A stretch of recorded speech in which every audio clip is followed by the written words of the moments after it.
It's time for more Sega Dreamcast. Presented by Sega, developed by Sega. Presented also by Sonic Team.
That's right. It's Sonic Adventure time once more. Let's press the start button. Ah, I love that guitar. Select our VMU, load our file from last time. So before we jump into the game proper, let's talk about some of what we got on the menu here. We've got access to Trial Mode now, and Trial Mode, as you complete stages in the main game... Oh, that vocal theme. As you complete stages in the main game as well as mini-games, you get access to them to just play from a menu, which is nice. It's not something a lot of games did back then. Not many I can think of, least of all platformers. And the way this works is, as you complete a stage as a character, you get access to that stage, so completing Sonic's Speed Highway will not give us access to Knuckles' Speed Highway. We have to complete Knuckles' Speed Highway to get his. It's pretty straightforward, except for one instance.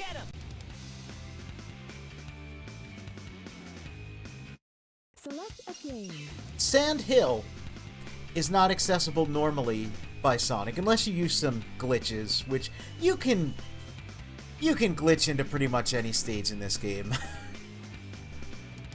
They don't always work, but you can. But, yeah, if you want to cruise through Sand Hill as Sonic, you could do that, just at the main menu. And as you can see, it's identical to Tails' incarnation of the stage. Oh my. Oh. That was an interesting interaction. Check out these cacti. Oh, I don't think I've ever taken this path.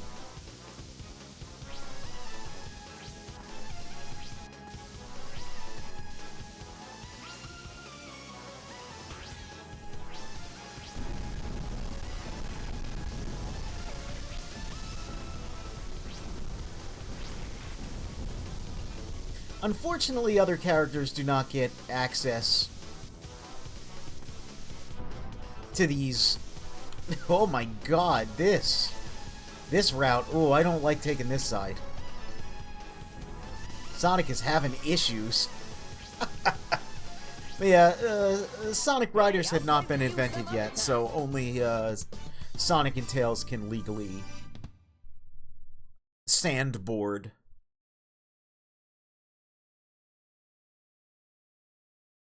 But still a neat feature that they allow you to play as him. Preparation complete. Now, interestingly, I can pick a character that I do not have access to yet, and I can pick them in Twinkle Circuit because Twinkle Circuit also unlocks with everyone.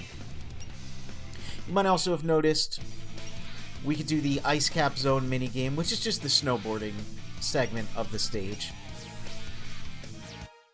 Select a character. But we want to come here for one reason, and it's something that I neglected to show off in Windy Valley that was kind of a big deal at the time.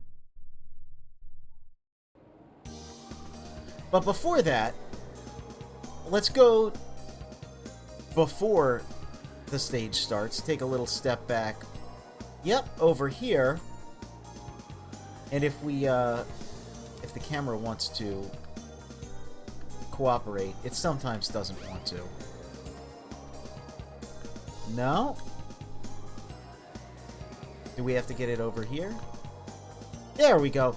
Yeah, there's some geometry further back in the stage that, as far as I know, never gets used. I don't think this is part of E102's stage. It's certainly not part of Tails' version of this stage, because Tails only starts at Act 3, and I don't think this is accessible by anyone. Now, I might be wrong, but I don't remember E102 being over there. But there's a detail I wanted to show off that I remember magazines talked about, and it was quite impressive at the time, but we need to get to Act 3 of this level to showcase it, which is fine. Warm ourselves up to the Needle Mouse just a little bit. There's another awkward piece of geometry over there. There's a couple of places that you can see look like they might have been an alternate path at one point. But there's a invisible wall in the way and a death plane below us. Again, I don't quite remember E102 getting there.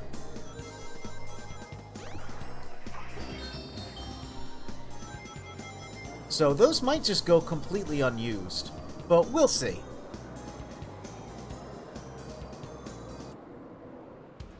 Back in this segment that is absolutely broken in Sonic Adventure DX. Visually, it functions correctly, but visually, the underside of all of these platforms all kind of messed up.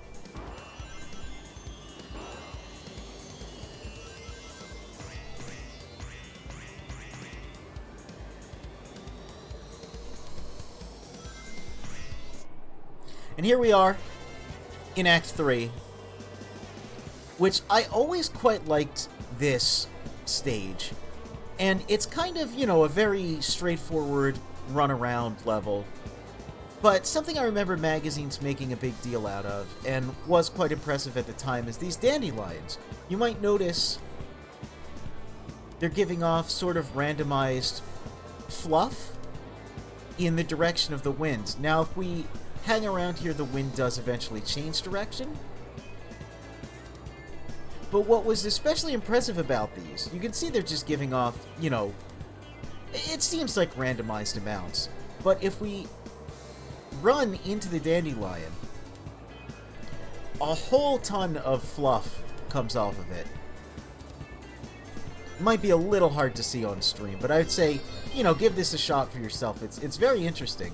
Now, what's even more interesting is it only works once per dandelion? It's a level of detail that a lot of games really didn't have, especially considering that, you know, you're doing this stage how we did it the first time. You're probably just spin dashing through this whole ordeal, going around the loops, not even really taking the time to notice anything. But people forget, this game was a graphic powerhouse at the time, filled with little details like this. And again, there's no gameplay function, there's no purpose to it, it's just neat little detail. Now, another thing in this area is yeah, they actually have lightspeed dash paths that you can access upon replaying the stage. I don't think it's much of a shortcut, considering how long it takes to charge your lightspeed dash, but we can do something to shorten that. It's never going to get to the instant lightspeed dash of later games, unfortunately. Excuse me, my nose is a little stuffed up.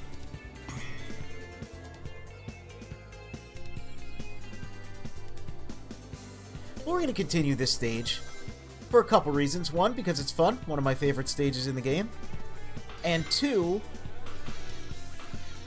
because I wanted to show off another feature, I guess, another thing to do. We've already beat this stage once normally,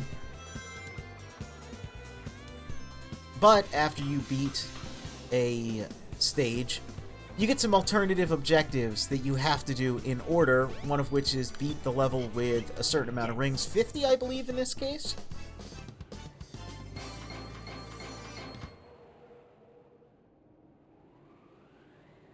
Yeah, not bad. Yep, level B, collect 50 rings and destroy the capsule, which gets us an emblem.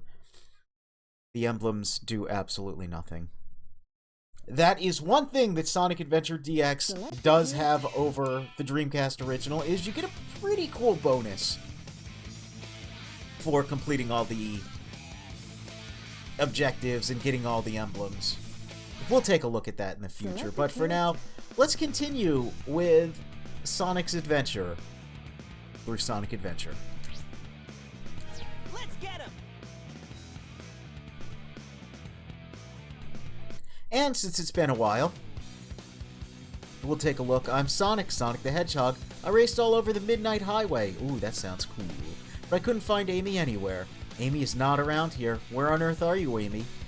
I suppose I should look around Station Square again. I suppose. Well, let's do that, because I mentioned we can increase the speed of our lightspeed dash. Now, unfortunately, it's at the expense of this cool blue effect. I really love how the blue looks. The upgrade we get changes the color of it, and I kind of hate it. I think that blue effect is so rad looking. But, you know, we're gonna need this. We're gonna need this. Now, I say that, it's not actually required, but it does make your life easier, because you can see that takes quite a while to charge up.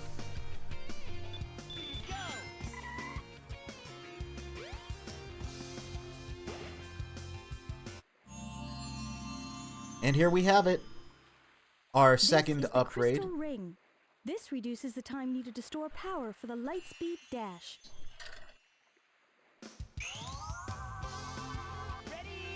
So it still takes a while, but it's much faster.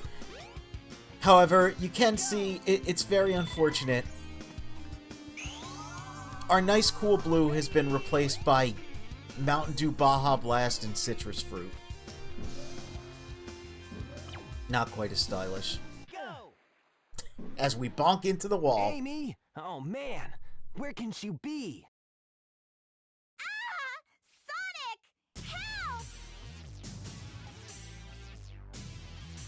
I'll cut him off at the Mystic Ruins.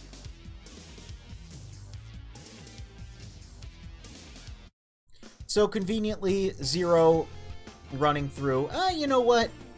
I know time is of the essence, but let's see what this man has to say. That girl must be Amy, the one who lives downtown. Sonic, please, you gotta save Amy. Alright. It's another example of character dialogue changing as you progress. Yes, luckily a robot tearing through is all they needed to break up the strike. But let's see what he says. Negotiations went well. All aboard for the Mystic Ruins. Yep, that plot point has been wrapped up.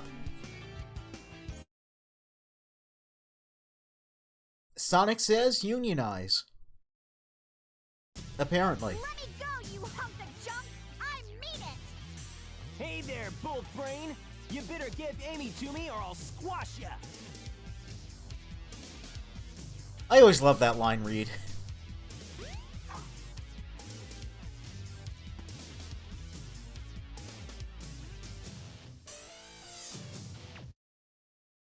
Hey, what's happening here?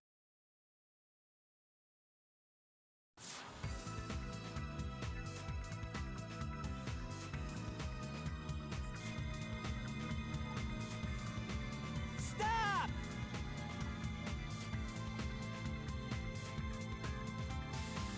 Sonic, help me! Shoot!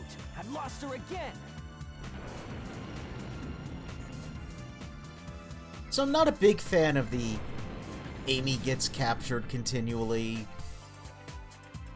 element in Sonic's story. It definitely plays better in Amy's story. Still, not my favorite narrative device.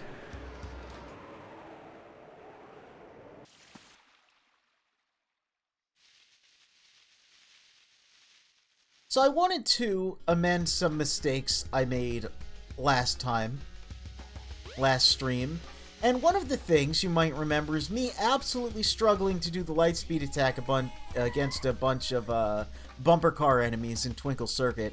Yeah, that's because I didn't actually have the lightspeed attack.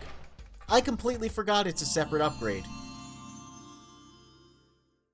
This is the ancient light. Try the lightspeed dash toward the enemy. With this, you can now do the lightspeed attack. So now we can do the lightspeed attack. Ready? Which also, to correct myself from before, we don't use the monkey destruction switch here against this guy. We do the lightspeed attack, and then we get access to Red Mountain. However, we will not be doing Red Mountain right now.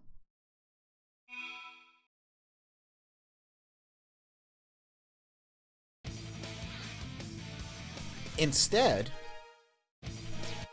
we'll be switching to Amy to see how she got herself in such a ridiculous predicament. It's my turn now. Because Zero seemed to be a bit of a chump when we faced off against him. I'm Amy Rose, a cute and cheerful girl. Oh, I'm so lucky today. There's Sonic. He'll make the perfect bodyguard. I'm too cute to resist after all. I can't believe how lucky I am today. The sign at Twinkle Park says there's a special for cute couples. Of course we have to go. Well, where's Sonic? I lost sight of him. Oh, what should I do? Oh, shucks. I do like Amy's background image for that. I'm quite a fan of the color pink, though. I think it's just a pleasant color.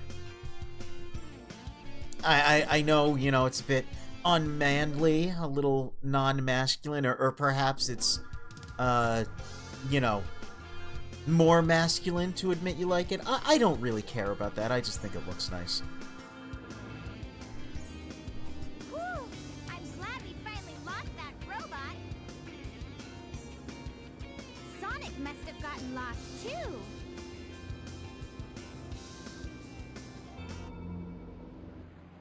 He's right behind me, isn't he? Whoa! Yep. Didn't lose him for long. So that's how Amy found herself in that predicament. we ran through Twinkle Park for utterly no reason.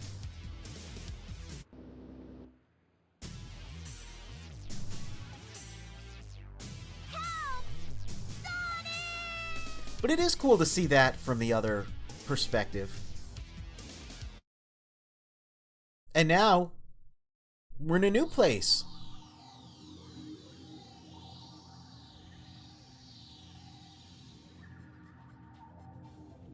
Now, calm down.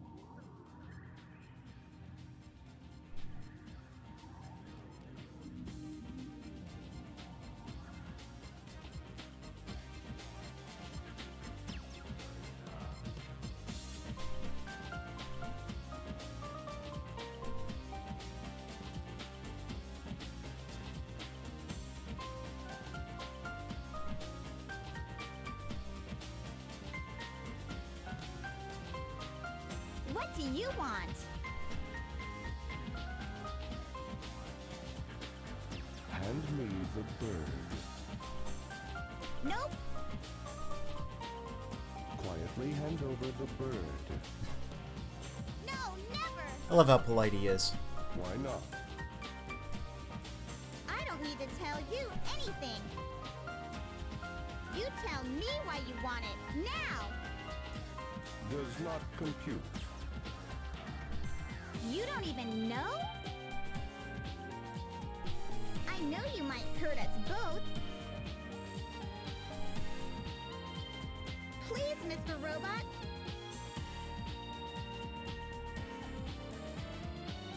Won't you help us, please? Insufficient data. You have feelings for something you know nothing about. Illogical. I pity you. Love is not part of your programming. You are missing something good. Hey, Birdie, come back here!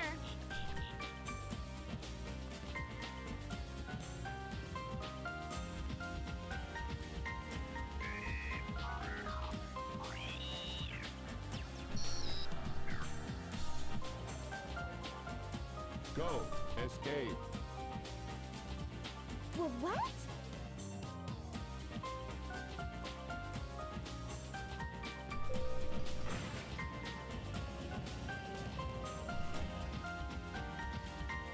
You sure?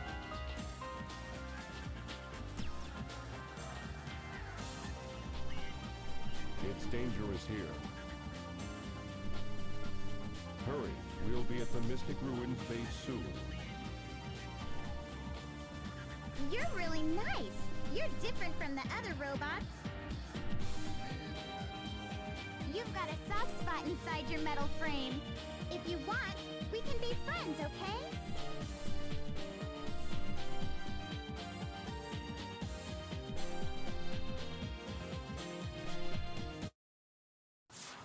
Yep, so there's the final and best character in the entire game, arguably the entire franchise, It's E102. dangerous here. We've now unlocked him. And let's just step on this switch here. Oh, actually, we can't quite grab this yet. You're not going to escape from here. Let's see if you can clear this awesome game. Yep. It's Hedgehog Hammer time. Until you get the high The score. second and final time we're going to be seeing the classic designs represented in this game. Now, you don't want to hit the Eggmans, but they were the first couple that showed up, so there was no reason not to. Wow, they're giving me a lot of Supersonics. So Eggman here, he had 2,000 points.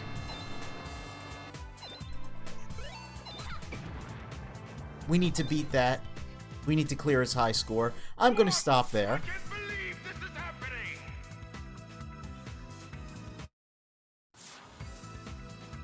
Congratulations, you get the Warrior Feather! You get the Warrior Feather. The reason I wanted to stop there is if you get too high of a score, Behold the it warrior makes feather. beating it Now you a can do second the time spin hammer more attack. difficult. Press and hold the action And Amy button gets and both move of her the directional upgrades. pad in a circle. From Hedgehog Hammer.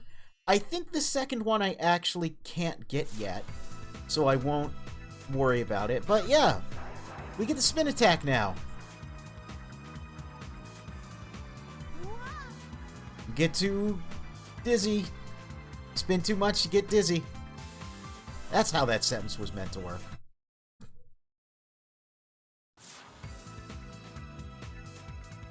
So I don't know why these monitors sometimes become pink. It's just a thing that happens. I don't know what's up with that. Maybe Eggman's also a fan of the color, but Hot Shelter entrance is open. Well, we're already here. We might as well check it out. Hot Shelter is, as it says, Amy's second stage, and this is a cool stage. I like it. One of the only, in fact, the only stage, main stage, you don't get to access as Sonic. Look at that. That's hilarious. So what is with this? What is with this weird modern art? We talked a little bit last time about Eggman's Hold on to the handle and turn the key to the psyche, left to I open guess. the door. He's a bit eccentric. And I guess he's also a purveyor of fine art. I don't really get it. Oh, look, there's fish in here. Wonder if that means anything. Wow. Oh, no.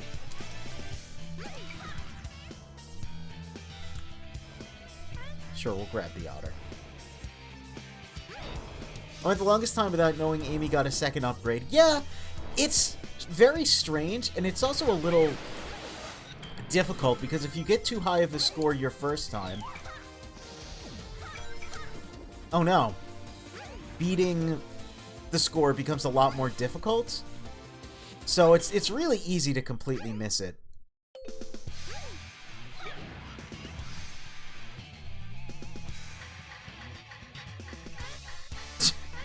Little creatures just kind of running into me there. So this is a lot more puzzly. There's a lot of jokes about Amy's game being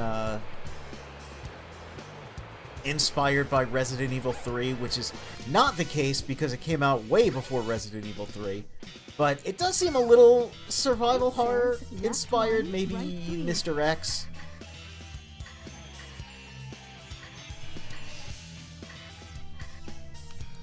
I didn't listen to what Tikal said there. But it does seem... It says Left one, right three. Alright. Left one. Right three. So yeah, there's a lot of cranking things, which is a survival horror mainstay. There's actually having to pay attention and do a puzzle properly. It's not all go fast. All while a giant evil monster pursues you.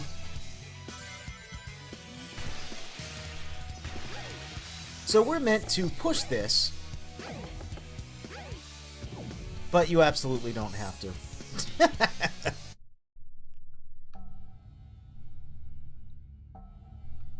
And check it out.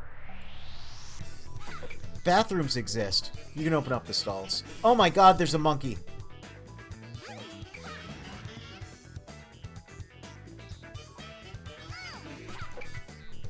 There's also items. You can see it's this style of toilet where the tank's up there. We shouldn't be doing that. You can also see that here there's only stalls. So we are indeed in the women's room. Maybe we'll meet up with Meryl here later in the game. But across the hall, completely optional room. Yeah, this is the men's room, because there's urinals. I question why there's a monkey throwing bombs in the stall. But I also question, what's the purpose of this? Eggman... He's only got robots. The implications of there not only being a bathroom at all, but a separate women's and men's restroom with urinals. I mean, if you thought the modern art said a lot about Eggman's mental state, well, maybe that'll give you a little more clue. Dude's a little weird. Anyway, welcome to Castlevania.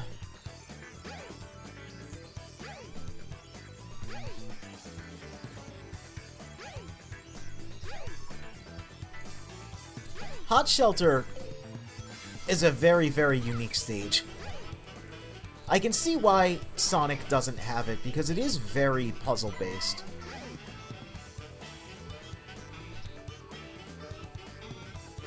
Even something like this. Whoops. Come on now. You know, it doesn't work too well with Sonic's gameplay. Check out that big yellow sphere in the screen. Absolutely beautiful. Whoa! I keep thinking you can fall down there. I don't think you can. But that gap makes me very nervous. Yeah, just kind of avoid that.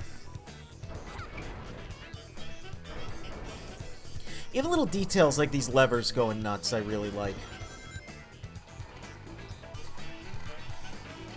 This is a stage that is just filled with all kinds of crazy, crazy nonsense. Be careful not to fall off. Be careful not to fall off, or simply leap over.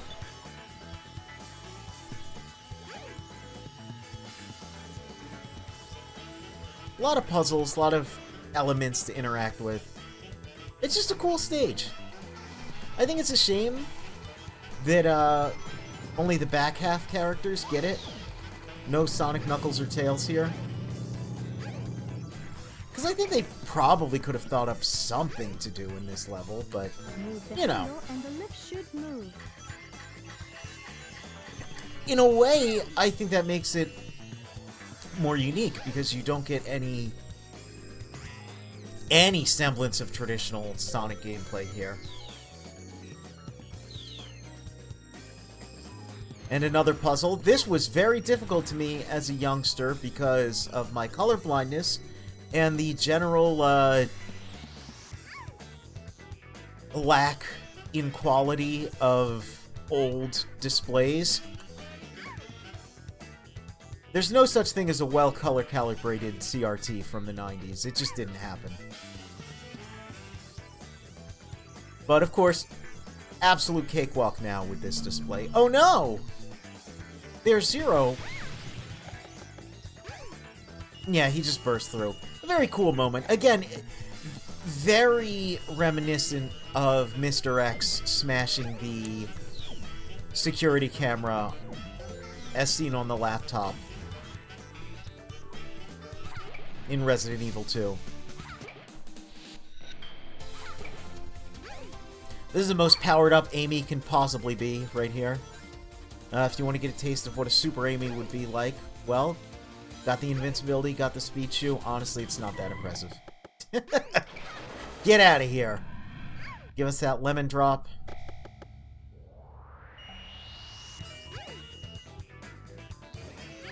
I believe I had difficulties with the purple and blue.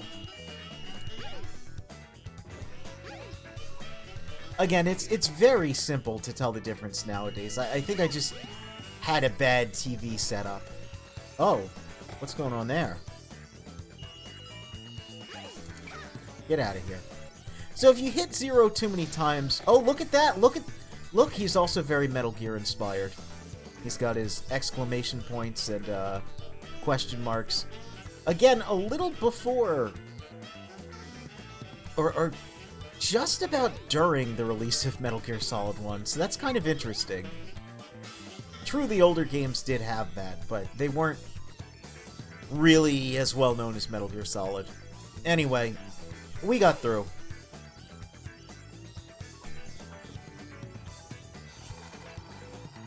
And we're here. Look at that. Get all those little creatures. And we did it. Hot Shelter, done in a cool 9 minutes because Amy's pretty slow and I had to look at, you know, the bathroom. Make sure everything's up to code. That's what you do when you play video games, is you can't help but look at the bathrooms. Oh no! It's the Hint Orb, absconding with us yet again. You know what that means.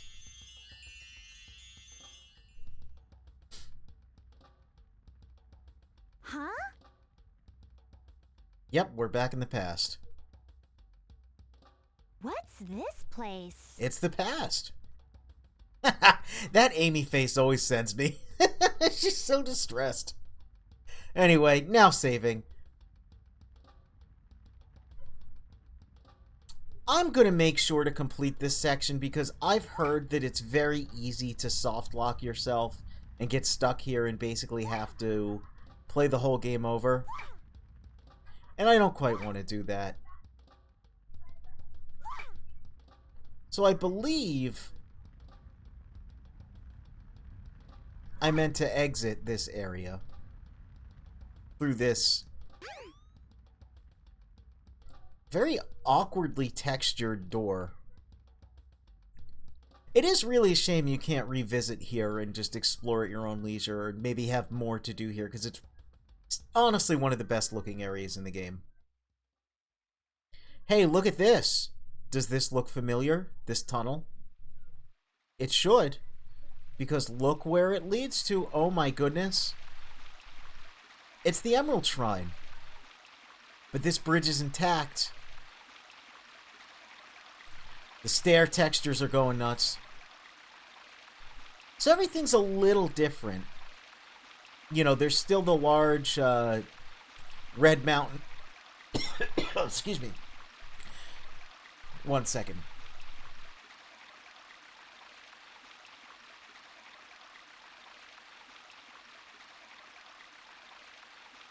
As I was saying, there's still Red Mountain and Ice Cap, that area in the background. But the general orientation and lay of the land kind of different, so we're definitely far in the past. You can also see, just barely, the 7 Chaos Emeralds adorn the colonnade. And check it out, some very low poly chow. They look a little strange. You're the Chow. Don't be afraid. You're safe. That guy with fell me. over.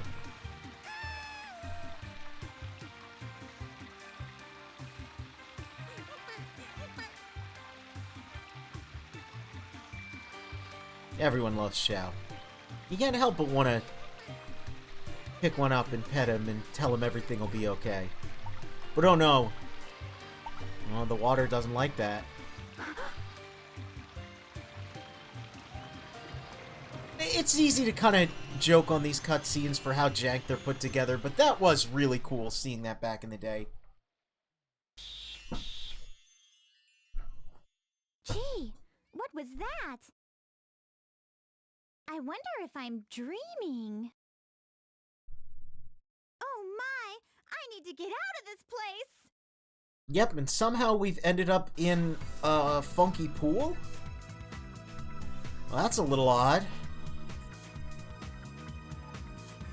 How the heck did we get here? Honestly, I'm not going to ask questions. Let's just get out of here.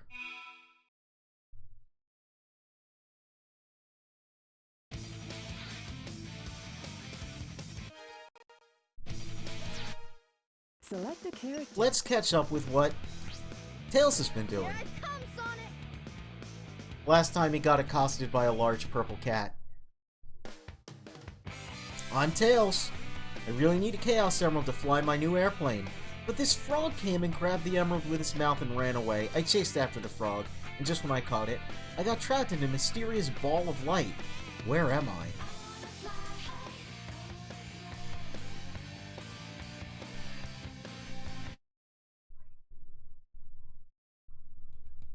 Oh!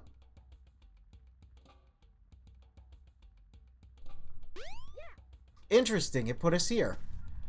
Well, I see Tikal. The servers are Is the right 7 here, so- Chaos Emeralds. I guess we're seeing this again? Hello there, friend. How are you? What were you saying before? Huh. It's something my grandmother taught me. I'm never to forget it. It goes like this. The servers are the 7 Chaos. Chaos is power, power enriched by the heart. The controller is the one that unifies the chaos. But I'm still not sure what it all means. Remember that. It'll be important for the sequel. But the number 7 is the same as the number of emeralds there are. Emeralds? Forgive me, but I don't think we've ever met before. I'm Tikal. And you are? I like that Tails is actually asking important questions here, even though his voice acting he comes off a little goofy. Anyway, you remember this absolutely incredible scene from last time. There he is.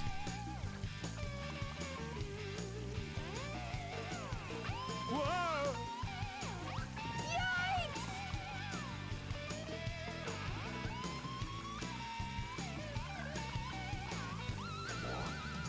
Ha! That made the mushroom sound from Mushroom Hill in Sonic 3 Knuckles. I kind of forgot about that. Weird. Now where was I? Oh yeah, the Chaos Emerald. Perfect. Yeah, Tails just doesn't care. I don't blame him. If I saw something like that, I'd just kind of ignore it. Up and raring to go.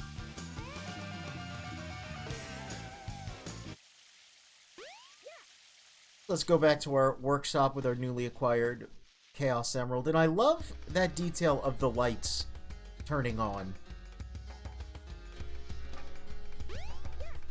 and emitting through the windows. Again, this game has a lot of nice little details like that. The time has come at last. This new plane should work. And a then lot Tails also better. is hovering, I you find out know, most 6 of the inches off the problems. ground. So sometimes there's a lot of attention to detail. Other times Here there's it goes. it's kind of a little Emeralds, jank. do your stuff. Don't worry about it. Don't think about it too much. Ready, Sonic? Here I come. Oh yeah, look at this Star Fox space tube we're in.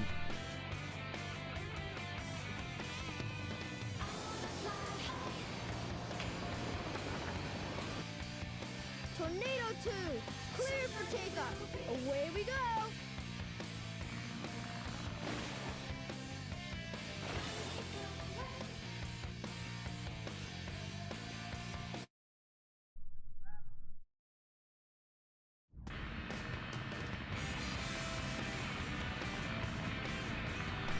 Hey, look at that. It's the egg There carrier. you are, dead ahead. The egg carrier. I mean, he could just say it for me, too. You know. That's fine. And Sonic seems to have completed a stage. You gotta hit the capsule, though, bro. It's important. Sonic! No, go hit the capsule. Way to go! This plane's cool. Well, I guess we're gonna have to switch back to Sonic at some point, because Cutscene Sonic is a bit of an idiot and didn't properly complete the stage. That's right, it's Sonic Adventure. You got it. Hang on. And Sonic's about to nail some guys, apparently? What? Anyway.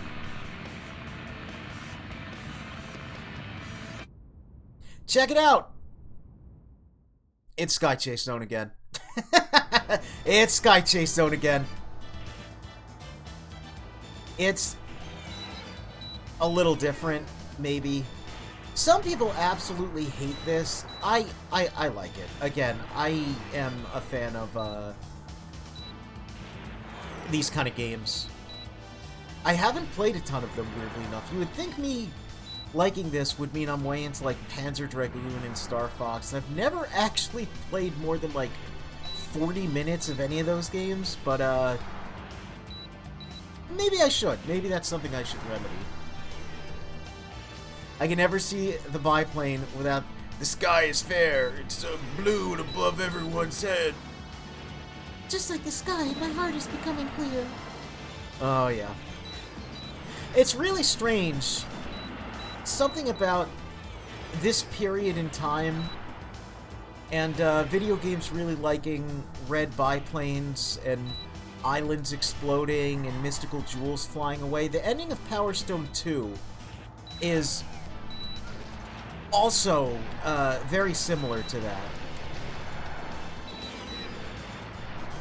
It was very, very strange to me. You know, the Power Stone series, of course, being, at the time, exclusive to arcade and Dreamcast.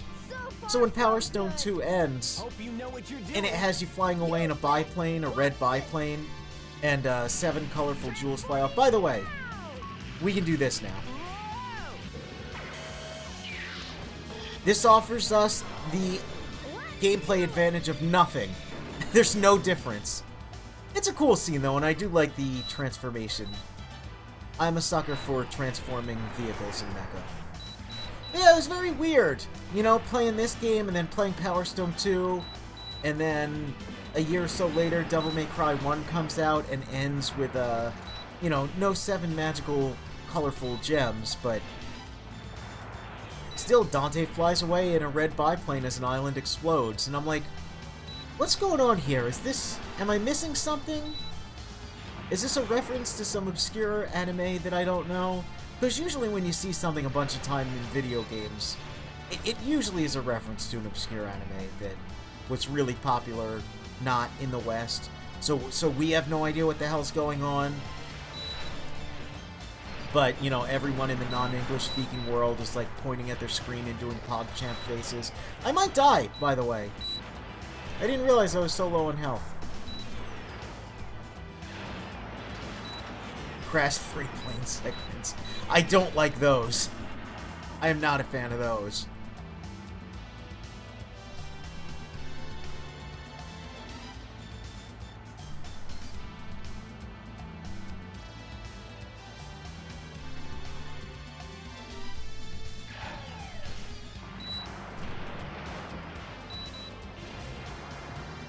So,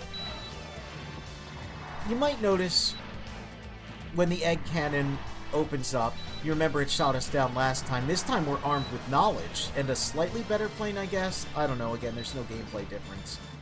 But if you wait long enough here, eventually the egg cannon will just self-destruct and you'll automatically win the stage. There's like a time limit built into this, but instead of a failure state when it reaches the time limit, you just kind of win?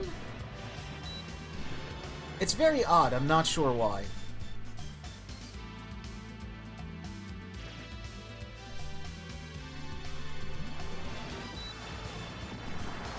We did it. We beat the Sky Chase Zone, Act 2. Me when there's a Kamen Rider reference in an anime or game, yeah. Yeah. That's another one. There's a ton of Kamen Rider references and things that when I was younger and was unaware of Kamen Rider, I just didn't know what they were about. I was like, what's with all these belts and these poses and these scarves? Tails, we gotta land on the egg carrier. Oops. We got a problem here. What now? I forgot to put in the landing gear.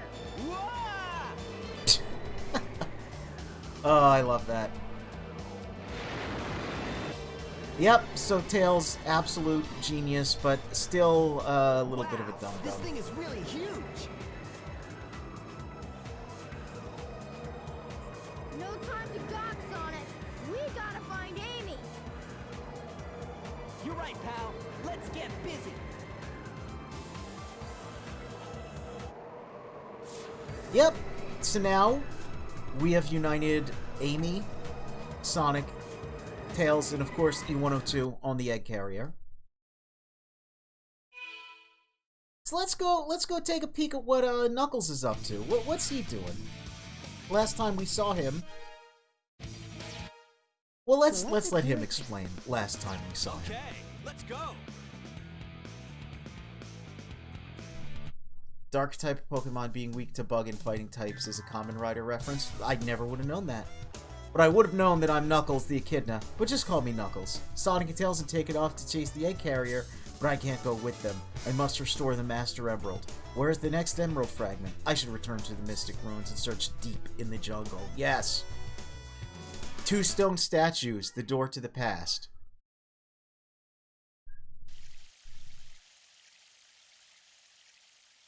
Is Knuckles still in the Mystic Ruins? A little further back in time, this was right after the scuffle with Sonic and Tails. And the first Sky Chase Zone. 2 stone statues. Yep. 2 stone statues. Door to the past. Well, we got one stone statue here.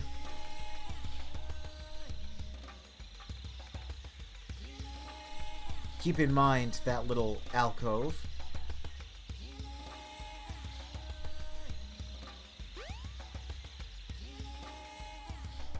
Because if we go over here to this very familiar looking, what is this, a ziggurat? Is that what you call this? We've got one stone statue. But if we go over to this side, look at that!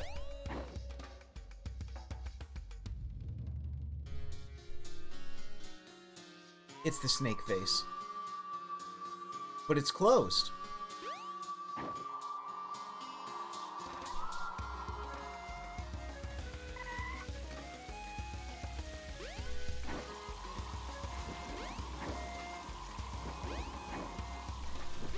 So if I have any spatial awareness whatsoever, this shouldn't be too difficult. But, spatial awareness and I are not good friends. Now, if you notice there's a butterfly. There we go, look at that, several butterflies. I don't know, I think the attention to detail in this game really is neat. I think it's something that kind of gets understated.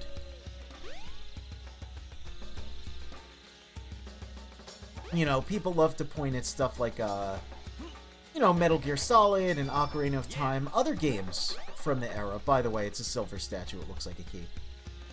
And I think that not enough people really pay attention to how, you know, I mean, this is a fully realized, lush 3D forest. It's very rudimentary by today's standards, but you put this side by side with Ocarina of Time, it's not as big a difference in quality as you might think. Anyway, we got the silver statue.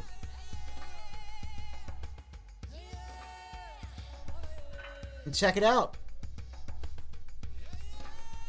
The bricks have fallen away, and I think if I go in the front now, the snake mouth is not opened, but, oh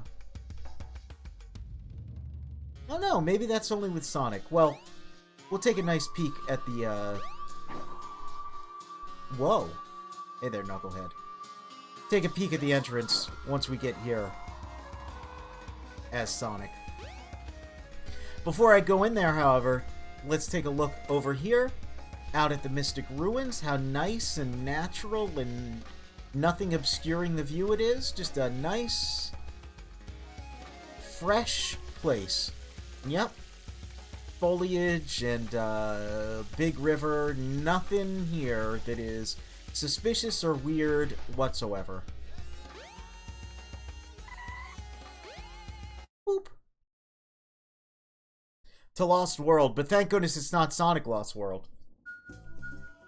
When that game came out under that title, a lot of people, myself included, were very confused why you would name a game like that. You know, we all kind of assumed it might have something to do with the draw distance rendering the Master Emerald fragment here, and not the boxes making it much easier to see. But more importantly, that it might have something to do, you know, with this area, or the plot of this game, or the camera clipping under the ground there. Now this is completely unnecessary as Knuckles, because Knuckles can climb, so it's a little weird that this mechanic exists. But something I want to take a look at here is just this room. I just think it's neat. If you remember, I did get the maximum heat Knuckles attack, so let's see if we can actually successfully use it. Look at that! And we get rewarded with a tiny lion. Yeah, I don't know. I just always like this room. It's odd.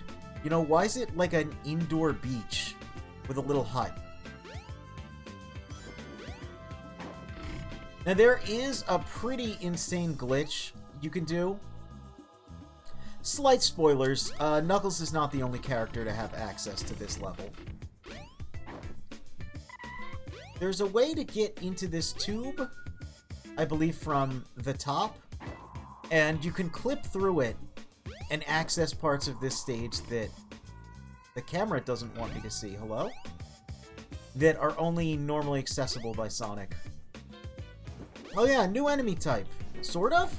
Chameleon. No, I think we saw them in Windy Valley. They're not very common. They're actually the least common enemy in the game, if I remember correctly. Whoa, hey, buddy. Getting a little spicy there.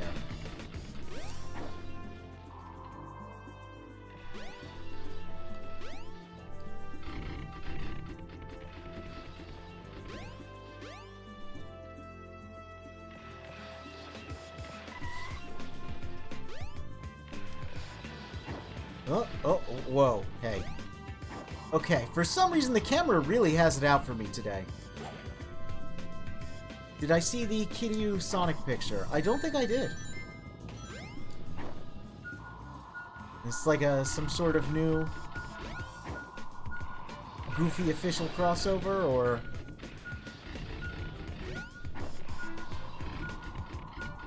Oh no, oh no.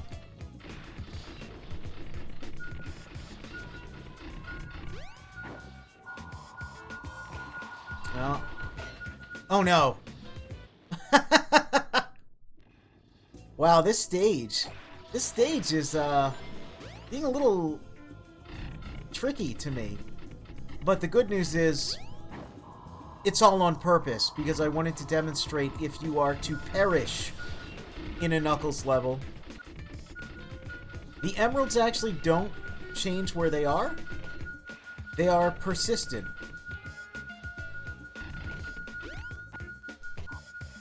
So, we can go to wherever the heck that was.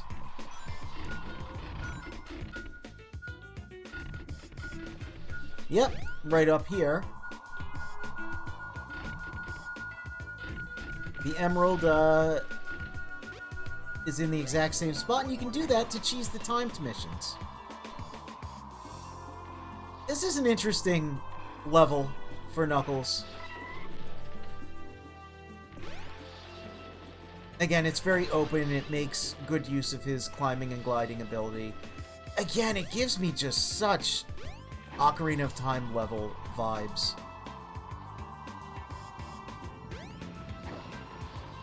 It just looks like a dungeon from that game. The other one was way up here. Way up here somewhere. It is a bit boxy. It's not the most interesting level, but it is cool to see Knuckles exploring some ruins. And yeah, here's the upper part of that other beach zone. I'm not quite sure how to do the glitch, nor do I really want to, but yeah, it's just strange to have an indoor beach.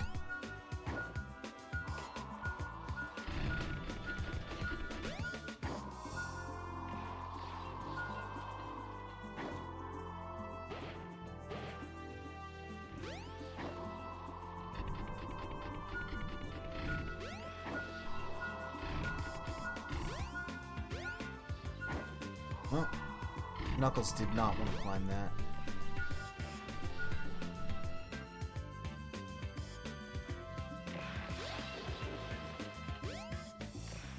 This way. Well, let's hit this little thing. And of course...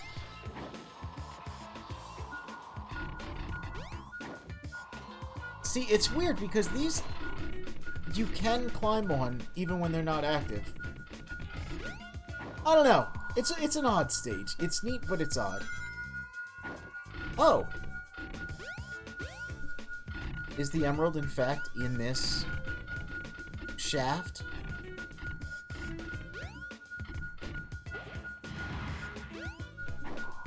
I saw it turn pink for a moment.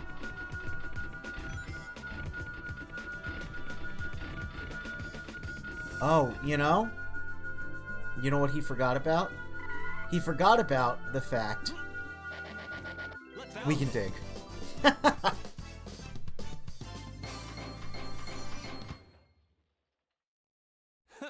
Good enough. Good enough. Yep, that's a hole. That's a wet hole that you can knuckle right into.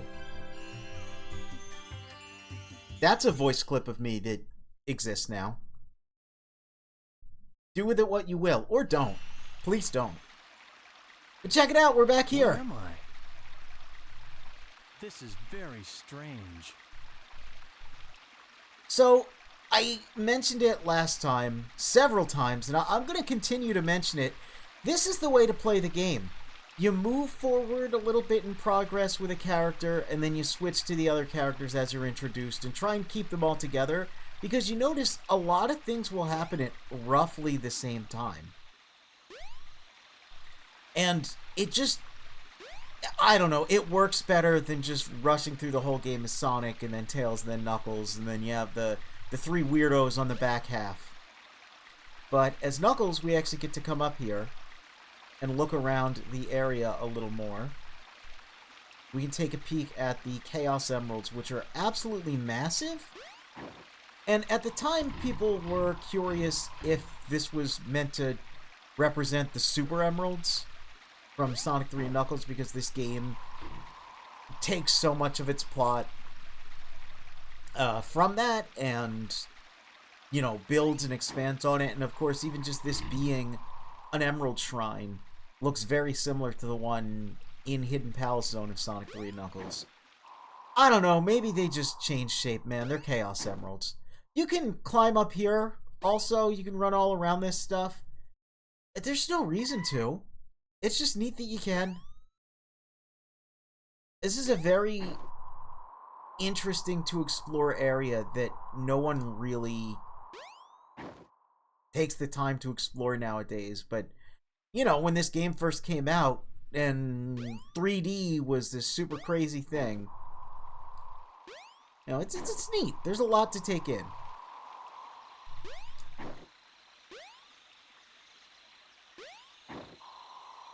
Here's this river that is ever present. And I believe we can actually go back through the familiar cave. Yep. And end back up here at the temple. So if you were just kind of exploring, if you were just kind of looking around, if you hadn't pieced it together yet, yeah, you know, this is the same temple. But it looks much worse for wear in the future. The three weirdos on the back half, Hisui, Kohaku, and Akiha. That's correct, we are playing Lunar Legend Tsukihime. The alternate entrance is not present, but these cute little snake statues are.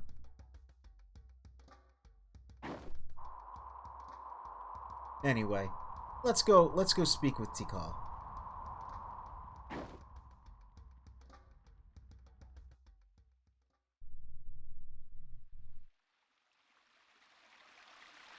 Woo. Not quite the speed of sound, but you can roll around.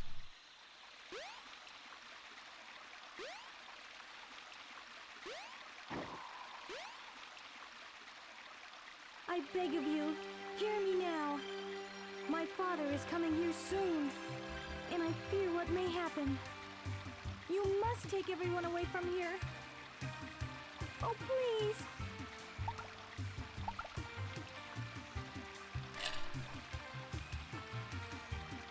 So I don't want to speak too much of it because I plan to play the game again in the future on stream. But it is interesting revisiting these scenes now with the additional context of Sonic Frontiers. I do quite like that game, and you know, one of the things that I appreciate most about it is these obvious photographs of stonework for these textures. Is that it does kind of build upon some of the implications here. It's not, you know, the most in-depth, but it is neat. Yeah, once again, driving home. Yeah, that's the past of this area. It's the past of Angel Island before it was up in the sky. What? I'm back in front of the altar. I don't know if Knuckles has pieced that This together is yet, beginning though. to blow my mind. Wait a minute, I remember. The broken pieces of the Master Emerald. I have to restore them to where they belong.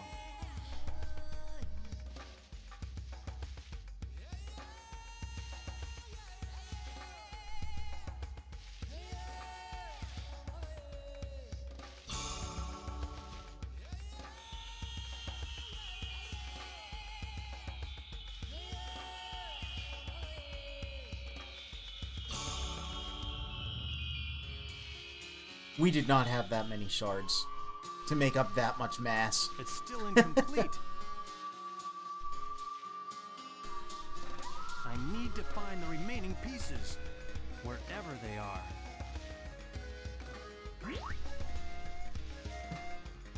Made a little sci-fi sound there. Look! It's Eggman's flying fortress. That's where the rest of the pieces must be. I would love to see how they would visually represent something like that nowadays, because that's just so ship is. goofy looking. Oh no, look! It's this construction again. We'll catch up with him soon. Hey, isn't that one of Eggman's robots? I know. I'll follow it back to Eggman's base. Knuckles' face animations are a treat. Here I come, Eggman.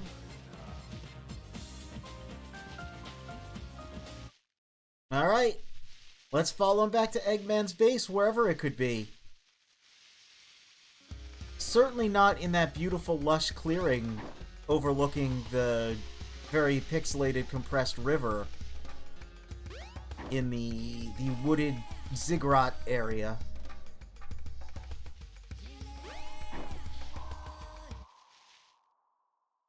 Look at all that Eggman's robot. Sorry.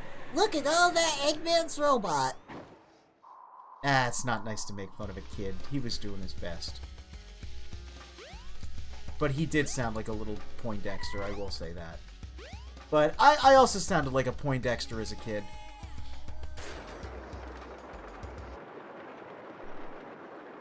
Whoa, my head is spinning. Anyway, we're back in the beautiful, lush... Oh my god!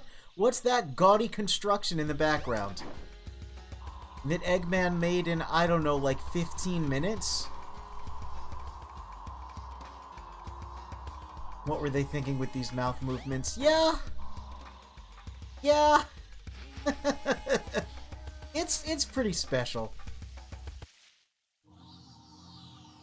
Again, this was very early, you know? Ocarina of Time didn't have voice acting.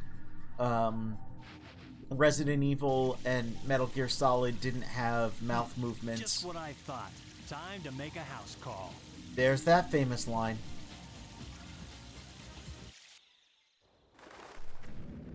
And this famous FMV.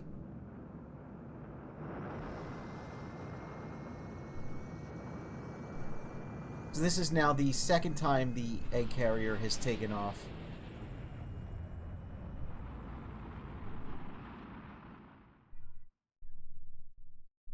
Fortunately, it lands for repairs, I suppose. And look at that! We've now united Sonic, Tails, Knuckles, and Amy on the egg carrier. Since the emeralds are here somewhere. Now saving. And if we go in this door, look at that! It's the horrible, gaudy swimming pool that Amy encountered.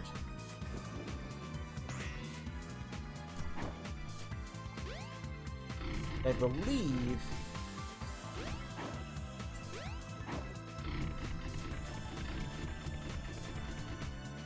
Yep, here's the diving board.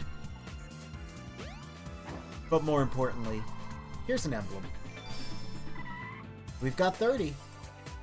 It's also strange that there's so many ring capsules in here. You don't really need rings in the overworld. This game is very odd with that. But again, a very detailed area. All these ceiling fans, artificial palm trees. Again, a lot of seating arrangements for a man that has no friends. Well, enough roasting Eggman. You fry eggs, you don't roast them. When has Knuckles used a telephone? You know, I assume just like Sonic's bad influence has enabled him the ability to quip.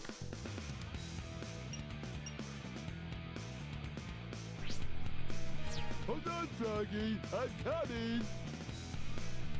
Anyway, it's time for Best Boy Big. I'm a cat. My name's Big. I found Froggy in that snowy mountain. But darn, he got away from me again. Oh, Froggy, where have you gone? Did emblems do anything in the original? Did it just affect the Chow Black Market like in SA2? So the Chow Black Market does not exist in this. As far as I remember, emblems did absolutely nothing in the original Sonic Adventure DX. This was still the era of just having a % completion on the memory card, you know, being its own reward, its own bragging rights.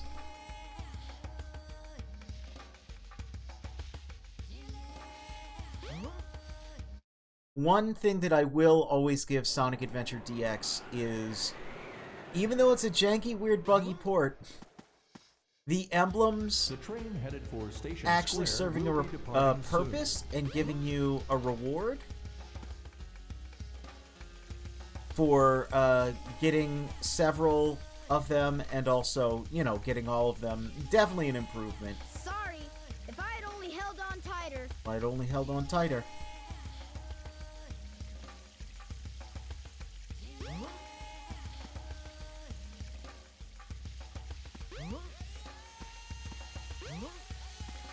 So I guess we already saw that scene in Big Story.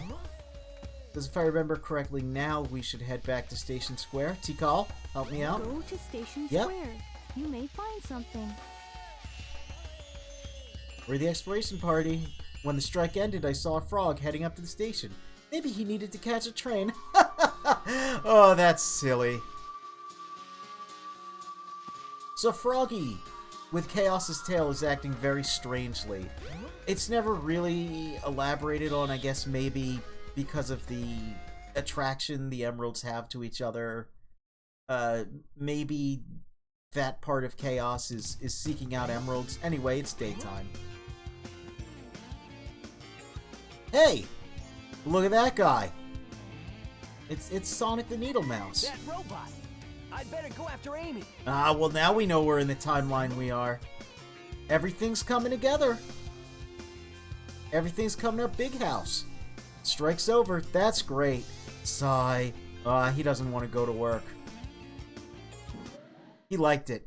He likes it when society, you know, gets what's coming to it. Just gets a little shaken up. How fragile the cogs in the machine truly... Oh, there's Froggy. We should probably go get him.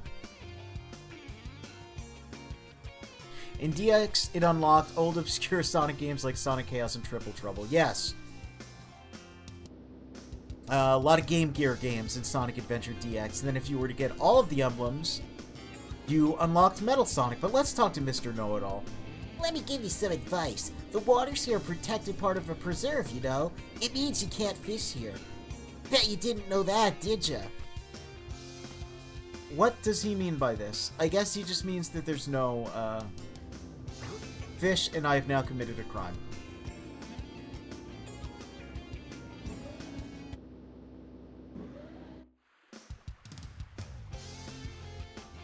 Hello, sir. Are you looking for Mr. Froggy? I'm afraid no one by that name is staying at the hotel.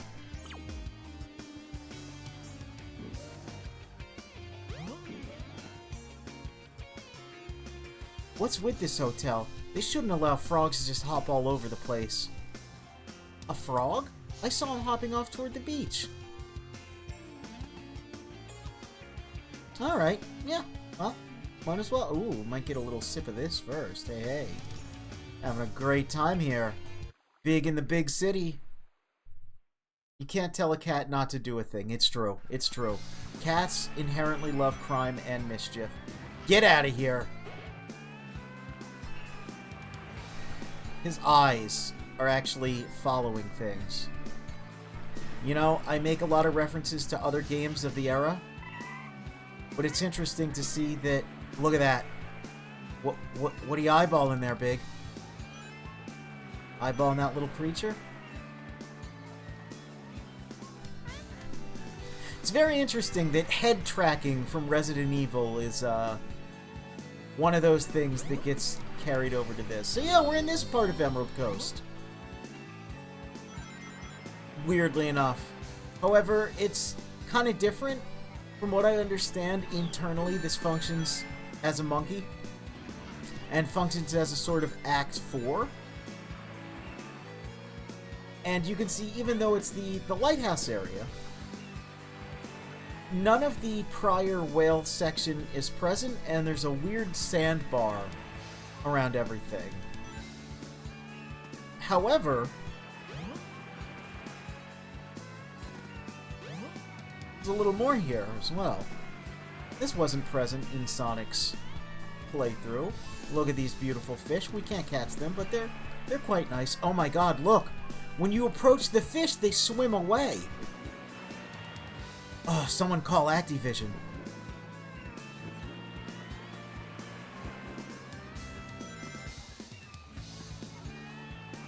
So here's a bit of a secret area that I actually wasn't aware of for, like about a year, honestly. Yeah, nice little fishing oasis.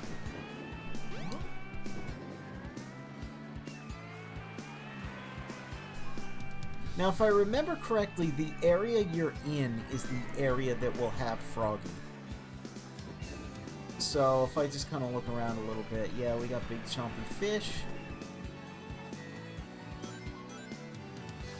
Froggy should be here somewhere. Got a hammerhead shark, a regular shark. And if Froggy is not here, then I do know a place where Froggy tends to be. Nope, just looks like it's a bunch of big fish here. But we're a big cat.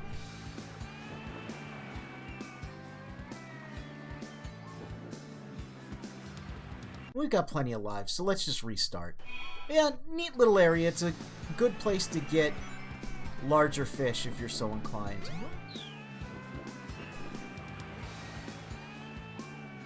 There's Froggy. Froggy's almost always just right here.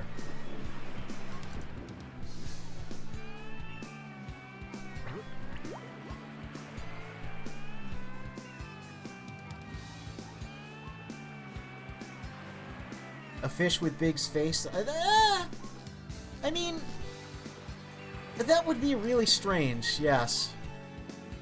I don't think it would be particularly terrifying, though. I do like Big's character design. I think he gets a bad reputation. But again, fishing minigames were all the craze back then, and they come back into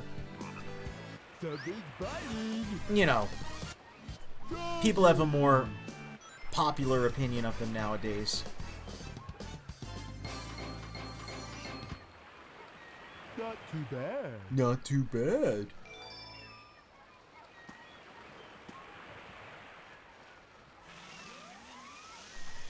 Oh no! Okay. Yep, there's your Froggy noise right there. Uh-oh. Oh, it's this robot that keeps showing up suddenly. No. My goodness. Hold on there. Come back, please. Give me my friend back. I'm begging you, please.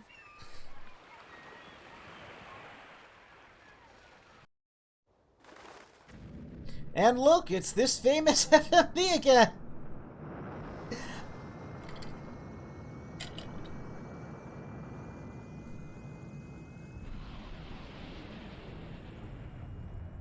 It does look quite nice. What's a little more mysterious is, did Big chase E102 all the way back? Froggy? All the way back to the egg carrier? This doesn't look familiar to me at all. I guess. So we went from... Smells like Froggy's around somewhere. I forgot he did that. See what's behind this door. I forgot he did that. I forgot he sniffed.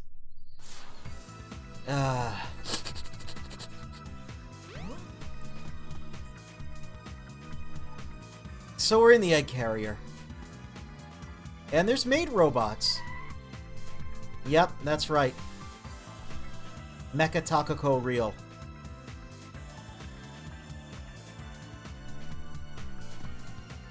Let's not disturb her. Your friend is in the hot shelter. Why are the monitors suddenly pink? Yeah, I remarked about that a little earlier, and I'm not really sure.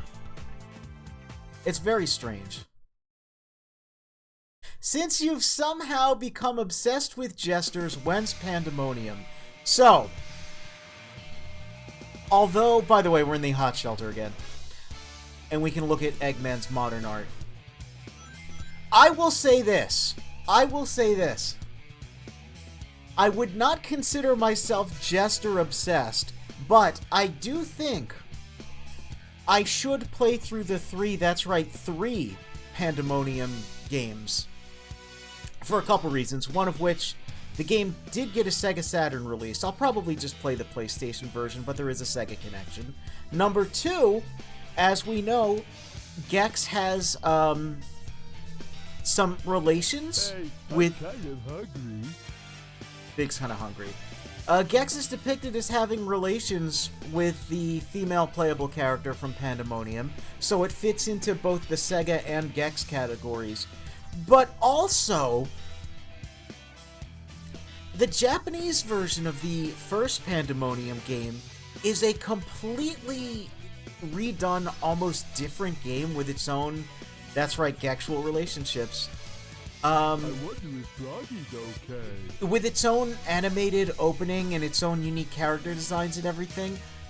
And of course there's the Jester angle. So, I've actually considered maybe I should play through Pandemonium, the Japanese version of Pandemonium that I believe is called like Magical Hopper or something like that. And the second game.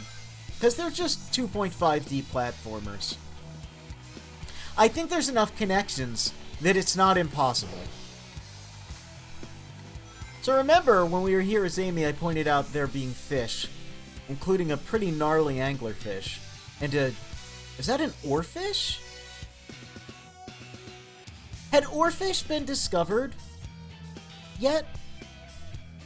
Had oarfish been... Someone look that up for me. Had the oarfish been revealed to be an actual creature by this point in real-world history? Because I think they found the first one in the early 2000s. If that's the case, that's kind of impressive. That they would include something like that. A bit of a legendary mythical creature.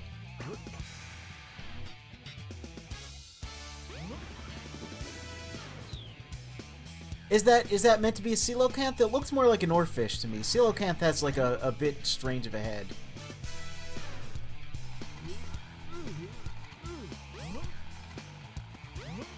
You remember this area? You remember Amy pressing this... Oh. Well, there's a cutscene. I forgot about that. Yeah, was that not an oarfish? It looked quite long to me. Ah, there's Froggy. Looks like he needs my help.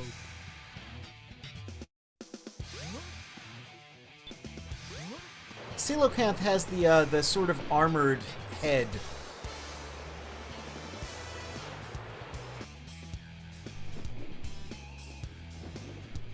So this is a stage that, with Big, can be very long or very short.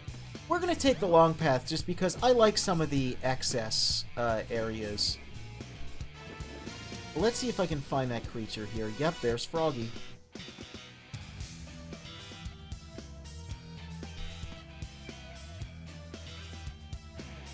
Here's the anglerfish. That's really ugly, but also fairly accurate. The shark's kind of cute, though. Again, I've never actually seen anyone rip the models from this game for the fish, and I think that's kind of surprising.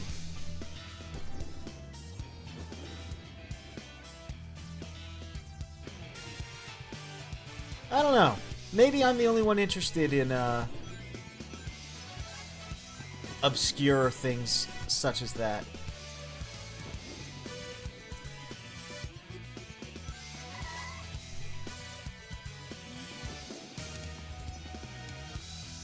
So yeah, we've actually got a checkpoint marker here. And a hint monitor. Now, all of this is unnecessary because we've already seen Froggies there. Warning, there's a plug at the center. Be careful not to trip over it. Well, what did we say before about cats not doing as they're told?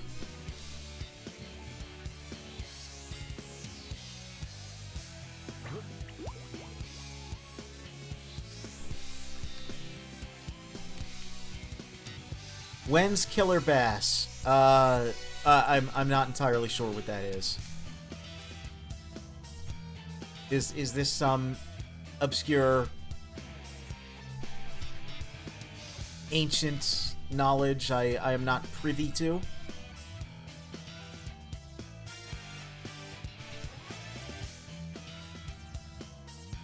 Come on.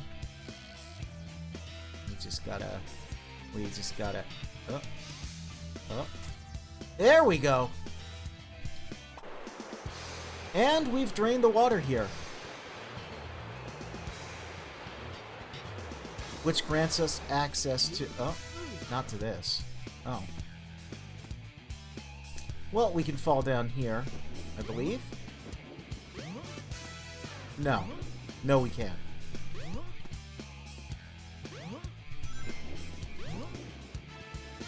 We have to go back down this way. And this area is now flooded, I believe, with more fish.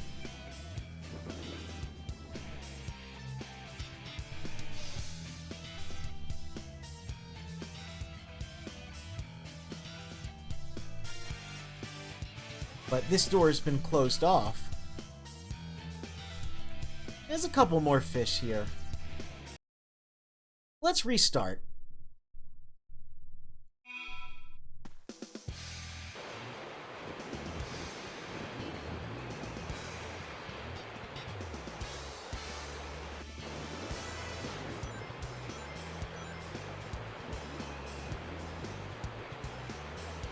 Oh, it saves the progress of...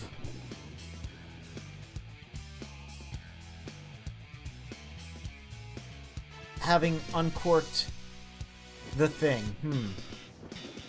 Well, that's fine. Let's just catch Froggy and get out of here. And then we'll return to this stage and look at an alternate route.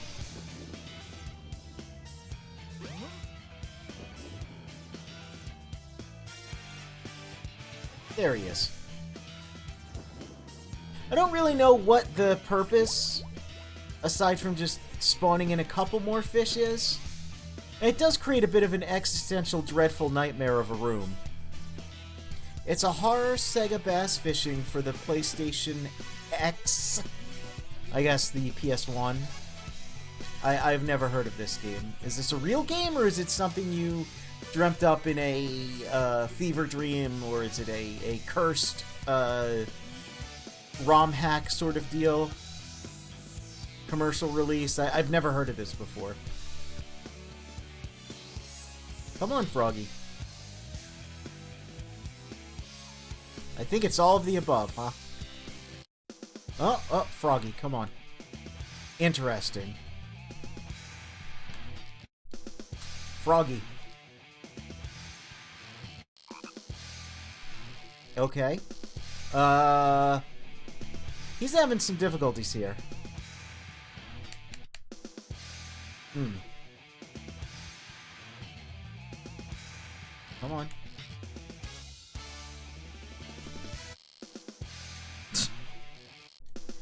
He wants it.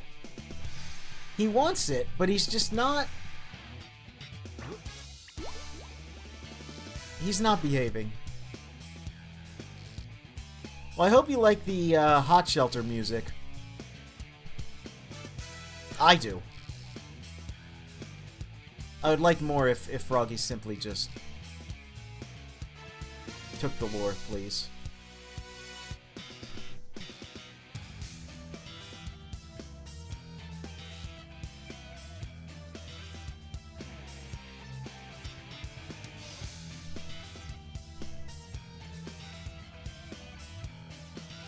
Large feline, that's correct. Large feline in a large pool. Come on, frog. Come on. Something's There we biting. go.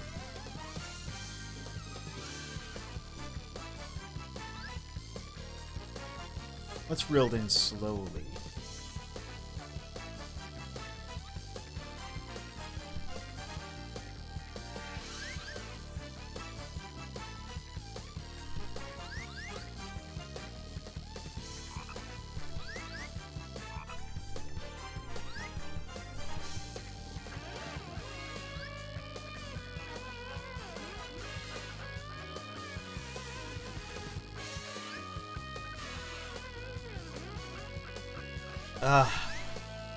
It is a game of patience, and also kind of just staring at the meter.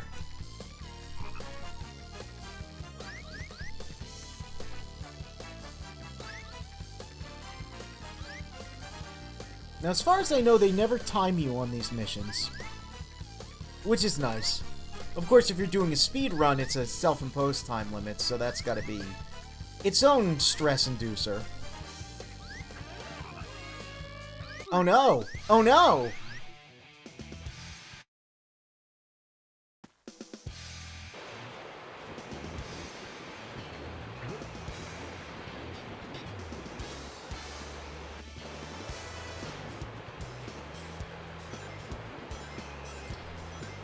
Oh, big.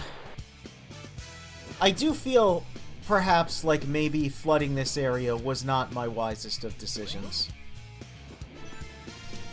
I really can't quite remember the benefit to doing this. I just know it's a thing you can do, and of course, you know, I love showing off things you can do. Here! Look! That's an oarfish. That is absolutely... It's a small oarfish, but it looks much more like an oarfish than a coelacanth to me. It's even got the more mythical dragon-like appearance. So I'm sure this is meant to be an oarfish before the oarfish was found to be real. Would I call it a big mistake? I would. I would call it that. Well, I'm glad this little guy showed up because, yeah, he looks like a very mythical oarfish to me. Though smaller in size. I think there is a coelacanth-like fish somewhere in the game as well, though.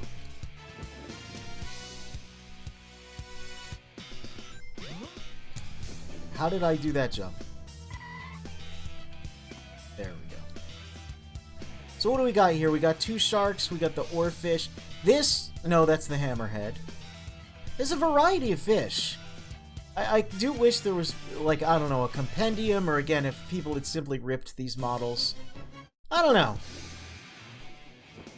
I just like looking at stuff in video games, especially creatures. Especially low-poly creatures, if you couldn't tell by my, current body.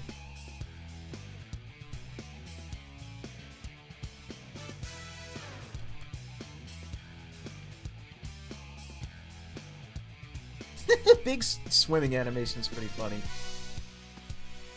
Alright. He likes hanging out near these two sharks. It's kind of cute that it's a pair of sharks. Yep, we're fishing.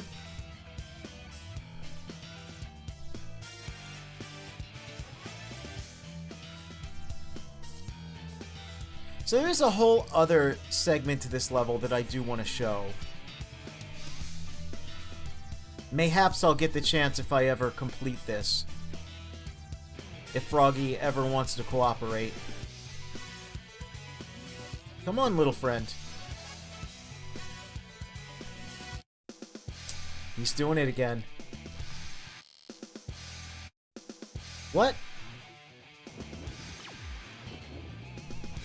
Whoa. Warning! Oh, whoa. Whoa, you can read that from...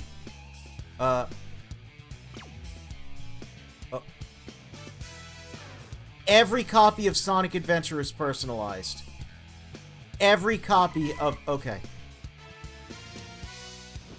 Yeah, I really could not tell you what the benefit of doing this is. it seems to just mess up the entire stage and make it impossible. So that's good to know. We've confirmed once and for all, don't change the water level. It'll make you have a worse time. Just in general.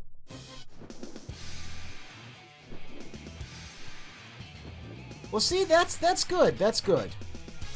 I couldn't even cast the line there because it impacted the ceiling above me.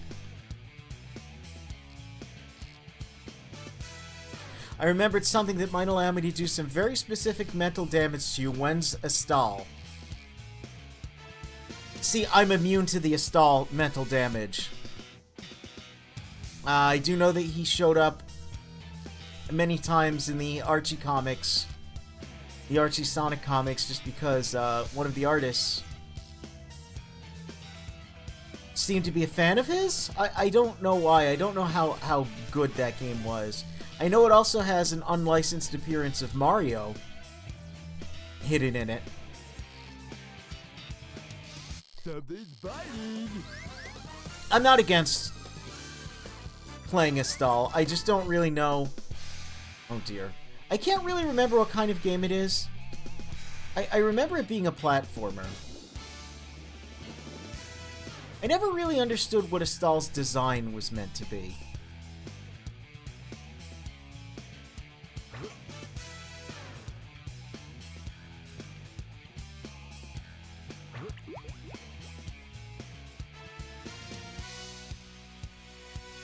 But, you know, I'm a little immune to this particular form of mental damage because, like I said, over the during the quarantine era, one of the things I did instead of streaming and making use of society being at a standstill, I read the Archie Sonic comics, and I, you know, kind of was like, oh, you know, this artist, he's doing the pencils. How many Astal cameos are we gonna get?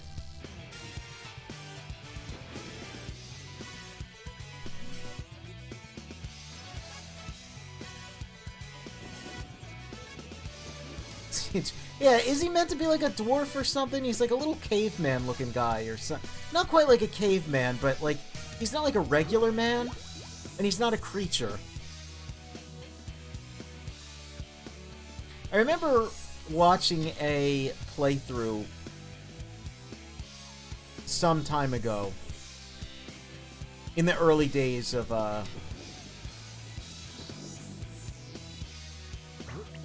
YouTube and such.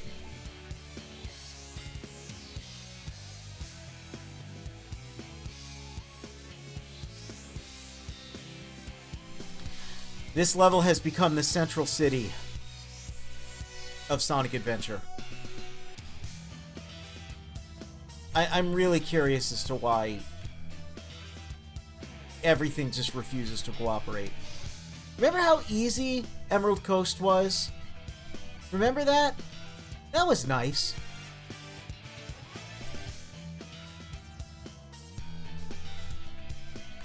Something's biting. I question why this particular venture is so difficult.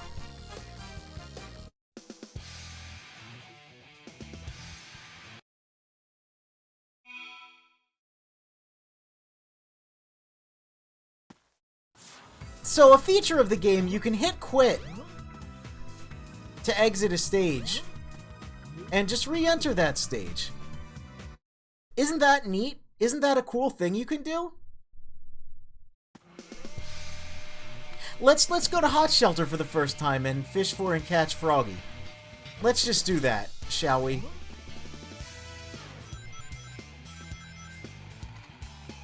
So you can see here, there appears to be an anglerfish.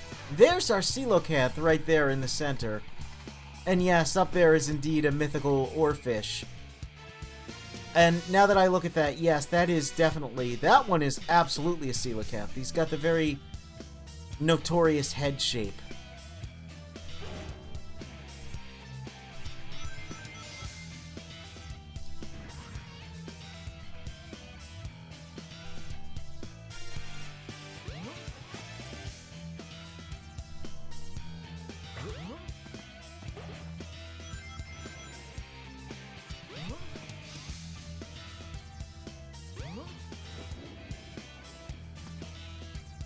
Oh, and here's another fish in here that I don't quite remember. Looks like an eel? Perhaps the eel has come out to play. That does look like an eel. Can I, let's...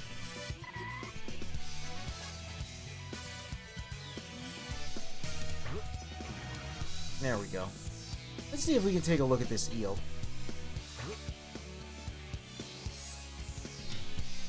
Yeah, the oarfish was pretty small on the screen.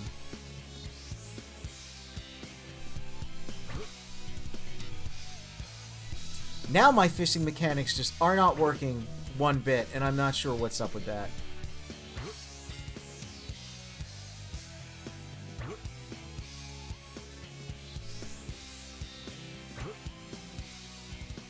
Well, that's bizarre.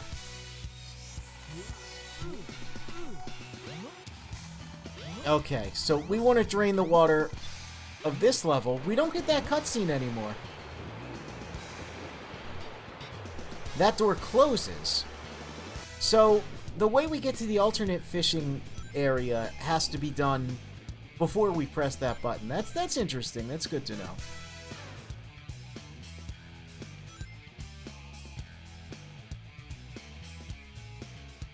Here's Froggy. I do want to at some point look at that alternate area, but who knows when that will be at this rate, am I right? Something's biting. Yep, we got him.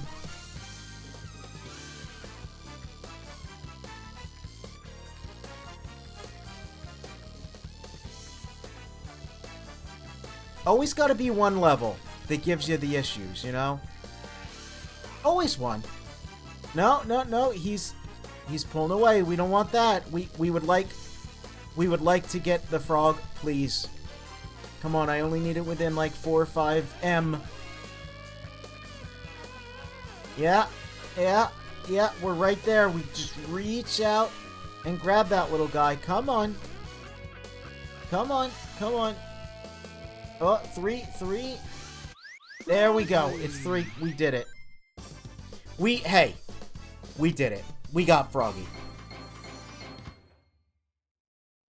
Not too bad. Not too bad. That's what you say, Big. Yeah.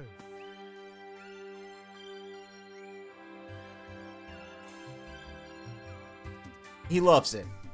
We're together again at last, huh? Eh? Huh? That's strange.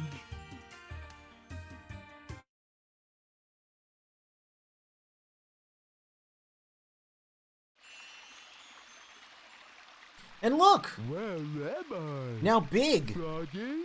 has found his way here. That frog is very distressed. Now, much like the other characters, we can go here. I don't think there's any reason to for Big.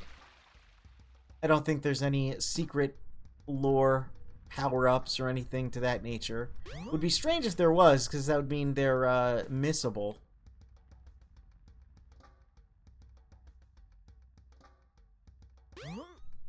Yeah, Big and Froggy's relationship seems a little strained.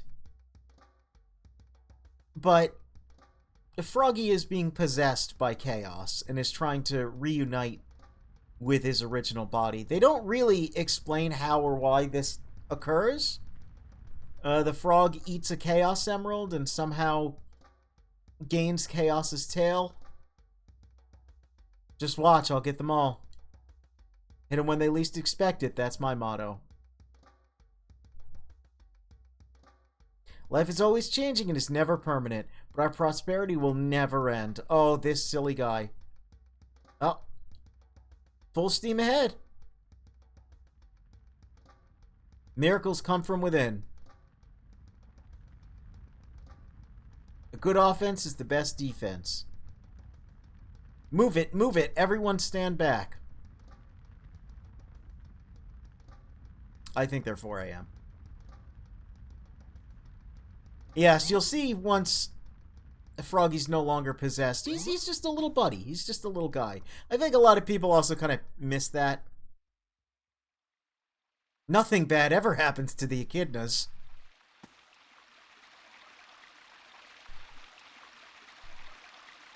Especially not lawsuits.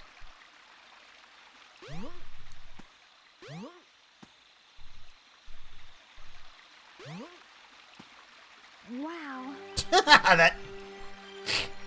Wow, just big face in the camera. So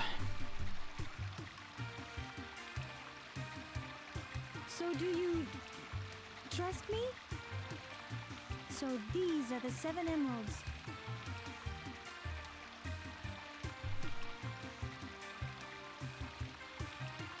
A very important scene, and Big the freaking cat of all characters sees it. But again, us taking the path we're taking in this playthrough. The servers are the 7 chaos Oh, here's emeralds, this. unified by one that is the controller. The 7 chaos. The controller itself. Could this be the emerald that controls the 7 chaos?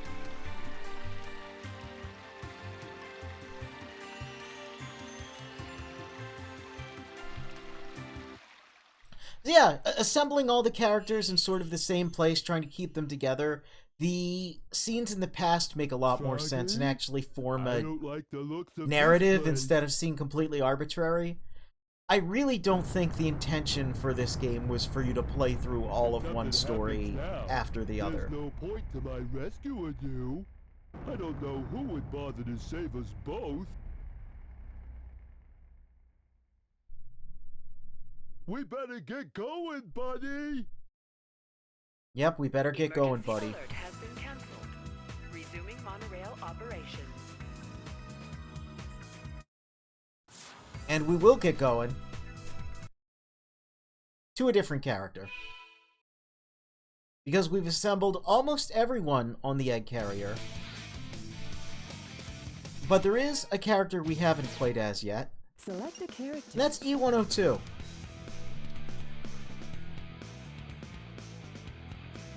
Preparing for Team to exist. Do the mission for stun uncap tokens. It's the annoying shield robots. Do the electric skill tokens. Also the annoying shield robots. Oh yo. Oh boy. Nothing bad ever happens to the echidnas. Smashed by water. Big's voice lends itself to the hug him and pet him and name him Froggy. Yeah, it is a very similar bit, isn't it? Anyway, let's start E102. Let's look at the instructions. How to play as E102. How to play as E102. Rotate, maneuver character, lock on, jump. Gun. We have a gun. Rolling mode. And we've got other actions. For the action stages. Ah. The stage is cleared when E102 destroys the intended target within the special time limit. The specified, I think it said? I can't read. It's fine. Anyway, yeah, you want to get big combo. So this might be an audio issue. Let's see. Let's see what happens here. Nope, sounds good to me so far. All systems, full power. Okay. Metal Sonic. Mecha Sonic. Look at me. I'm your brilliant creator, Dr. Robotnik. You're the second E103 Sigma is not here. He's working on the grind set.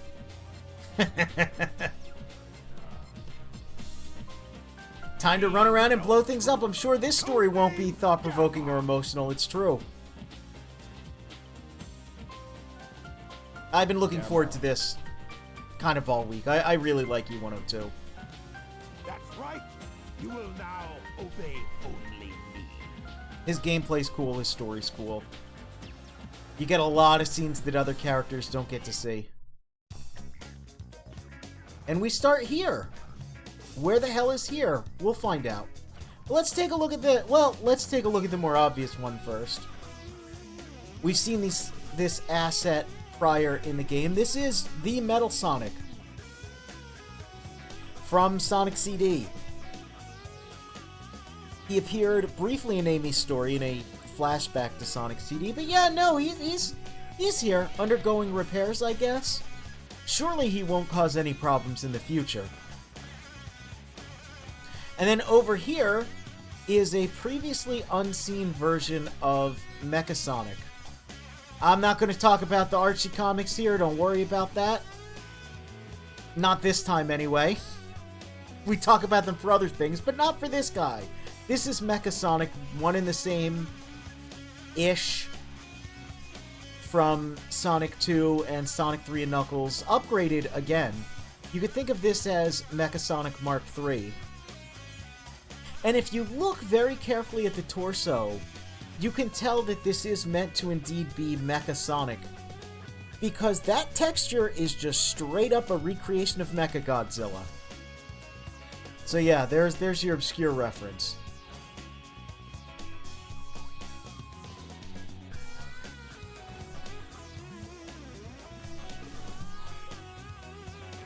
In my brain, these were Saturn graphics. I have to adjust. I mean,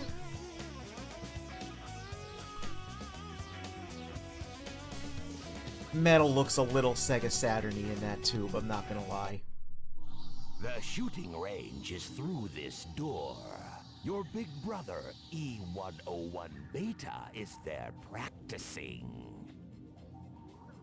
Enter, Gamma! You're not as advanced as Beta is, but you'll do fine.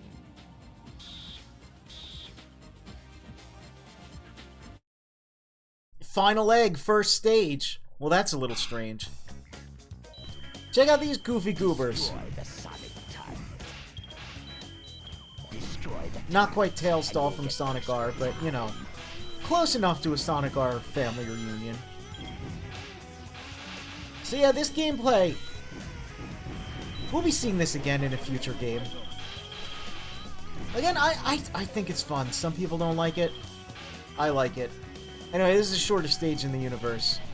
It really is just to get you used to the idea of aim and shoot. We did it. Mission complete.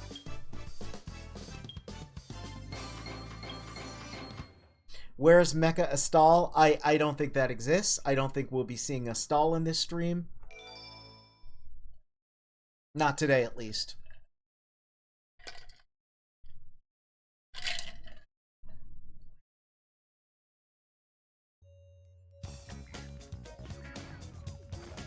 Whoop, there we go. Also, yeah, Eggman's quite large, but E102 is even larger. What it takes. Okay then, Gamma. Here's your test. If you want to stay on board, you must be able to pass it. So we've joked about Eggman's mental state and his motivations, and I think E102's story shows that he's just kind of a cruel, mischievous dude. It's a flying fortress that needs a good crew. He cares more about, I don't know, having fun than really being effective. And the only time he just straight up decides to blow stuff up is when it gets in the way of him having fun. Like, he really just created a robot in E102 to just immediately discourage and be like, yeah, anyway, fight your older brother, you've been alive for like 2 seconds, he's probably gonna kick your ass. But then, of course, we deal with him quite handily. Mission complete. Yes, he's, as Sonic Heroes erroneously refers to Eggman as being a romanticist and a feminist. The Japanese translation, a more accurate Japanese translation of what it says, refers to him as a womanizer, which is pretty funny. You surprised me, Gamma. I had a funny feeling there was more to you than meets the eye. No, that's the other Give robot my Grand Gamma franchise. permission to serve on board the egg carrier. What? So you want to come along with us, eh? Okay. I always found that rather threatening. Parts, I guess. You have special permission. Like, even though this story is obviously about E102 and E102's compassion. Hey, look, it's this famous enemy again. Yeah, I don't know. E101 comes off as very threatening, even to Eggman, who, of course, is dismissive, but it's like, big murder robot just gets all up in your grill. You know.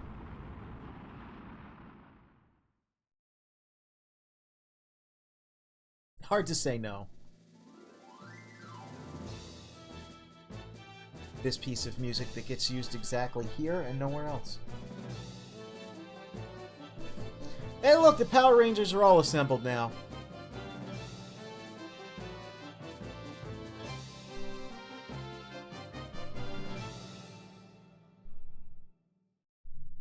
Aha! Testing 1, 2, 3.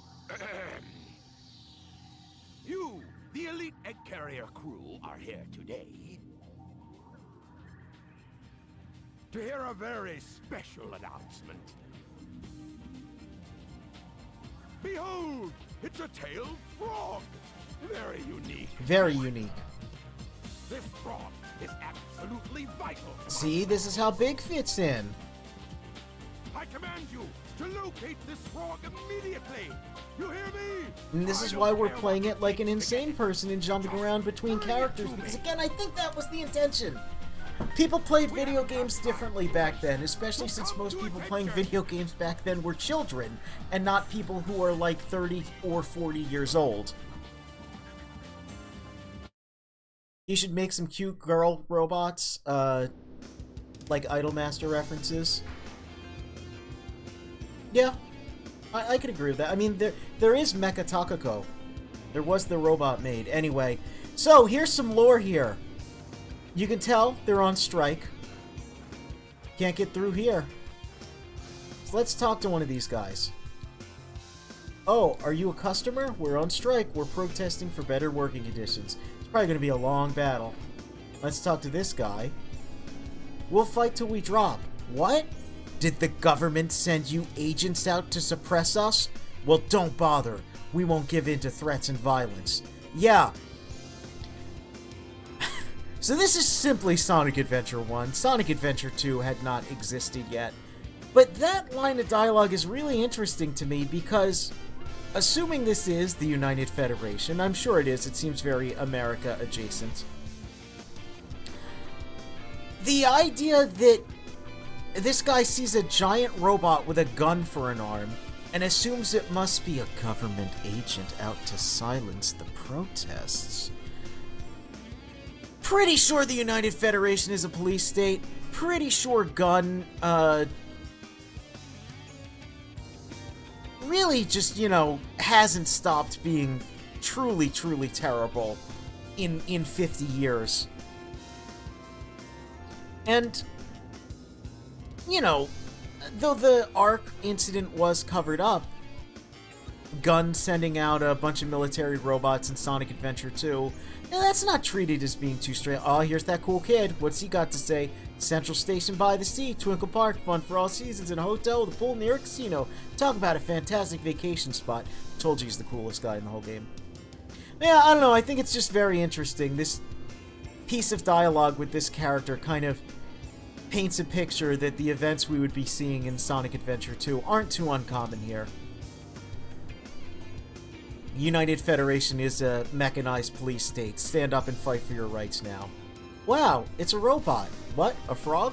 Well, come to think of it, I think I saw one back at the hotel. Let's talk to the news lady. And here's today's top story. The papers say transportation screeches to a halt because of the strike. Quick settlement demanded. Know what I think? They're just holding out for more if you ask me. Uh-oh. She's not an ally. So, E102, we didn't get to see it before, but if you run long enough, you go into this goofy little driving mode that I love. Kind of become a little mobile tank. It's neat. He's got another movement mode. Because he's a robot, he can't enter water.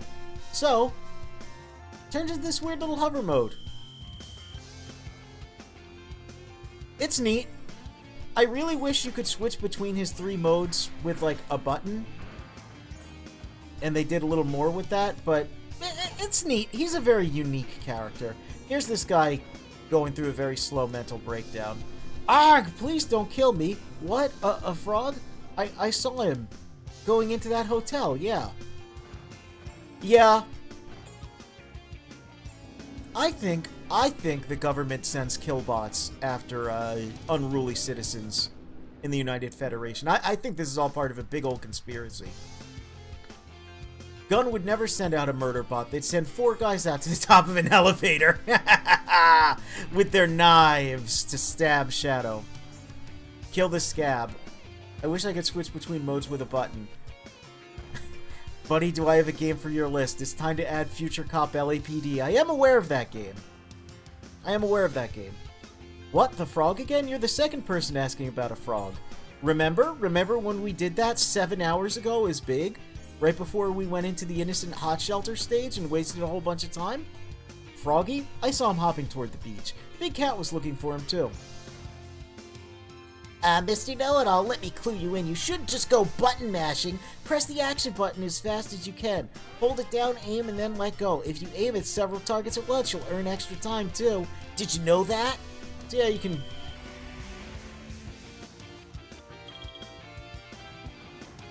That's how we get into Emerald Coast.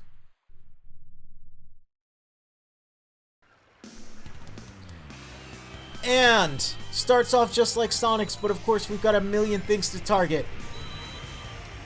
I love that E102 gets this stage. It's a good stage.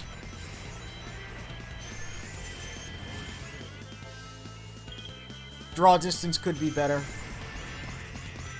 It's very funny that it still has the same music though. This cool time summer jam theme.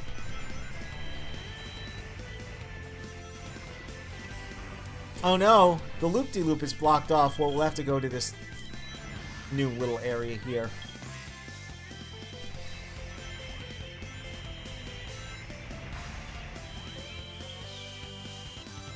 Alright, I can't wait to see how the whale chase go- oh. There's no ramp. And I mean, technically the whale did already smash through that boardwalk, so, you know. It would be a continuity error if we got to do it. But let's just grab all these animals. Oh my goodness, look at that animal. Look at that incredible creature. This is weird. I always thought this was weird. Capture complete. Yeah, there's the second shortest stage ever. They saw the cat go to the beach and were like, cage him in. You transform between a walking robot dude, a hovering robot dude by pressing a button. It's probably the worst mechanic in the game. Cool. Nervous about playing Gamma's missions because the time limits, then I realized they were pretty easy. Yeah. Does Eggman hate shares? He just loves destruction and nonsense. I grew up with Mario. That nerd had time limits all the dang time. Location. Yeah, I always assumed the bubble was like a function of being in the robot, but Froggy was not in a robot. So I don't know what, like a little energy projection. Whoa.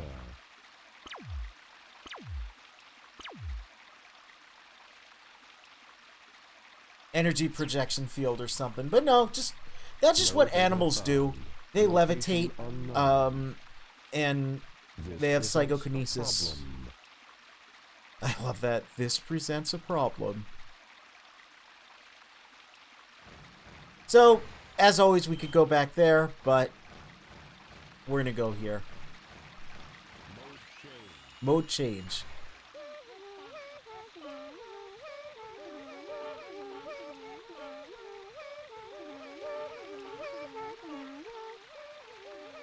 Welcome to the Oomphy Psych Ward.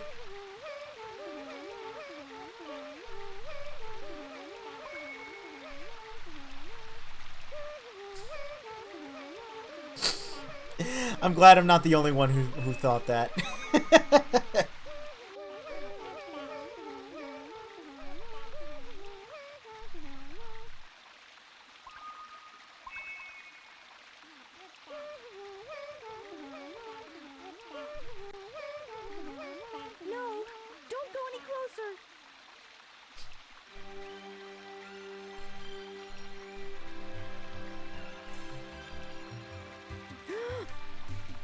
I'm sorry.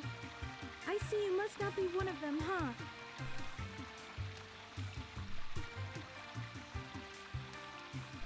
Did you notice the presence guarding these children? He's a very loving and gentle creature. These little creatures are too vulnerable without its protection. This protection allows them to continue seeing in peace. Even I was surprised the first time I saw him. Now my father is trying to take their sacred home. It seems his heart is closed off to us all. My true hope is that someday we'll understand each other.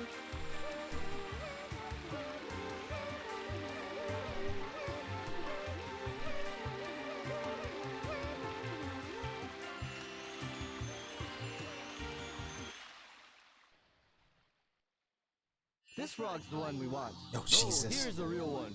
My frog is the right one. After that, like, you know, very pivotal, important sequence, we get this goober brigade over here. My frog is the right one.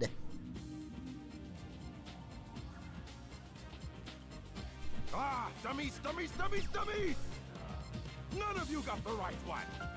We must find the frog with Chaos's tail. Tikal trauma dumping onto the first robot she sees. Emerald.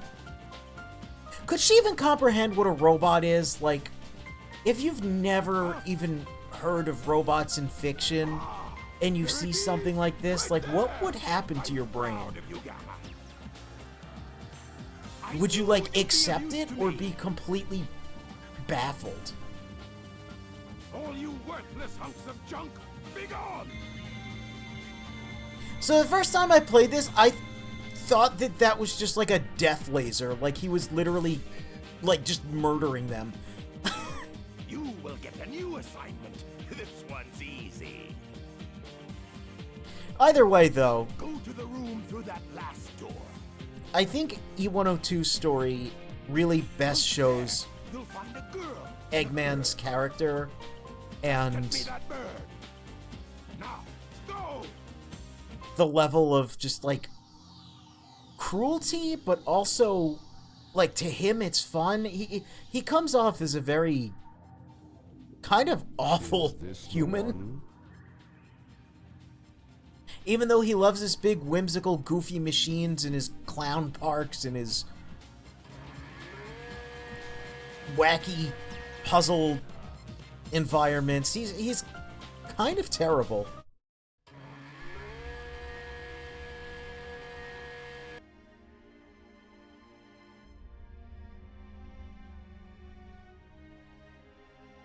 And this is...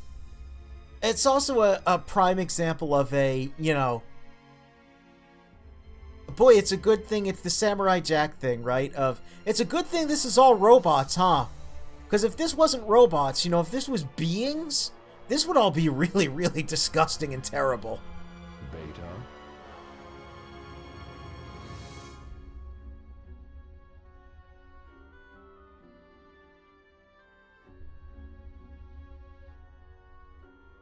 It's all very subtly told, too. You just have E102 seeing things and, like, not very strongly reacting to them emotionally, because he's a robot. He doesn't really have emotions yet.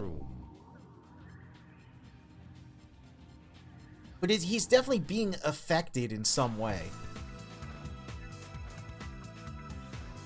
Anyway, you wanted to see the cute girl robots. Here we go.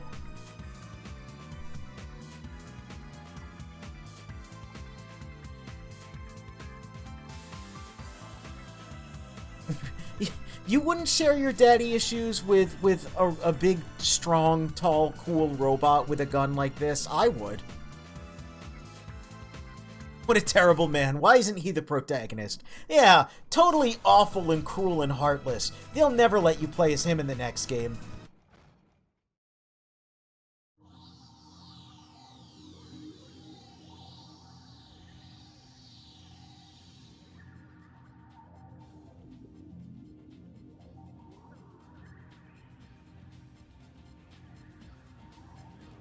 There's that egg.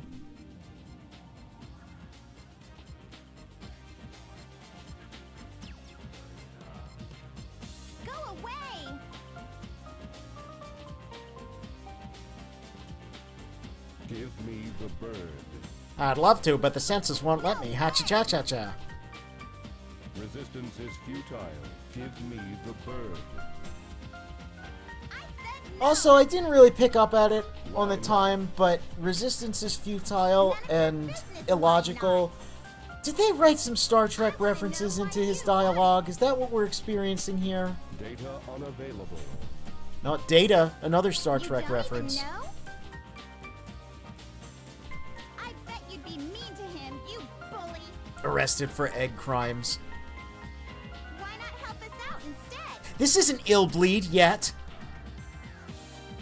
We are not Don't you know Cork what the that Toy is? Hunter being arrested and sentenced to toy hell Does not for our egg murdering ways. Why try to save that which is useless to you? Does not compute. Damned to I feel eternal sorry for subjugation you. under Eggman failed to give you feelings. the king of toy hell, Zodic the Hellhog. Wait a minute, Birdie. Get Trex nerd. Probably just stereotypical computer speak, but probably was based in Star Trek references. Yeah, I mean around the time especially. You know? Get going. I could see whoever translated this game being a bunch of nerds who just couldn't help but put their little spice of Star Trek references in there for their other nerd friends. Why are you letting us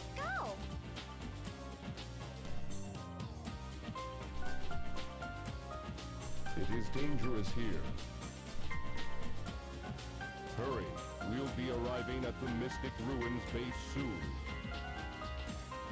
So, you're not like those other robots, huh? You truly are a good person inside, aren't you? A good robot inside. Take care, okay? A lot of people criticize Amy's characterization, but I quite like her. I like that very often her presence and, you know, insight, as simple as it may be, to other characters, you know, it brings out the best in them and kind of changes how they look at things. We'll see this in future games as well, but I don't know. I think when Amy's not simply just following Sonic around.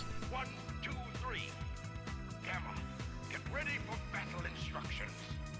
Get the jet booster from the ammunition room and get up to the deck. The ammunition is unlocked. When Amy gets to do more than simply follow Sonic around, I think she's at her best.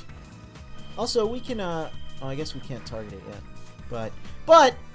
But, we will not be getting the jet booster yet. Not quite yet. We're gonna start catching up with everyone, because we're assembling.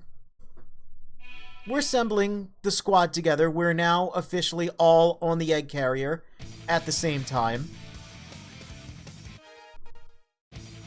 So we can start going through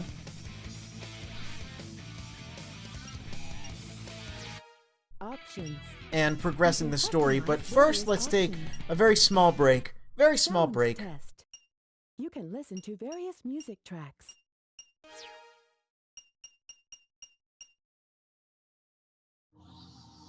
And we'll return shortly with more Sonic Adventure.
We're back. How do you like these little robot beats? This is what all music will sound like in the future, the far-off future of 2010.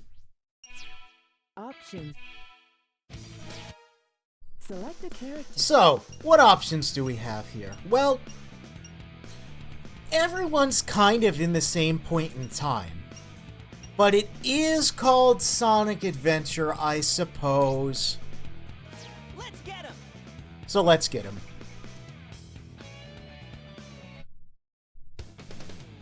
I'm Sonic, Sonic the Hedgehog. Amy was taken away, so I went down to Mystic Ruins and saw what was there. The egg carrier. Flew off towards the mountains with Amy trapped inside. Now the tornado is damaged.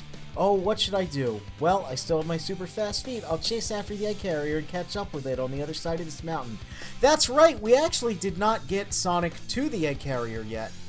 Because he is an idiot and a stooge and a fool, and in Tails' story we saw he didn't actually hit the Red Mountain capsule. Which means we have to go do that for him.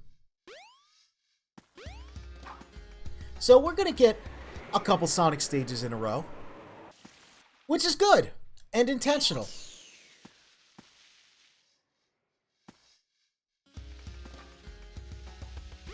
You know, you want to have a little bit of Sonic in your Sonic Adventure.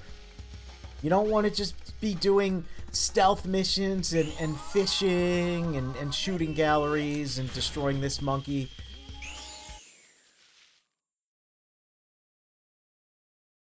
Red Mountain. There's that low-resolution egg carrier. So we were here as Knuckles prior. And I mentioned Sonic stages. Makes a bit better use of things. It's a little more linear. A little less bizarre. The music still absolutely slaps. Check out this thing. This exists in this game. I guess.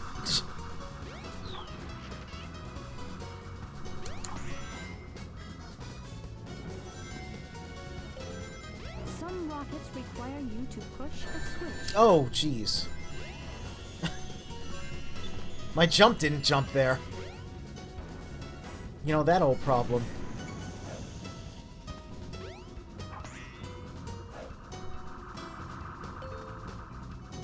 This is a pretty neat stage. Oh, yeah. Get absolutely blasted forward.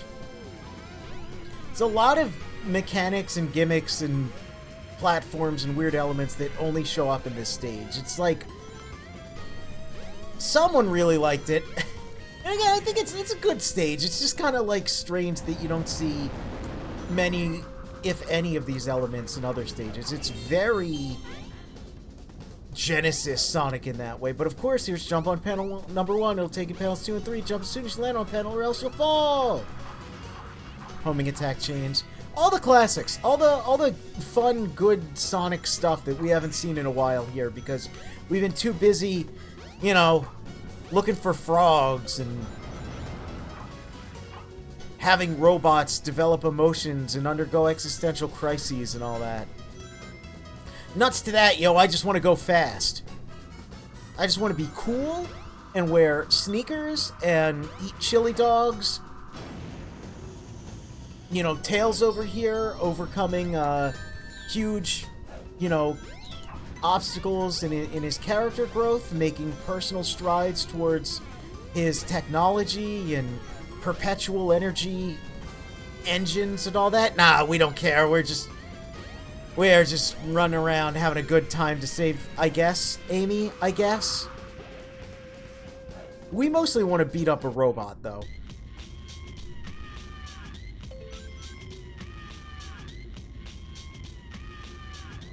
Oh, I love that beat. Again, this is sampled from Red Hot Ghetto. This is really funny because it's Red Mountain. Check out that! It's a weird spider. I don't know why. Couldn't see much of anything there.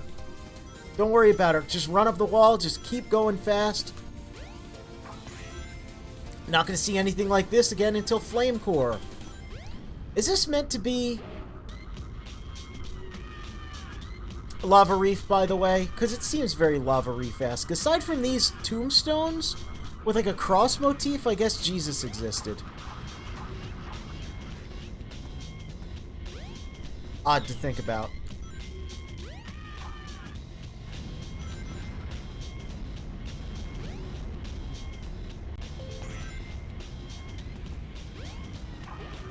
It's just such a cool stage.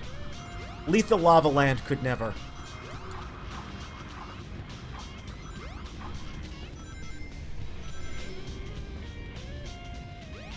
Check out that crazy machinery. Also check out these guys. Let's give them a taste of our Lightspeed attack.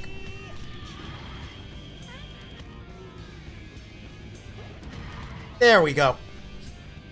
So yeah, very clearly Eggman has been here.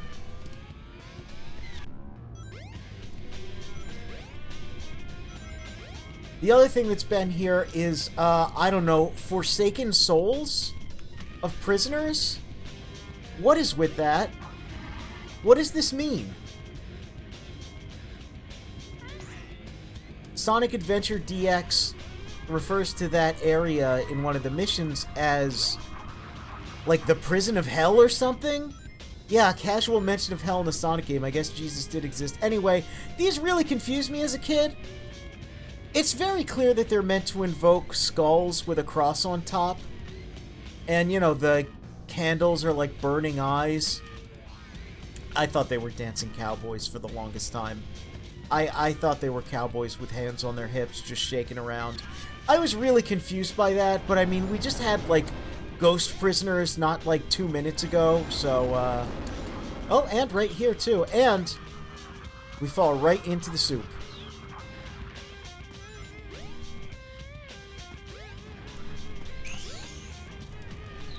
Now, we could have taken that light speed path there, but why? Why? We want to hit the enemies. We want to grab the things. We want to fall into the lava and look like an absolute stooge. Actually, is there... What does this path lead to?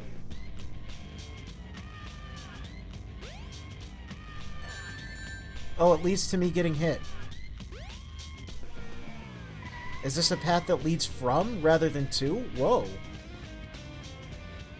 I didn't know there's that many physics in place on these, but who cares? Let's not tempt fate here.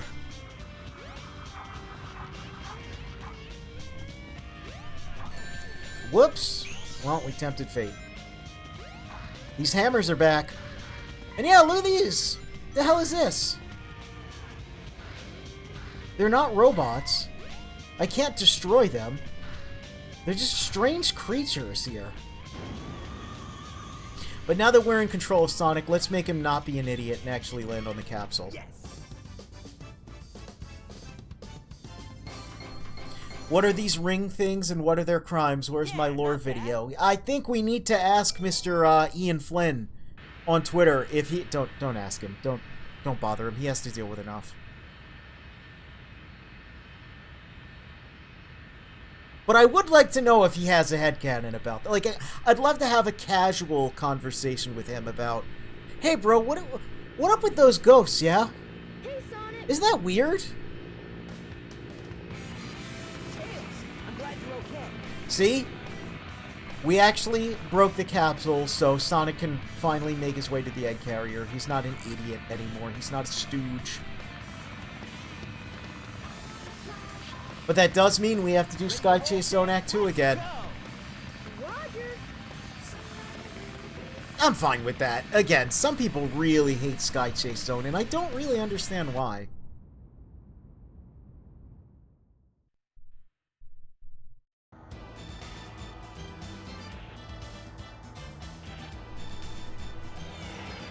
Sonic has magnetic shoes. Yeah, I always wonder how he's meant to stand on the wings and back of the tornado without falling. The only game that actually like has anything even remotely close to an explanation of that is Sonic Unleashed, where that version of the tornado that does have a very similar transformation to this has like a little gunner section that Sonic grabs onto.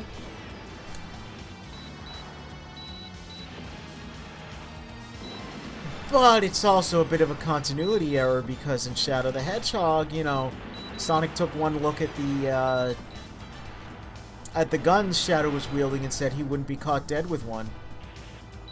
But I guess he's fine with if it's mounted to a plane. Or if it's in the Super Smash Bros. Series where he's got no problem picking up the various projectile weapons.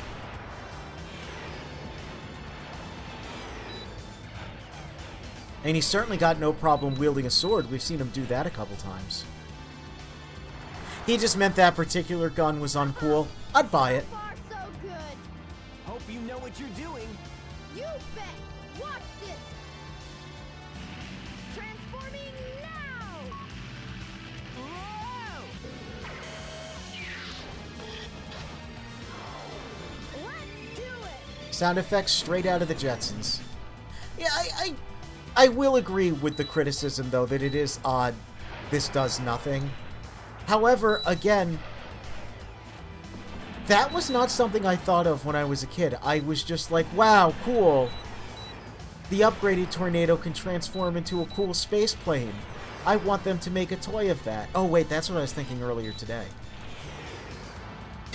But no, yeah, like, when you're a kid, you don't really think about that. When you're an adult, you know, you'll look at that and go, okay, what's the purpose of this? It offers no gameplay function. But it's a narrative function, you know, don't worry about it. And it's true, they could give it a gameplay function that also adds to the narrative, but they didn't, so don't worry about it. Sega Dreamcast, fancy graphics. The plane transforms now. It's cool. Don't think about it too much.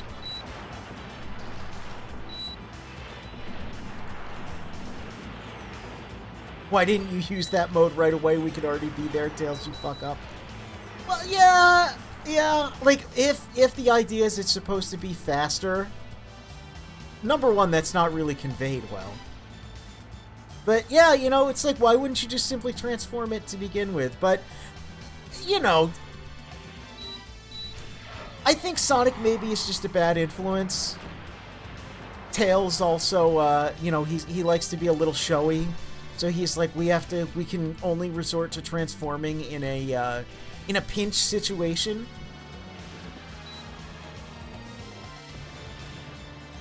You know, the cool robot can't just use its special attack immediately.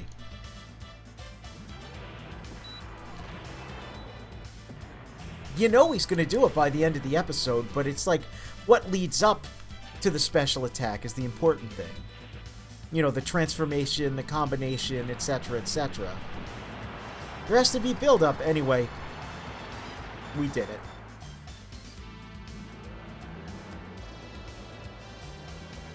Like, I guess something... I guess it's supposed to be a maneuverability upgrade. It's not conveyed really well. I'll give people that it's not conveyed really well. Why doesn't Sonic use Supersonic? Is he stupid? He doesn't have the emeralds yet. We gotta land on the egg carrier. Whoops. I forgot something. What's that? There's no landing gear in this mode. What? I do think that's pretty funny. Still, like Super Genius Tails forgot. Oh. Wow, this thing is really huge. I forgot the plane has to land. Time to gawk now. We need to find Amy. Doesn't really matter. I mean, You're right, my friend. So here we go. these two are just not having it. It's really funny. Yeah, tornado's just kind of here. It's cool to be able to just see it. I always like when places and assets primarily used in cutscenes can be seen in-game. Well, it looks like it's just a straight shot. Oh. Ideas, you fools! You haven't seen the power this vessel really has. Get a load of this. Get a load of this. There's that famous line. By the way, look, his ship transforms too, because of course it does.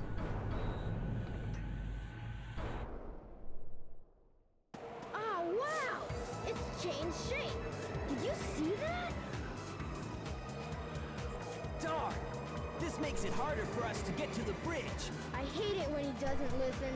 I bet you weren't expecting this.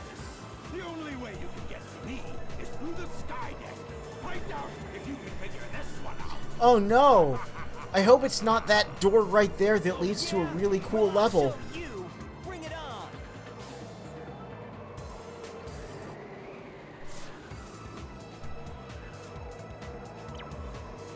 Skydeck entrance is open. Yeah, again, you kind of just see... Also, this monitor is the proper color. It's like Eggman, as soon as Sonic's on the scene, he's like, oh man. This must be the way to the sky deck. Whoa, spinning around there. Time to go through a wacky level I built for you. Everyone else, though, he's just cruel and calculating.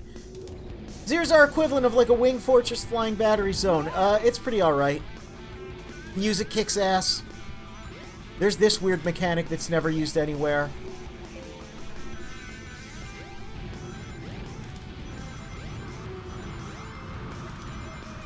This is an absolute set-piece level, and it's super rad. A far cry from the very casual, fun Emerald Coast. I mean, we can try to go over there, but Sonic wanted to auto-target onto the spring, so I guess we're not going over there. It's weird, because it's like a higher effort shortcut that's not even short. This, on the other hand, though, is a shortcut. I think. I think it's mostly just easier, like it skips a couple nefarious jumps. Oh, right, I'm sorry. I think I have to be here? I don't know where these things are. Well, it's certainly not a shortcut now. There we go. So yeah, flying in and out of the storm is really cool. The lighting changing in real time. It's cool. It's neat. It's great. We can skip all that and just go over here. To, like, a... Again, who are these seats for, right? This is, like, the main bridge? This looks like where you would pilot something from. This looks like where they would launch Gal Gaigar from, or tell the Symphogear girls to go out and fight the noise or something. But, no. No, we just... It's just kind of casually there for some reason.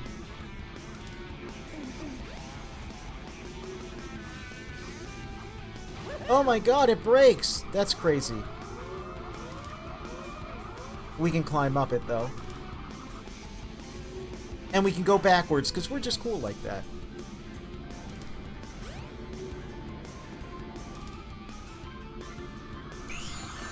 Whoops! Oh my god, everything's hitting me. Warning! Intruder alert! Power cannon standing by. To deactivate the cannons, use the rocket located on the stepladder near the 4th pillar. Yeah.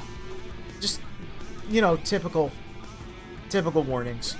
I feel like something's bound to have done the transforming airship, but the second form wasn't built to be aerodynamic, so the ship crashes. That's pretty funny. Well, that's a problem with, like, tilt rotor, style, like the Osprey, I believe, is... it, like, ruins the aerodynamics, and it's just additional moving parts that can foul things up. So, like, even real-world transforming aircraft, it's kind of not a great idea. It's like, oh, that's cool, you can, you know, take off and land vertically, but it doesn't offer that much benefit. I can't read that. Even a little bit.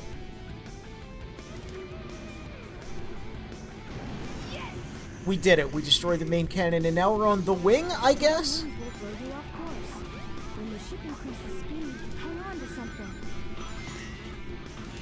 So there's two paths here, as you can see denoted by the arrows. I never take this path here, so let's see what it goes to.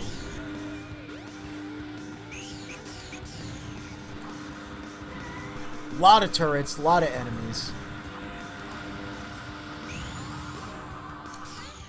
So if you do... Uh-oh. Oh my god, look at all those shots. Let's see if I can pull it off. Hell yeah! That's pretty cool. Again, completely useless, but very cinematic.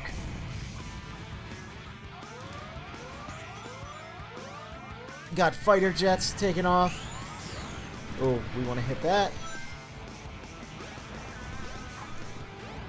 These things just get jettisoned down onto the ground, crushing millions.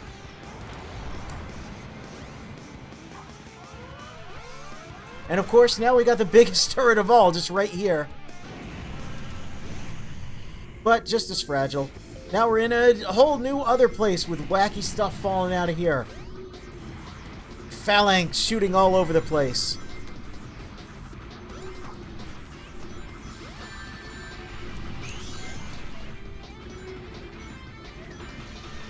Just dash around for no reason. Who cares? Does it waste time? Yeah. Does it look cool? Absolutely. This is a very, very... Like, I'm biased because I like Wing Fortress Zone and I love Flying Battery Zone, but man, the airship stages, they're the best. I think you can... I can't quite fight the gravity as well as I thought. Yes, I can! Ha ha ha! I am a genius at needle mouse games. Can I fight the gravity here, though? Oh! Nope.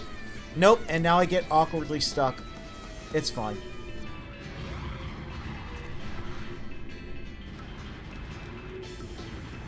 Osprey's lift power and VTOL design kinda fucks for when you need to move heavy things, but yeah, apparently they're goddamn death traps for people. Yep. They definitely have their... That was a tire. That's a big Japanese sandal. All kinds of goofy stuff falls out of here.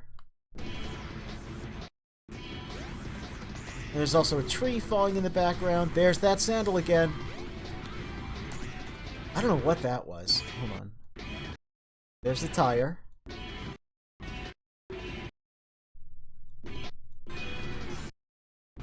There's the sandal.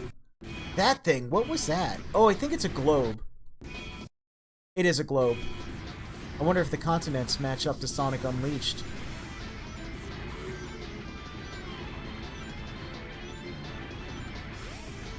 They won't. They won't even match up to Shadow the Hedgehog. It's probably just a regular globe. Yeah, what's going on here? Why is all this, like, what's with the gravity switching? You know, like, we're completely sideways now compared to where we were. What's up with that? Maybe we'll find out. Maybe there's a reason all this crazy stuff's going on. Yeah, the Osprey's, like, really cool. VTOL stuff is always really cool, but, like, man... Man, it's dangerous. Yes. When it works great, but, It's quite precarious, I would say. Good term for it.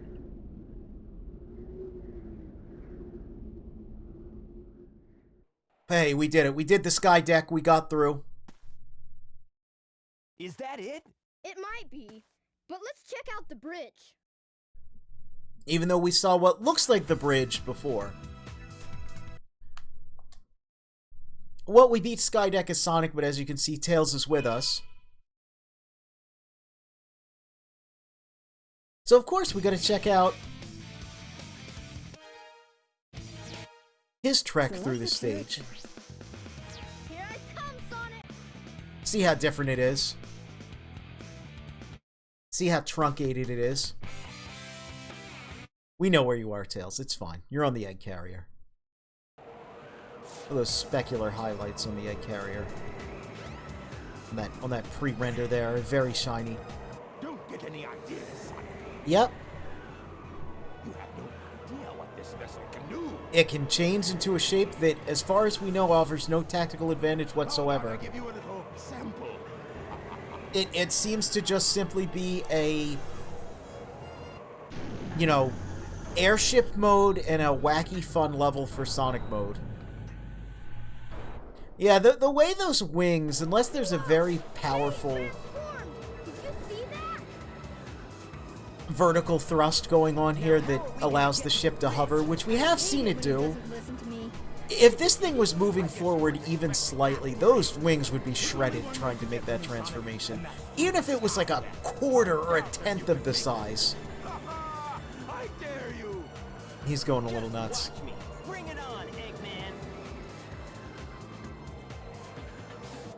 But, you know, I mean, Eggman is 300 IQ. Maybe we're just being a little cruel to his understanding of aerodynamics.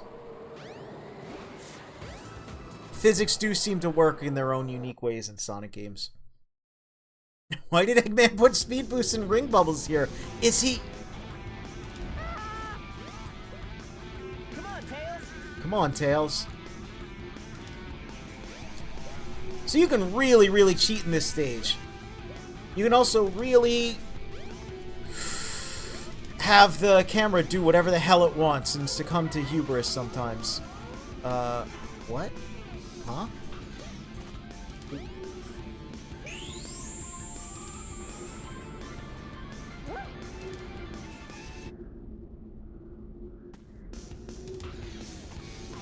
Anyway. All right, Tails. Don't be condescending. You made it. You made it. Yeah, here's this little, what looks like the bridge of the ship right there. Well, you couldn't really see it because I'm kind of flying all around. Oh no, I've got the speed shoe. See you later, Tails. See you later, Tails. Hey, hey, hey. I think my hubris is, kind of destroying me. You made it. Could argue maybe you should do the level a little more normal, to which I go, no. I'm gonna do it like a crazy person and die 100 times. Even though dying causes Sonic to go forward more, so I'm actually, you know, technically doing worse. But let's not, hey, let me worry about that. There we go. No, well. All kinds of wacky stuff down there I'm not going to be messing with. But, as you can see, the level just ends here with Tails. Please don't shoot me. There we go. Much shorter. Much shorter. Get a load of this and the wings just snap off and the whole carrier pivots to a 90-degree nosedive. The real Crash 4 ending. Cortex decides we're all going with him.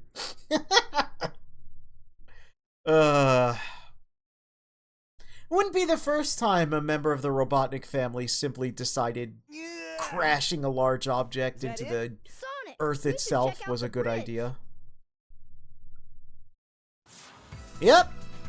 We sure did that level, but our friend the Needle Mole also has a little excursion through it.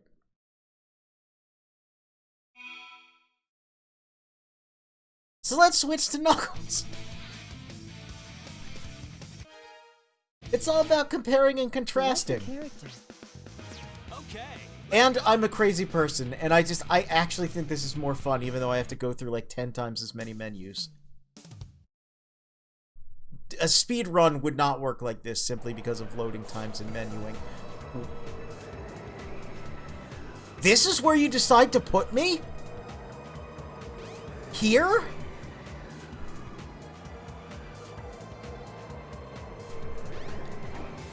Why? Where did the game think it was putting me? Oh, we don't even get the power-ups back here.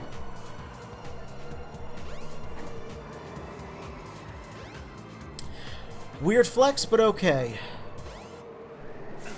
What's going on? Look, Knuckles was here for the transformation. Ah, this thing's always changing. Giving the Earth a small wake-up as a treat. Well, let's try going back in here. And you'll notice that for some reason, doing that, transforming the egg carrier, enables terrible, terrible Z fighting on the stairs. But also drains the pool. I sense the Master Emerald. It can't be far from here.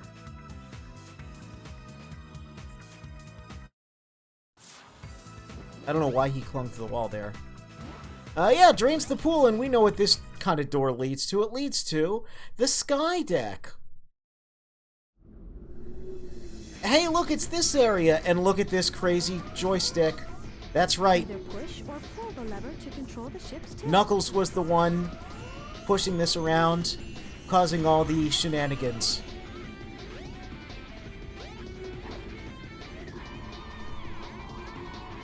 So that's pretty fun.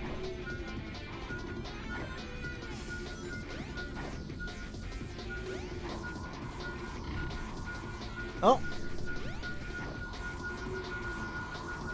Well, we know how to get there. This way.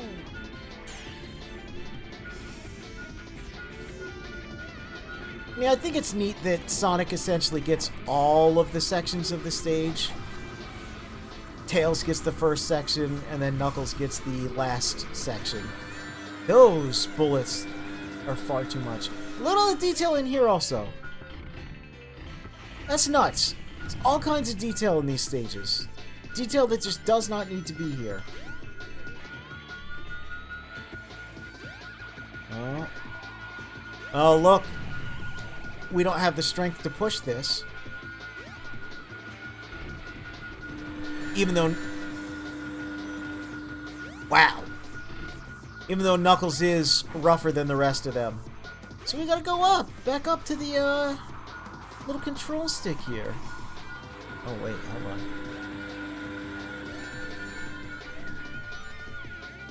Oh, look at that sandal frozen in time. Look at that. As we call out the universe. What is that thing? Stick of dynamite? I don't quite know. But because the angle of the ship, this is open. Yeah, what is that? It's a fire extinguisher. Look at that. Do we have any more of these open? I want to see more oddities. Oh yeah, look, it's Takako.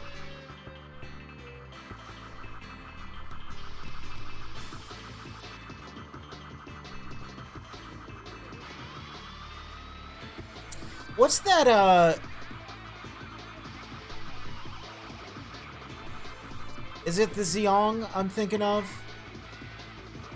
I think so. It's giving me vibes of that thing. The shield in there. And, like, horrible noises for some reason.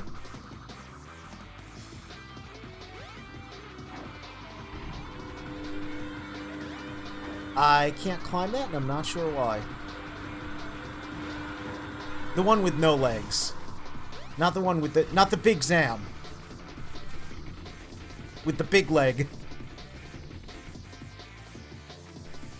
Alright, anyway. Or pull the lever to control the ship's tilt. No, we want to push the other way because it's a flight stick. It's inverted controls.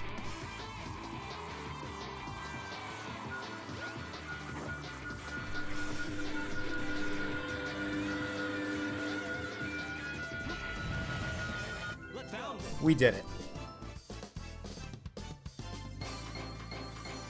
The one with the really long legs is the perfect Zeong. I don't know if I've seen that. The last missing piece. All right. Now, to restore the Master Emerald. He's drifting slightly. He's got a little Joy-Con drift. Also, there were 2 T-calls in that sequence.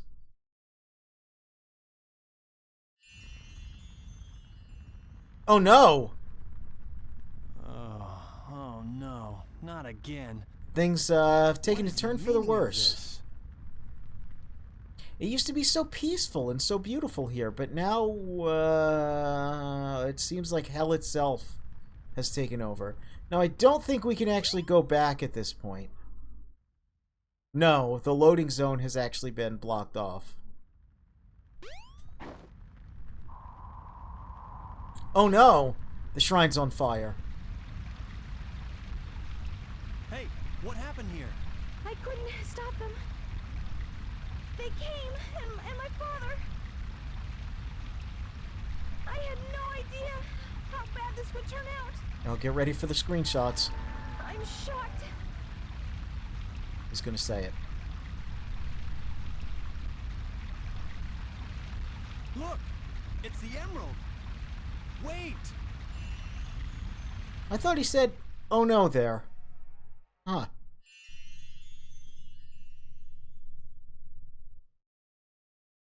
Is this a dream? It's more like a nightmare.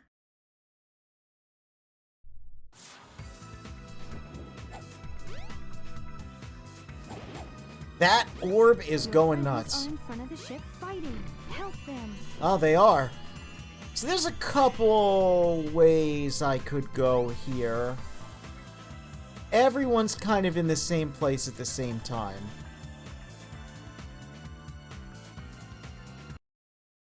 Let's go silly mode. Let's go absolutely silly mode. We'll do it in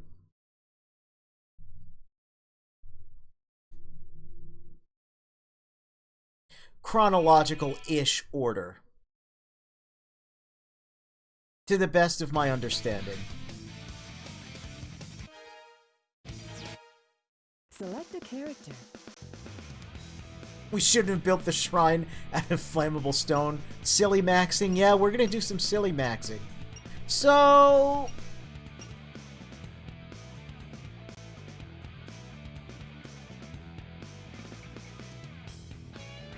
let's go Sonic first. We're gonna be jumping all around. We are gonna be up and down and all around right now.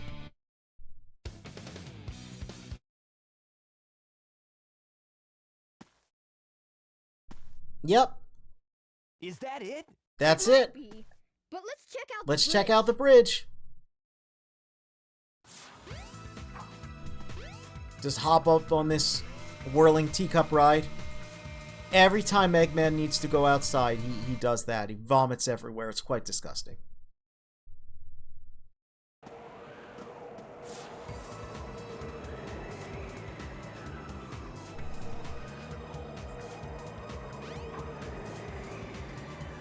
Sonic!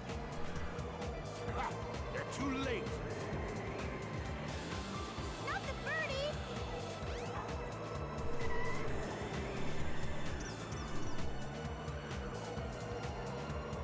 A Chaos Emerald!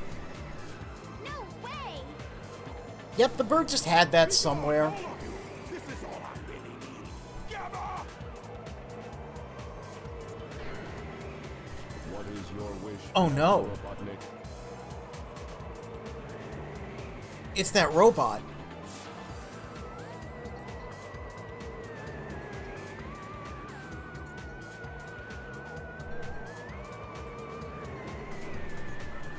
Get rid of these pests! Show them what you've got! Aye, aye, sir. And don't disappoint me, or else...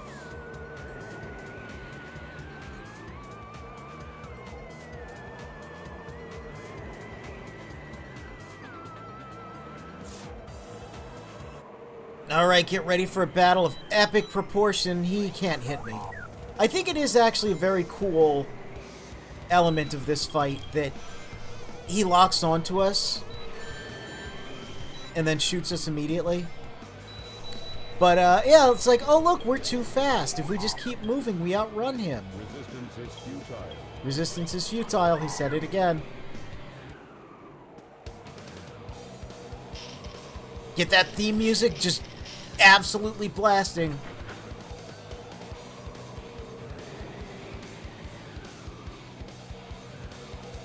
And see, now, if you had played through all the way as Sonic, you'd be like, oh yeah, like, just destroy this evil robot, because that's what I do. And you're like, Amy, what are you doing here? Step aside, Amy. Out of my way. It's just a heartless machine. This robot is my friend! I, the protagonist, will destroy it. Oh no. Don't hurt him! Maybe the machine's nice. Or maybe Amy's just weird. We don't care. Whatever you say. You must have your reasons. Do we respect those reasons, or do we just not want to argue? Hey, the ship is losing altitude. Hurry, Tails. Take Amy and get out of here. Alternate universe out there. Like, so did you name Eggman that because he's trying to create a new world? And Hideo Kojima says no, he was birthed out of an egg. Oh, I'm so glad that... Oh, I don't want to... Oh, anyway, let's just talk to Amy. Buster Wolf. I don't want to think about the alternate universe you've created. If I'm to continue, I need to change this ship back to its original shape. There must be a switch somewhere on the bridge. I've got to find it now. That's a bit of a leap in logic, but... Camera? Okay. Getting a lot of awkward camera shenanigans that I don't quite remember. Well, those doors are locked, but... We've encountered this before.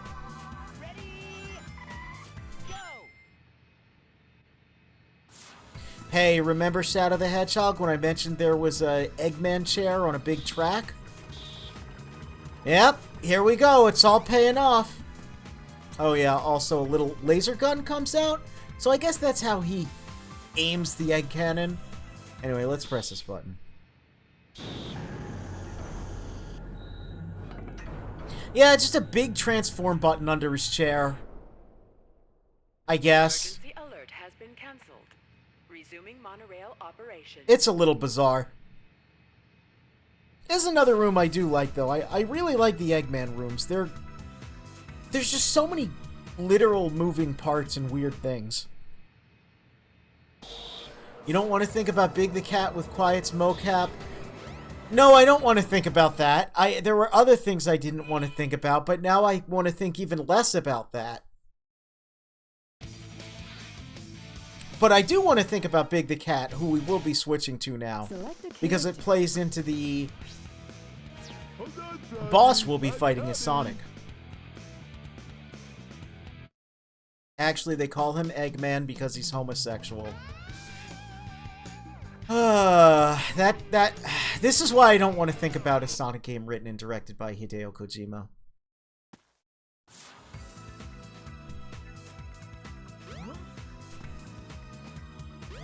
Oh yeah, we can't use this, but we heard that the monorail's in operation. But more importantly, take a look at this. I think that's pretty neat. There's just Eggmobiles. Just spare Eggmobiles on these little platforms.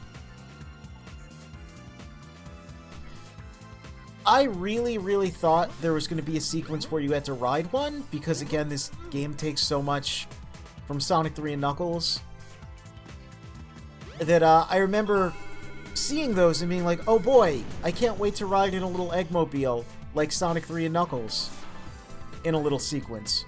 But no, just a monorail.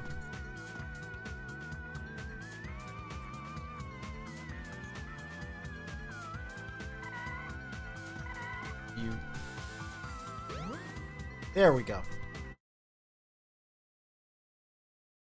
As a resident Sonic expert, which character would be handled worse by Kojima? Amy. Without a question, because she's a woman.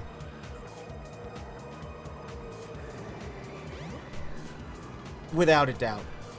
Although he would also really fuck up Sonic as well, and like have Sonic wildly change his goals and motivations.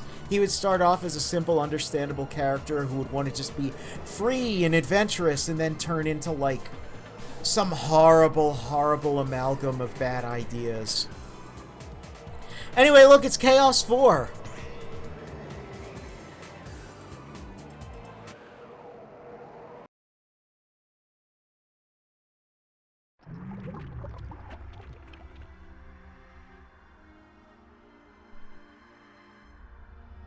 See, it's important to be big here first, because we see this pivotal moment that no other character gets to witness.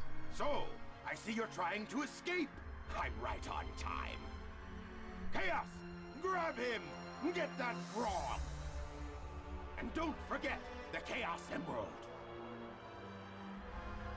Now, if you, again, just play through as each character all the way, this just seems so arbitrary, but we know Sonic is on his way here as we speak.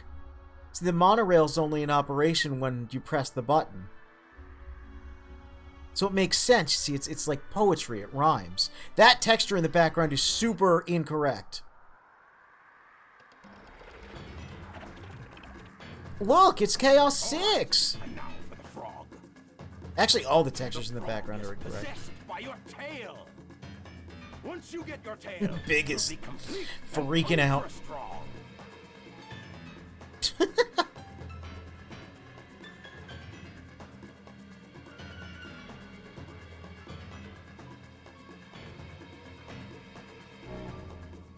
Look, he absorbed the tail back!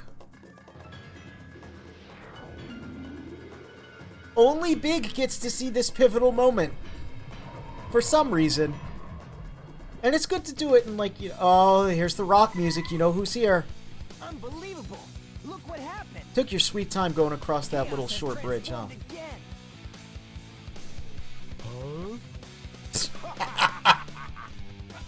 He's pogging. He's frogging. Froggy?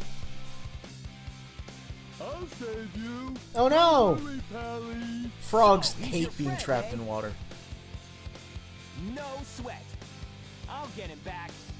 Watch. See how simple Sonic is as a character? He sees someone in trouble, he sees someone caring for a friend, and he steps in to help. Froggy. That's what I mean, where, like, you give this series to a writer like Kojima, and he would fuck that all up. It's so simple. It's so basic, you know? He wants to go on an adventure, he wants to have fun, but if he sees someone who needs help in front of him, of course he's gonna help, because he's a good guy. It's too easy to understand, and speaking of things that are easy to understand, here's this boss fight. Yeah, we get a boss fight with Big.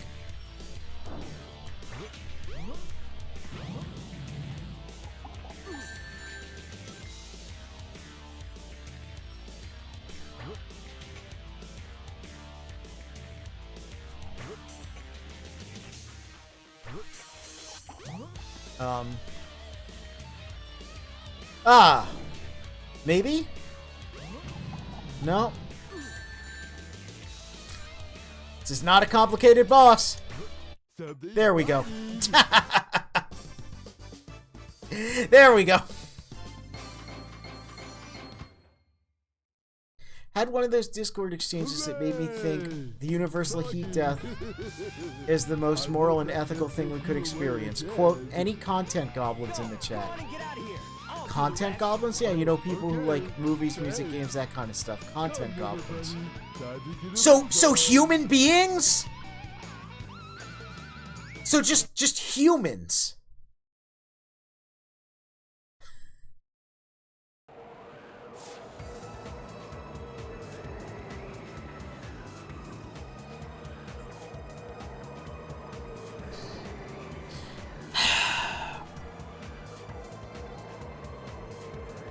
Let's just... Huh?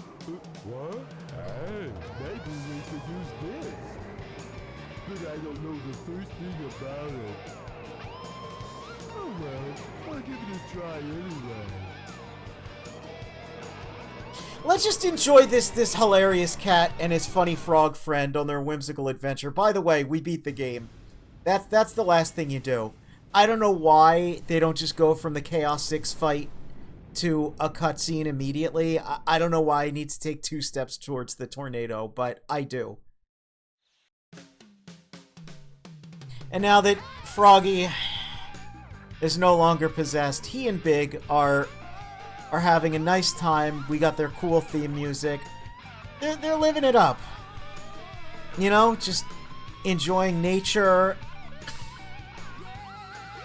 and fishing and hanging out and the windy and sunny days. Truly, Big and Froggy are the biggest content goblins of all.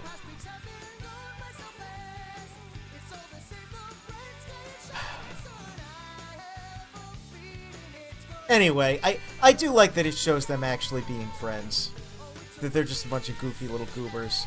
They go on their own adventures. My brain is, like, really trying to appreciate Sonic Adventure, but I'm stuck on the... That is the dumbest thing I have ever heard in my life. People who like movies, music, games, that kind of stuff. You know, content goblins. Yeah, because no one's ever appreciated art in media before. We had to come up with a subgenre of guy. A new type of guy just dropped. You know, a content goblin. I can't believe this is what I'm... Hey, look, Takashi Iizuka. Love that guy. I can't believe this is what I have to experience while Big's theme is playing. This is what my life is now, is this. Anyway, we beat the game as Big. We're silly maxing. Look, we get to relive all the moments. Remember when Big saw the car and he had to save Froggy from the car? Remember when we went in the sewer?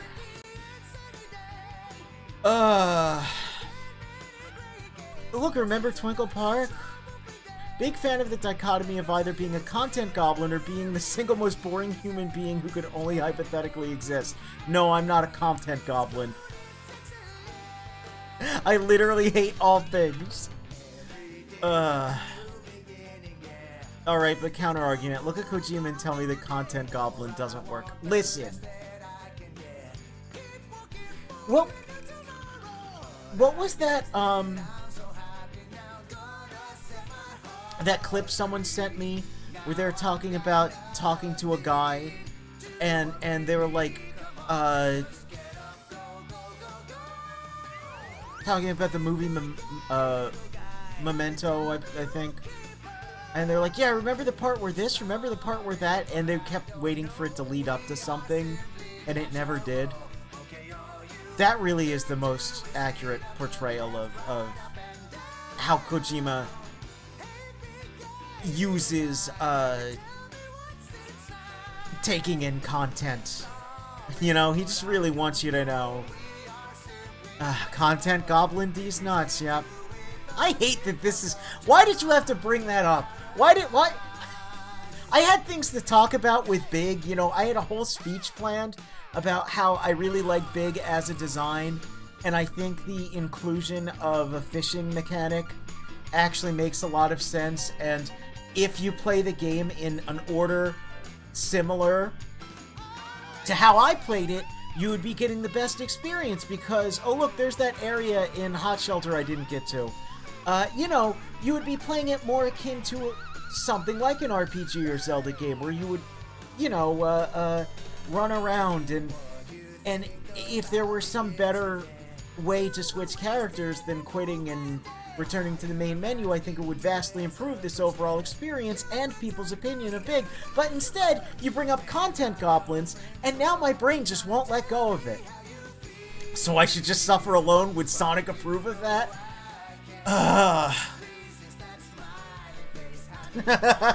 Our fish are just content for water.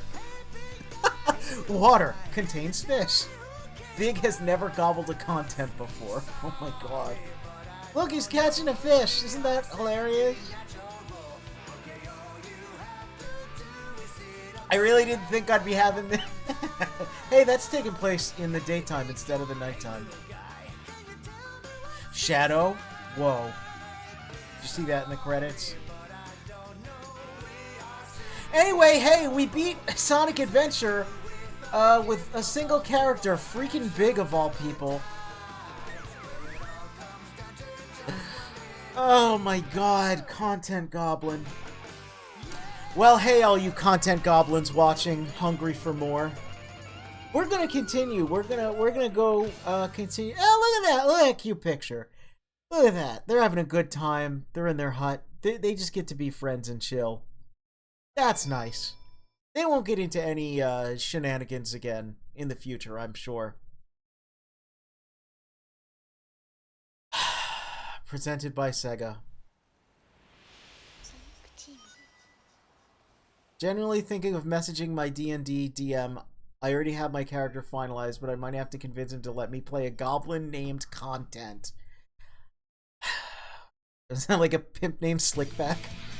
You gotta say the whole thing. A goblin called content. Jesus Christ. Anyway, let's switch to Knuckles. Okay, let's go. Wait, I'm an idiot. We're not supposed to switch to Knuckles. Does the code work?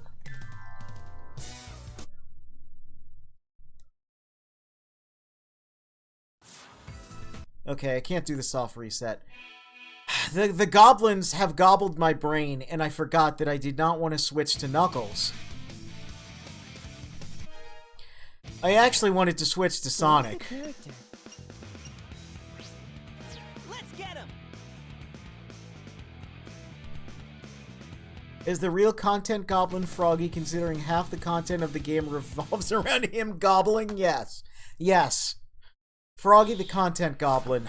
We pressed this button, and as we saw, Sonic is a good guy, and he wants to help out those around him. Remember when I had that? Remember we were talking about the characters in this game? Remember we were talking about this game? And not weird stuff? Look, Chaos Force not here. That's because he's already transformed into Chaos 6 and absorbed Froggy's tail. Look, he's right there, and we're gonna help big. Oh no! Not again! Yeah. Gobbled your brain, so is it a mind goblin? That's correct.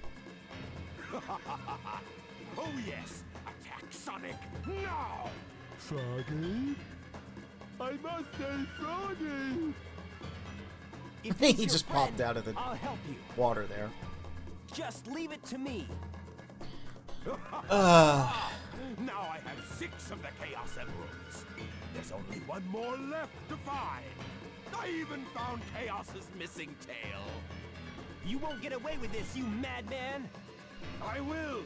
You're no match for Chaos, even though he's not perfected yet. Okay, Chaos.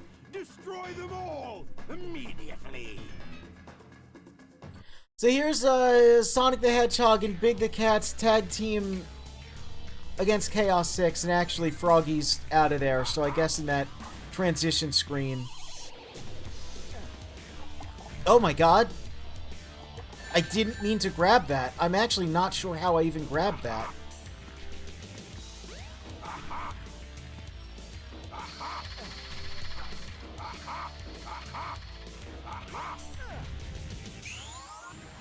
No way! I can't believe this!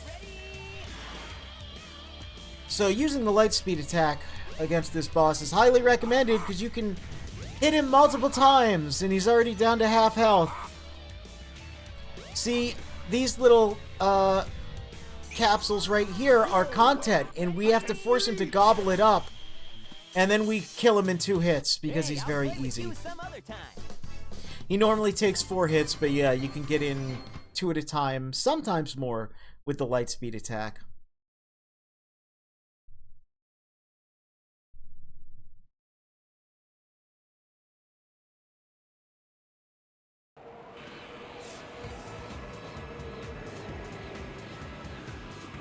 No way! I can't believe He said that line! Sonic! And look, it's Knuckles! For some reason. Hey there, Knuckles. Glad you finally made it. I thought you got lost or something. until we meet again, Sonic! Stop! Come back here!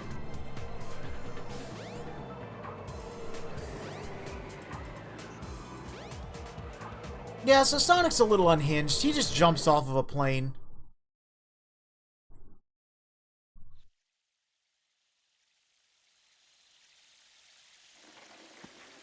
Splat. Ah, I hate Eggman. Where's this? I mean, you're the one that jumped off of a plane to go after him. You can't blame him for that one. Ah, see, there's that snake entrance there, the snake way, and instead of an orb, now there's an echidna there. Because Knuckles already activated the ancient shrine earlier, see? Everything makes sense. That light. I think it's trying to show me something. Indeed it is, but we're not going there yet.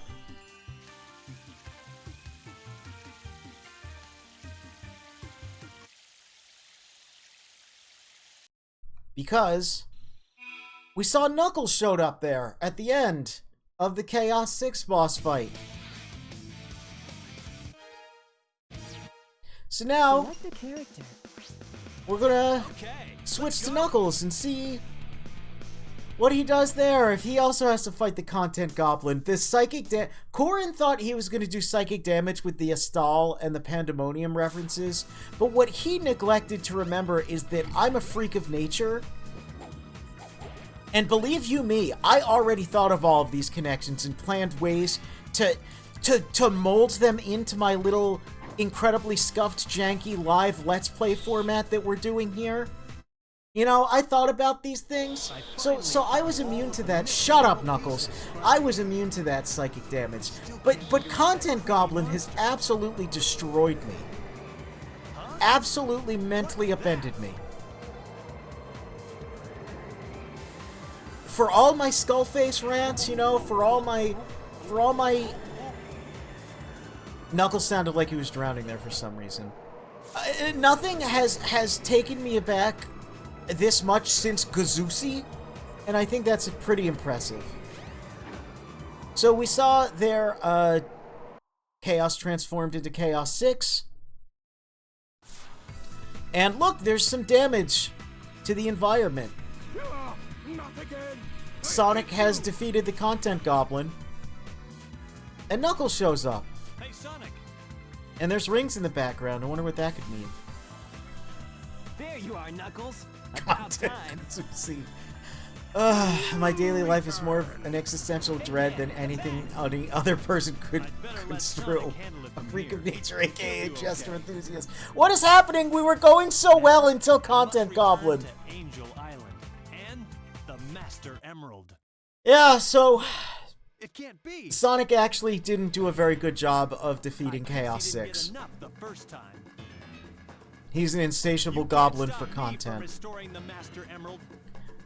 In a bit of a, you can tell the wind has been taken out of my sails, a bit of a nod to Sonic 3 and Knuckles. Knuckles fights the same boss as Sonic, but a little more difficult. Here, the environment has been changed. Also, the maximum heat Knuckles attack kind of sucks. So, sometimes you can't do the quick kill as easily, but I managed to get off 2 hits against him. And that fell through the stage. That's no bueno. Get out of here.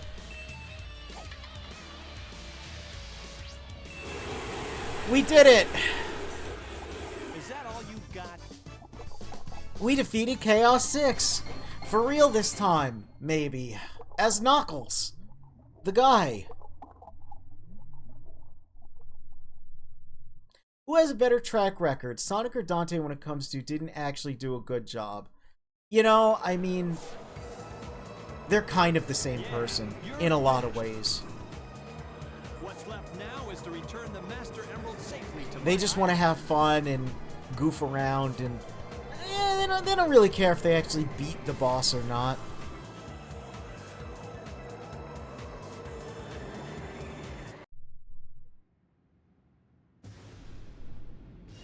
And now the egg carrier explodes. I guess the intention is the fight with Chaos 6 was particularly difficult, but I like to think that the nature of transforming it so many times just, you know, the egg carrier did start to crack under its own pressure.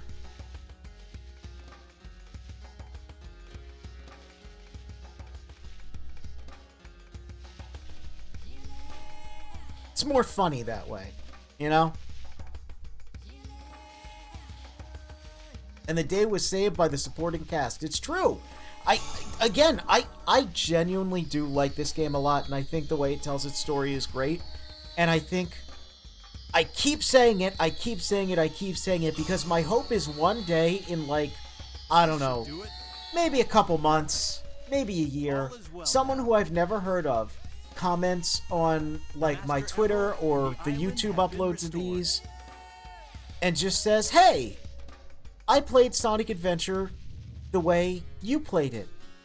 I switched characters. I didn't just do it one character after the other.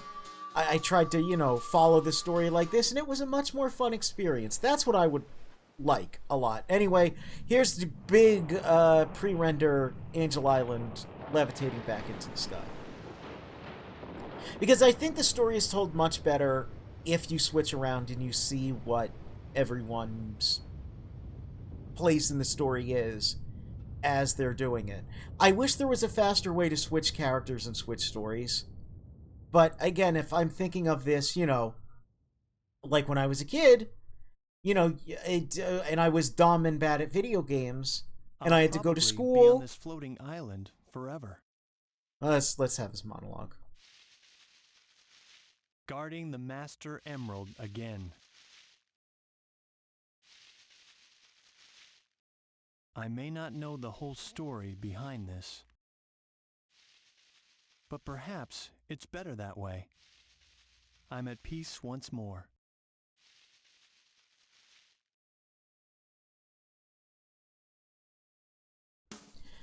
And nothing bad ever happened to the Master Emerald ever again. But yeah! Sonic adventured so Dream Drop could distance. Absolutely. It exploded. The egg carrier exploded because Big pulled the plug in the water, shorted out some machinery, causing a fire that grew over time and eventually ignited the fuel tank. I'd believe it.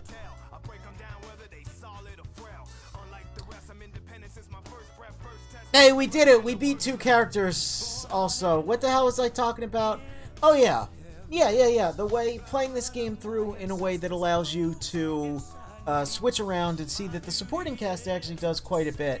I think it's the better way, and thinking of when this game came out, back when children played single-player, narrative-driven video games and platformers, you would have maybe like a couple hours a day after school to play, and you wouldn't want to just run through all the way as Sonic. You'd want to play as Knuckles, because he's rougher than the rest of them, the best of them, tougher than leather.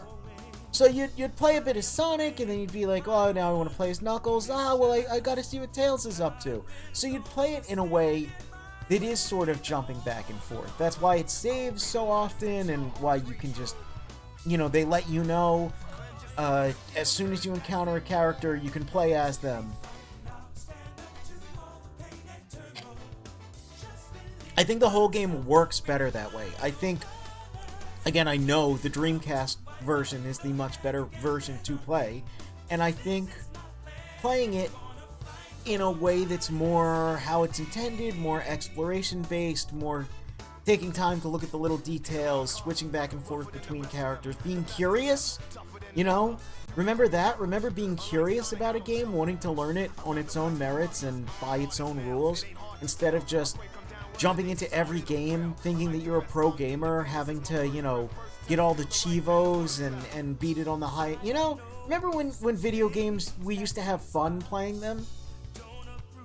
Hey, look, he's in that cool little area that I like. I want that I am at peace once more as a soundboard bit. I want this whole game script as a soundboard. There's so many goofy lines, especially out of context.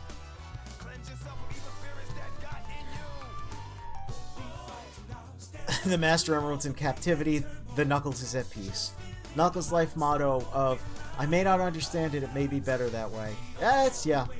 Not sounding very content goblin of me. No, it's not. It's almost like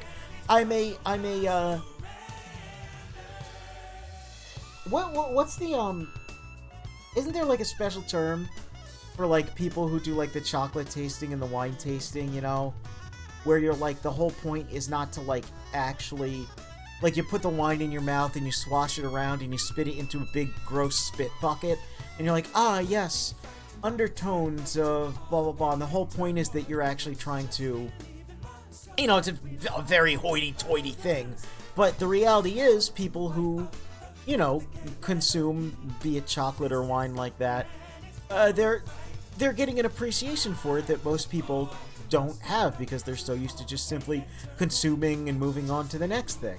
So even though it's easy to make fun of people who like to do very scuffed live Let's Plays filled with trivia. Or put a piece of chocolate in their mouth and kind of let it melt on their tongue and then spit it out into a disgusting bucket. It's easy to make fun of people like that, but the truth is, they're enjoying Sonic Adventure and wine and chocolate in a way that most people don't even think about. And sure, it might not be the new porcupine on the block with the buff chest. It might not be to everyone's liking. You might not want to do it that way every time. But it's worth it every now and then to just see, to kind of like, you know, check it out. I mean, I'm not the most high-class guy in the world, but even with... look at that picture. I love these pieces of artwork, even though they're just renders. Something about them is such like a time capsule vibe. Anyway, we got 40 emblems.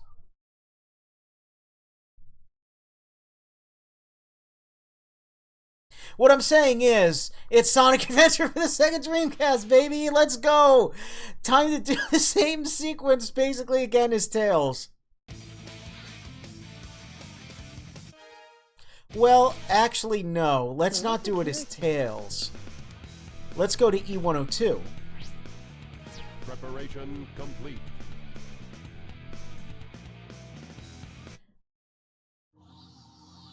I want to read this for a particular reason. E102, codename Gamma. I'm a robot. I was created by Dr. Robotnik. My next mission is go to the cell and take the bird from the girl. I accidentally entered the wrong room and saw E101 beta. I confirmed this discovery via ID signal. This does not compute. Continue with mission. His story recaps are the best written ones in the entire game. They're so good. E102 has seriously the absolute best writing in the game. Anyway, we need to go get the jet booster. Let me catch up with what people are saying here. Very specific thing to think of, but also this story has a bunch of interchangeable protagonists. Was happening a fair amount in games before this, most of them being Japan only. That is true. Probably be a lot more intuitive that you're meant to do that if you grew up with stuff like Saga. Yeah, literally zero Americans would have done that because, you know, it was Japan only. Now, yeah, I did play it like this when I was a kid, but that's because I, Oh yeah, look at that little guy. I was gonna say I was easily distracted by things, and here I am getting easily distracted by a little guy. But yeah, you know, I had like that sense of exploration about me, you know? I was the kid who would, I would build my Lego set, and I would keep it like that for about a week before I dismantle it and build the funky space pyramid of the people. And, oh,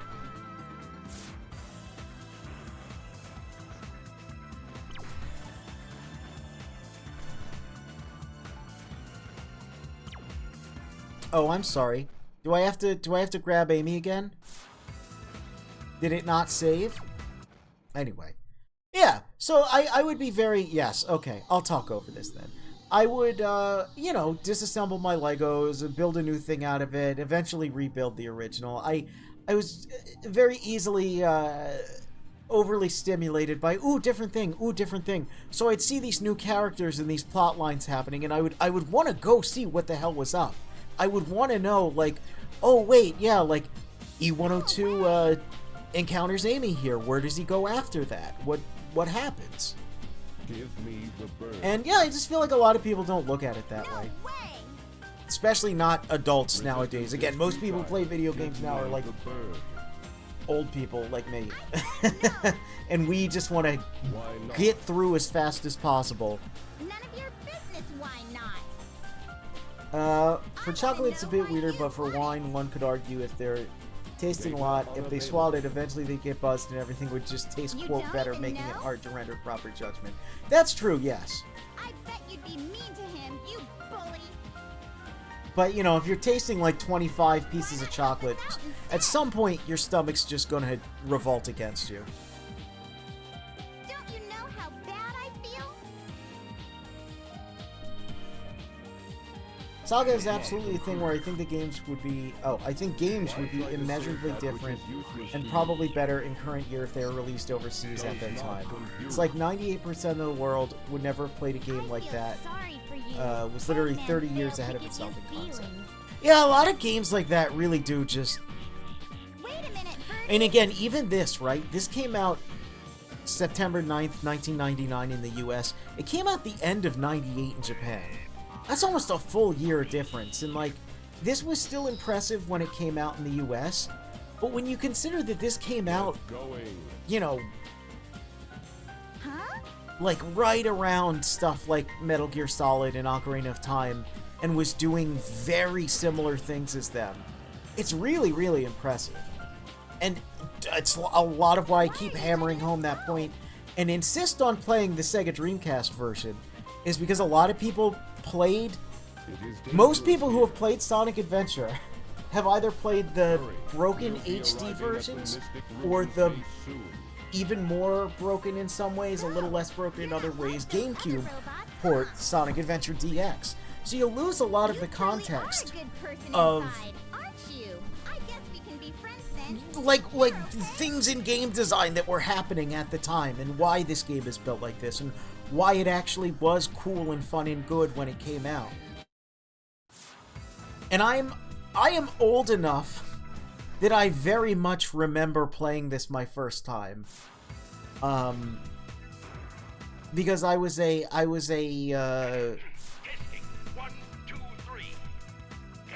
you know, like, I was still a young lad, but I was old enough to, like, form memories and sentences and things. So, like, this, one of my favorite games ever, you know, it kind of stinks that a lot of people look at it nowadays as a outdated, buggy mess, because they played an outdated, buggy version, and they ran through it in the most horrible, least enjoyable way possible. They don't get to see all the cool ways the stories interconnect and intertwingle, because they don't really think about it. Hey, look at this cool room we never really have to go in. I guess this is the power generator for the egg carrier. I always thought of this as some sort of main generator. Maybe it's beneath that big dish thing that they fight Perfect Chaos on. There was the joke that Big pulling the plug, you know, doused things and caused a fire and all that. But I always used to headcanon, I suppose, or as we called it when I was a kid, use my imagination. And I thought of this as some sort of power reactor beneath the large cylinder structure on top of the egg carrier. And the battle with Chaos 6, you know, reverberated down here and caused an issue, thus leading to the egg carrier exploding. So he turns around to grab the jet booster, but the jet booster's actually rigged to his head and not his torso, so it doesn't really work. Or I believe it's actually rigged to his torso, his upper torso, and not his lower torso. Anyway, look at this weird little elevator. You don't need to take this at all. There's a spring that'll get you up just as well, but I kind of like this path, because again, it's just cool, and you get these weird Resident Evil camera angles. You can land here, there's no real reason to. Oh, there's cicadas outside, I'm not sure if you can hear them.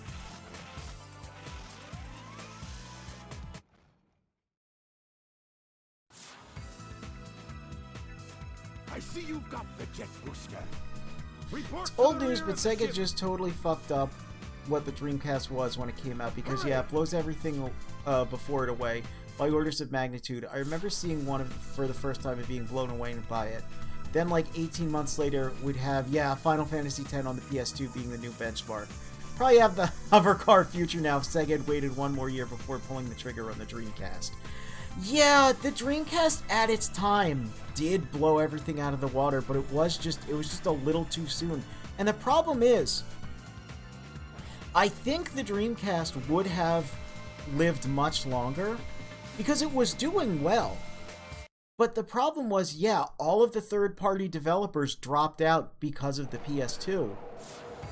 So you had Sega having to spread themselves too thin and do the jobs of both first and third-party developers. And it's tragic. How can I serve you, Dr. Because, yeah, it's like if Robotnik? they had either gotten out a little earlier or waited a little later, yeah, we'd all be in Eggmobiles now. Aye, aye, sir. I will comply. I'm counting on you, Gamma. So we get to see this from the other point of view now, and that means we get to shoot at Sonic the Hedgehog with our gun. That's pretty cool, right? I wasn't a really edgy kid at the time, but I was like, I had a little tood, so I thought it was cool that you could be the quote-unquote bad guy and fight the quote-unquote good guy. Anyway, he's like a complete chump when we fight against him. And so in E102's memories, things go a little differently. Stop, Mr. Robot! Amy has to stop us. That's totally how it went down, bro. Amy?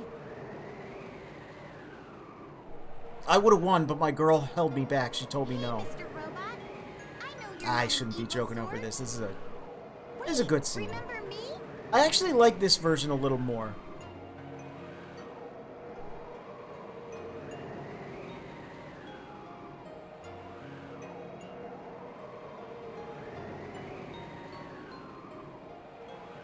Amy! Oh, I really don't get this. Sonic just doesn't understand anything. He's kind of dumb. Sonic, look! The egg carrier's losing altitude.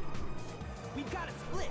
Take Amy and go. Oh yeah, he does say that. Maybe it's just the weight of Chaos He must 6. be stopped at all costs.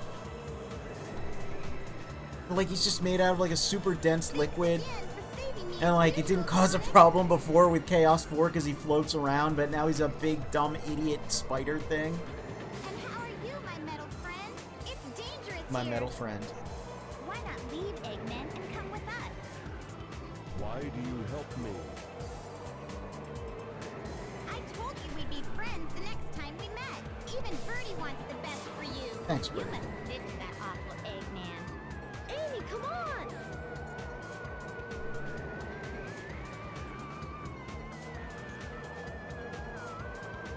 Yep, there's Tails not using the right animation for his tails. So it looks really awkward. We'll meet again, my robot friend.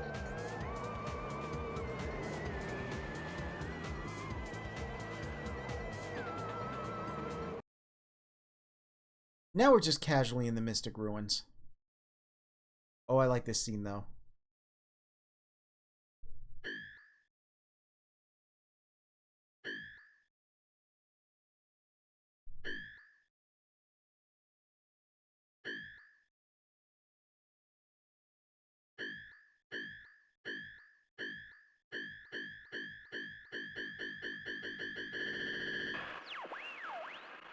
Dr. Robotnik. Enemy. Master registration deleted. E-Series. Friends. Must save. Man, this still works. This still hits. Look how huge we are compared to this human. We're just exploring the ruins. Who are you? Okay, so we saw Tails and Amy. Kind of a make-off there. And we're also seeing the E102. A bulk of his story takes place after the egg carrier crashes. At the end, after it explodes. We see, you know, Knuckles' story, his is done. Big's story, his is done. Sonic looks like it's winding down. E102 is just getting started. But let's check in with Amy. It's my turn now. See what happens after the confrontation. He was flying with the helicopter hips, now he's flying with the boosters. Yeah, don't worry about it. He's got a lot of gadgets and gizmos. A girl with a pink mohawk and a pet parakeet told me to quit my job. I'd be pioneering the new concept of double employment was just that? for her. Wow. I wonder if I'm dreaming. Oh my! I need to get out of this place! If a girl told me to do anything, I'd probably do it. I'm not even a killer robot. So you don't even have to have pink hair. Where do you think you're going, Amy?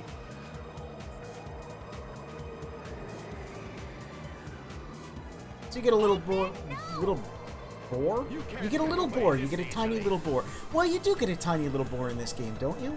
Oh my god, Amy's sad face. You get a little bit more of the story here. Too late, buddy. Why is that not a sound clip? I forgot he said that. Too late, buddy. Oh, I need all the voice clips from this game. I don't need you when I've got this. Oh, whenever I get like bit redemptions and sound notifications set up, remind me I need all of the audio from this game. Give 'em all you got. Aye, aye, sir. Will comply. I've got better things to do. There's another good reason to switch to Amy here, because we get to see this confrontation from her point of view. She doesn't have a boss fight. Stop, Mr. Robot! She just stops it immediately.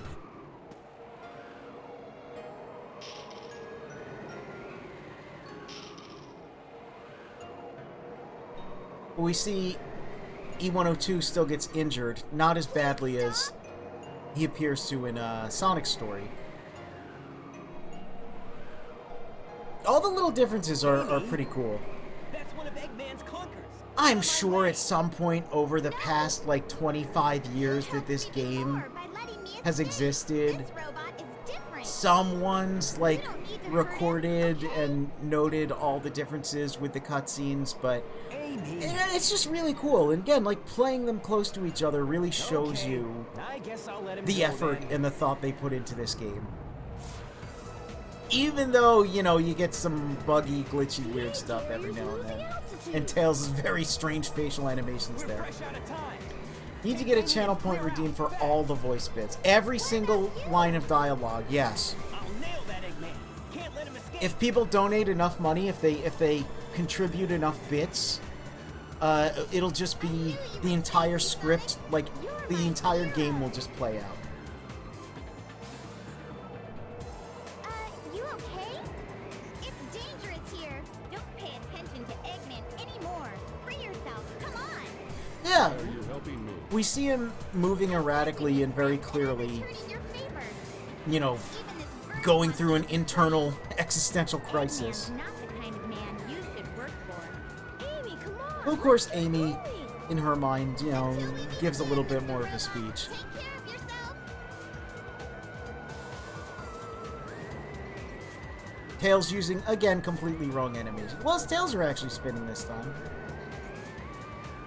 That's nice. Clanking it? He's clanking it? I don't know if I like that.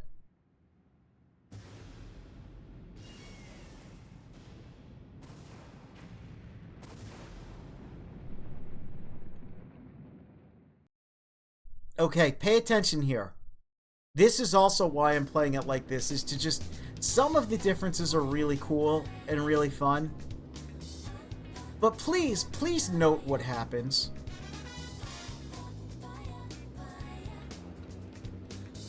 So it's sunset. Tails lands with Amy in Station Square. Just waves and walks off. You know, this is the story from Amy's point of view. This is what happens according to Amy. He just walks off. I wonder what Sonic is doing. He's always rescuing me, it seems. Just starts I should be daydreaming more about Sonic. independent. You know, you sure surprised me by having a Chaos Emerald with you. No wonder they were after you, my feathered friend. Feathered friend. Hey, a pendant! Wow!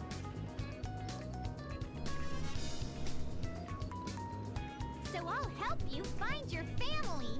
Does Eggman have them captive now?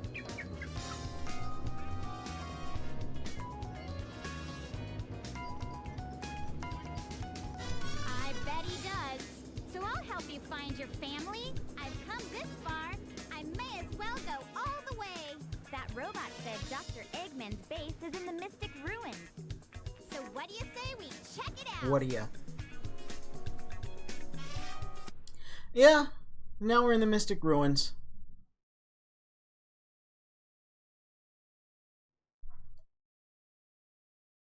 Took all night, but we got there. And Tails, he just wandered off. Tails just strolled away. As we, you know, decided what we're gonna do next on our little adventure. But what does Tails stroll away to do? That's a good question.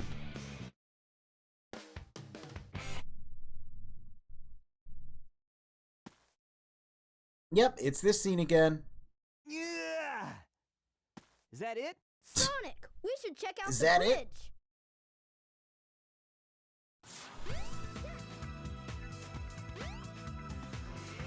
Yep, going up here. Woo!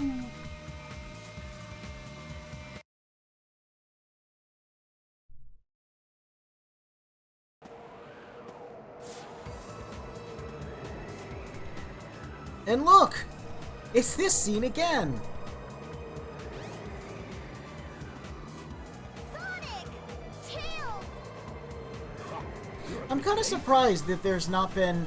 I'm sure the way this game works, it would be almost impossible.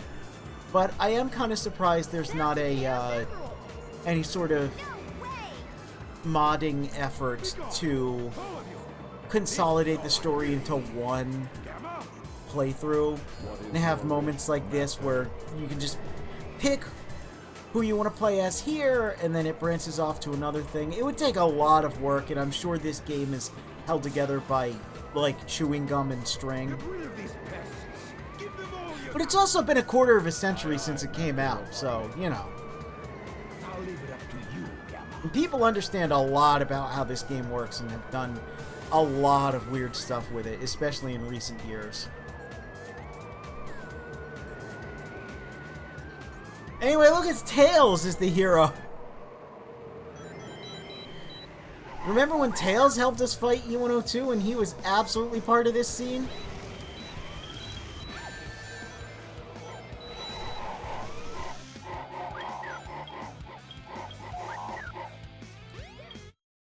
We did it.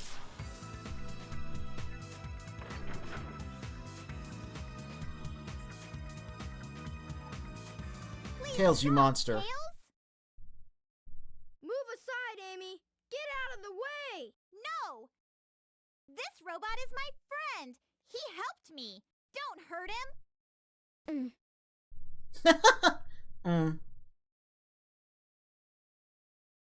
Okay, if you say so. Tails is You a lot have your easier to reasons, I convince than guess. Sonic. But he's a nice boy. Hey, this ship is losing altitude. Hurry, Tails! Take Amy and get out of here! Well, what about you? I'll find Eggman and put a stop to his evil ways.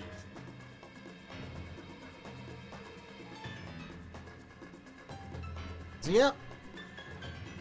We're just gonna take Amy, set her down, and stroll off.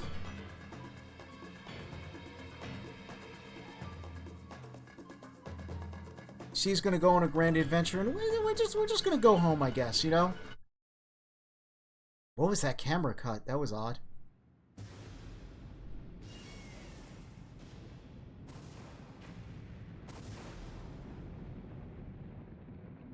Whoa, his tails were like super glitched there. I'm gonna have to look back at that. That was bizarre.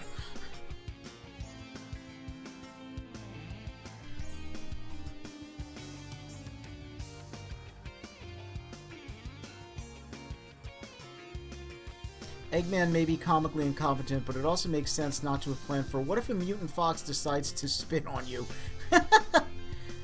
Anyway, yeah, look, that I guess that's why Tails just cheerfully walked off.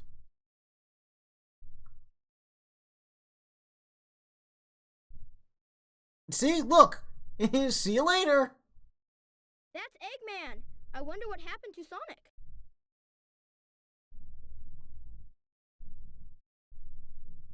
So about now, Amy's talking to a bird and getting on a train. I'm finished.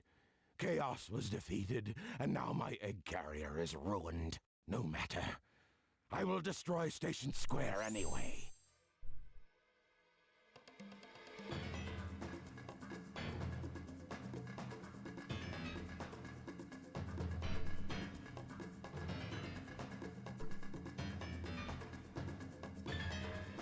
Anyway, Eggman's contingency plan here.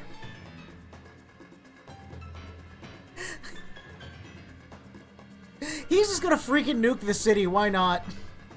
If that missile is launched... This wasn't even, like, the main plot. This was just his plan B. This is like his plan D.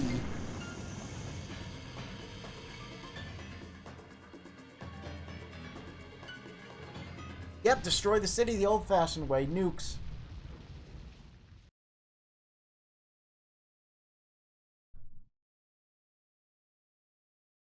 Ah, no, it was a dud. A dud! Believe this. Ah, I'll go and deal with this myself. Oh no!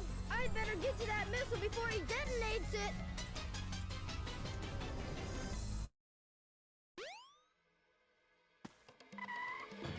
I don't know why it plays the chaos music I see here. it.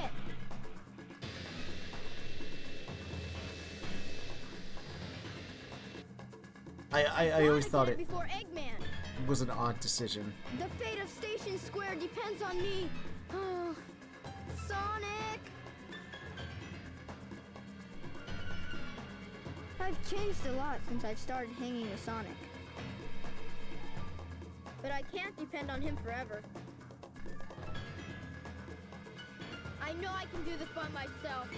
Okay, Eggman, bring it on! So I think the person voicing Tails here was like literally 12. They don't do a terrible job for a 12-year-old. Anyway, check it out. It's Speed Highway's Tails. You think you can keep up with me? So remember I said there was a really fun angle you could just do some silly stuff with? Tails, wait for me! Check this out. Oh, hold on, hold on. Oh, there we go. Bye, Tails. Yeah, look at that. You'll never defeat me. There's no reason to do that. You little fuck. It's just kind of funny. Also, look at this. That's fake. Yeah. You think you can keep up with me? What? He's caught up? Tails, wait for me! So I think there is something else stupid you can do here. Let me see. I think if you do it with this... Goodbye, I Tails. can't break it up there, can I?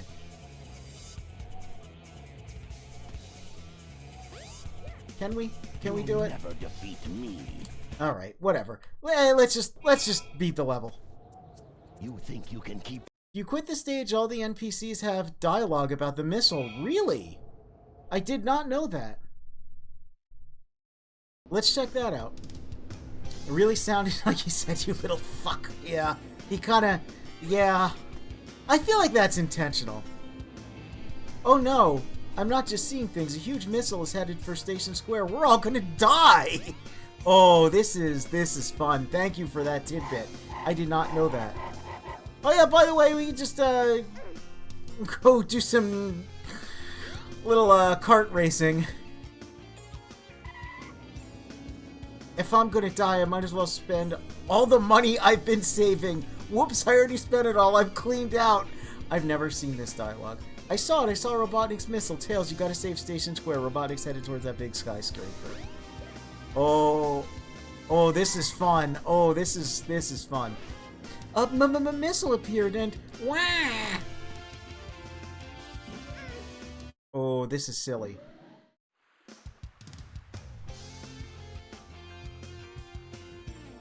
Looks like something's going down out here again, but I can't leave here, so I don't have a clue what it may be. Are the bikini girls still here?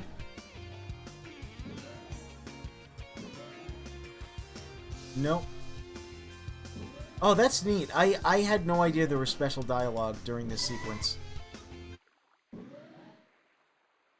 I think I kind of assumed it literally locked you into progress, but it doesn't. There's not actually a cutscene that, you know, transitions you into the level. Let's see.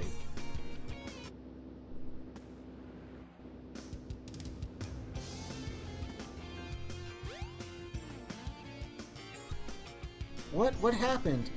Just when my dad got home. Oh, that's kind of dark. This is my wonderful daughter. She keeps me young and optimistic no matter how old I get. Nothing's going to stop me from enjoying life. Except maybe that missile.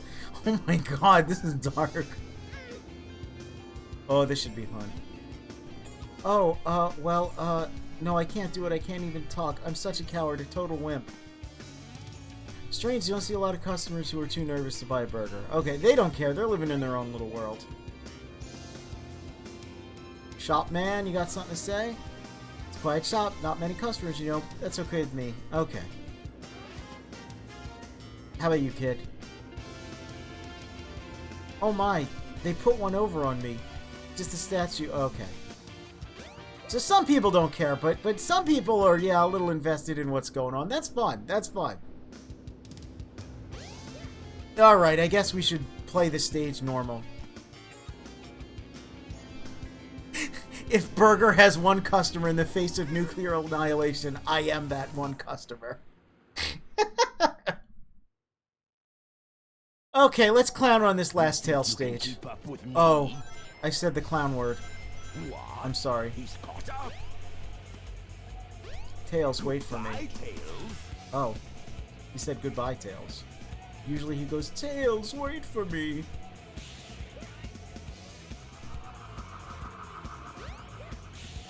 So much like Sonic stage, I feel like this is one of Tails' best stages, just because it just shows how absolutely and utterly disrespectful Tails is in his gameplay. The one downside is if you are to perish, much like Sonic, Eggman will just catch up with you.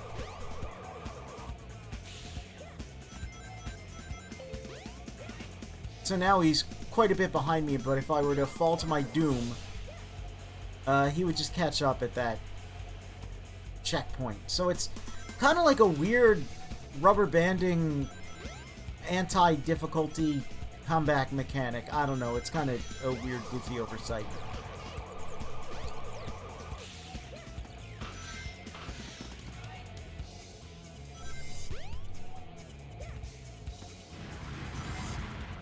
Everything just crashed in the background.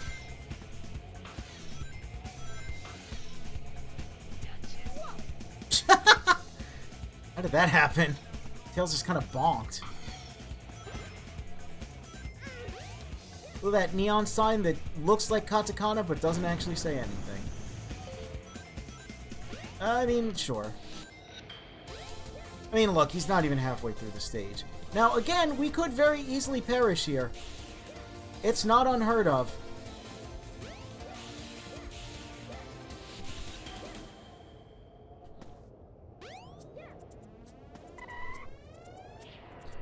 I love the big goofy missile just lodged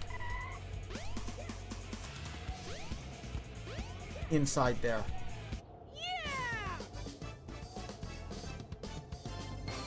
It's a binary choice.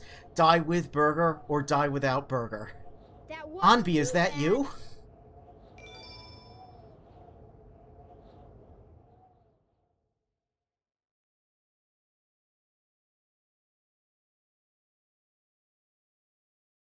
Oh no! It's Robotnik! So you beat me to the missile, you little pest.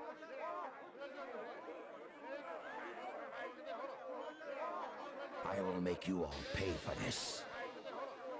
Absolute sinister tone in his voice.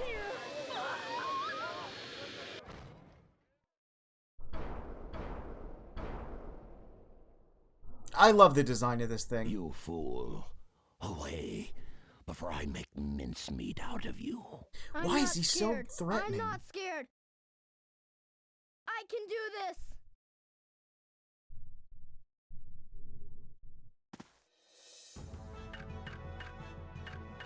Egg Walker, one of many things in this franchise called the Egg Walker. Get a load of this. It's Gilgamesh from Devil May Cry 5. Like, actually. It's kind of funny. First time I played that, I was like, whoa. Why is this just the Egg Walker? I can't believe this.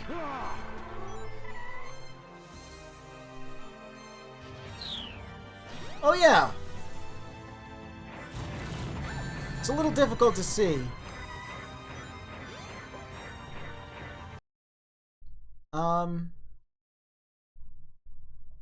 There we go. So if you do Y and X, you can get a clean pause. You can just barely see. This is the only time in the game it exists, but there's a poster there for a movie called The Man 3. Normally, that's a Chow in Space poster. Oh yeah, by the way, Eggman has a napalm flamethrower attack, thus being one of many characters in this franchise to defy the Geneva Convention. Get a load of this! No way! Ah!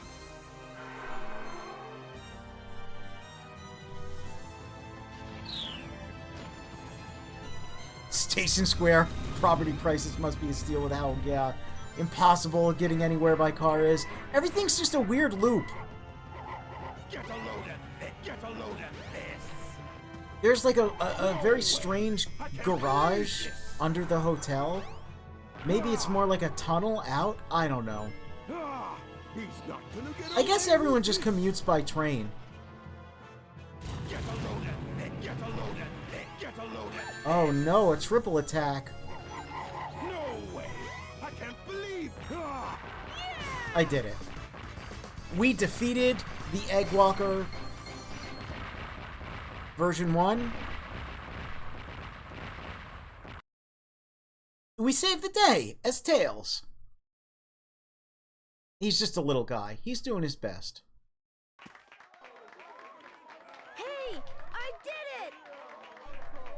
Yeah, this Eggman voice actor. Oh wait.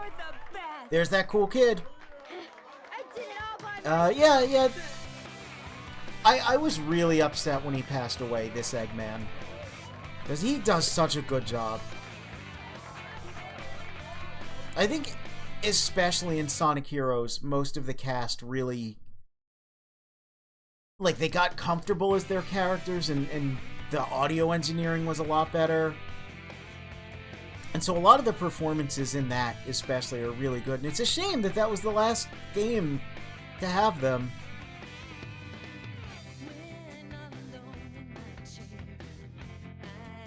Anyway, we did it! Now Tails and Sonic are just running along, talking about their crazy adventures together. What a good time. Controversial Speed Highway Initiative proving only 6% safer than the Strode that was there before. Not the Strodes! Not the Strodes! I would take Speed Highway over Strodes. At least then everyone... Like, maybe that's it, right? Maybe they are like a very... even though the United Federation is a police state, you know, maybe they're very forward-thinking. I mean, they do seem to, yeah! I love that. That's cute. They do, you know, they negotiated the strike very easily. And maybe all of the United Federation is comprised of walkable cities, and the highways are purposefully constructed in a way that's ridiculous. You know, maybe they want to cut down on fossil fuels and on vehicle traffic in general, so their infrastructure is created in such a way that it's ludicrous and dangerous. And you know, it's all a ploy. Or maybe not. Hey, remember that? Remember when Eggman shot us with fart gas? Good times.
So, we completed Tails' game, we completed Biggs, Knuckles'. That's 3 out of 6. We're getting there.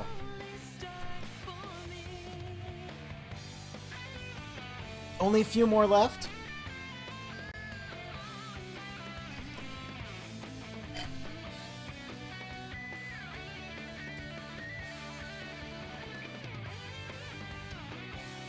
And again, I think it works out well to play it like this, because you're kind of getting the conclusions of everyone's stories around the same time.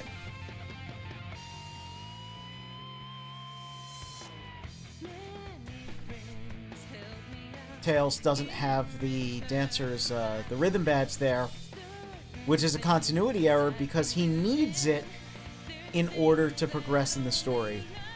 These images are filled with weird continuity errors. You can tell this is from either like a earlier or incomplete version of the game. There's time of day differences, there's a couple area differences, object and lighting differences. Again, if you ever want to jump into a rabbit hole and watch your sanity just utterly vanish, just look at weird Sonic game development. Oh boy. Oh. Your brain will disappear. But look at that adorable. I love these pictures. Look at Tails there. With his refurbished again Tornado 1.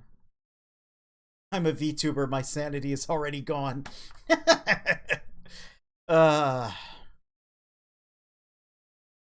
It's true.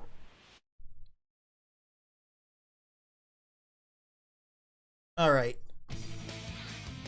Alright, we're gonna keep it up. Keep it going. Select a character.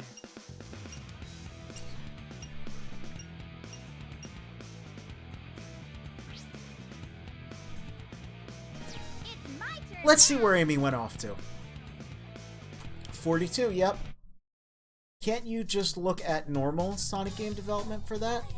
Well, yes, but what I mean is there's no such thing as normal Sonic game development. It's all weird. That's the secret.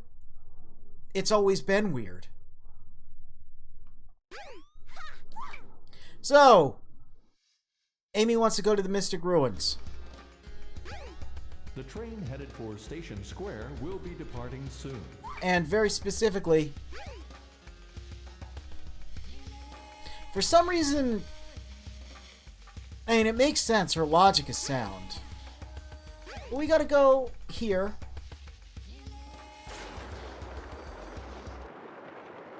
To Eggman's base that we've seen quite a few times by now. Because, yep, there it is, all bright and gaudy.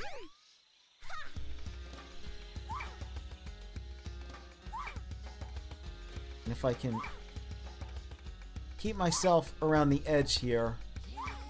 It is Sonic the Hedgehog. We gotta live on the edge.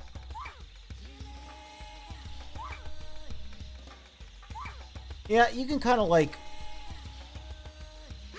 completely avoid having to go through all that rigmarole. This place is really like weird and interesting. It's very reminiscent of like Sonic CD. Stardust Speedway with the flashing lights and everything. And I guess, I don't know, somehow he built like a whole city there. With a truly massive tower. This weird tube also was meant to have its own monorail system.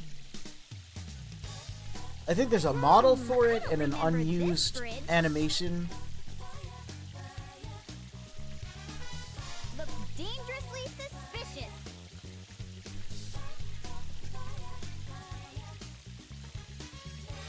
Wanna go? Great job, Amy. I've still never played all the way through Sonic CD. It's a good game. I would definitely recommend playing the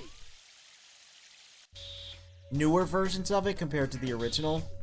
Just because I think the physics are a lot better. Check it out, it's Mecha Sonic. We can get a better look at him. Yeah, his body is textured to look exactly like Mecha Godzilla. It's pretty funny. And speaking of Sonic CD, yeah, Metal. Metal himself. You think Amy would have more of a reaction to this? This song is great, but look, it's a puzzle. It's one of these puzzles. It's one of these puzzles where you press the button and it and the other two buttons next to it get affected.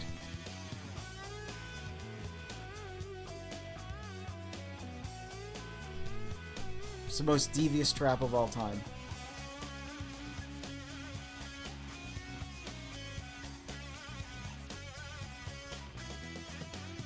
Huh.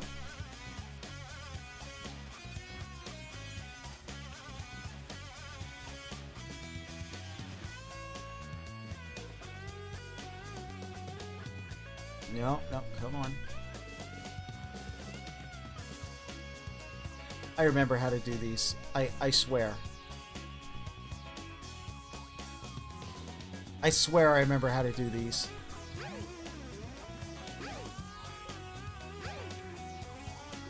He doesn't remember how to do these. It's fine. We'll figure it out. Oh, look, I figured it out. Whoa. Look at that cool animation. Actual puzzles in a Sonic game. Get out of here.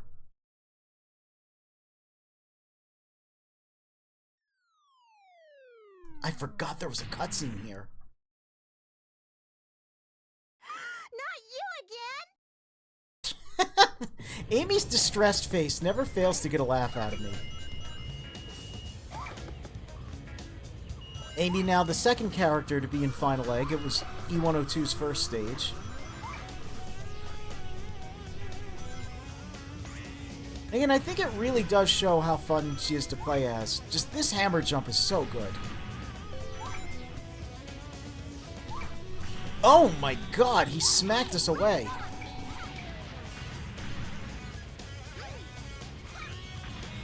Look at that.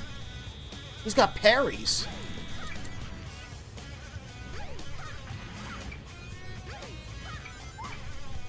There we go.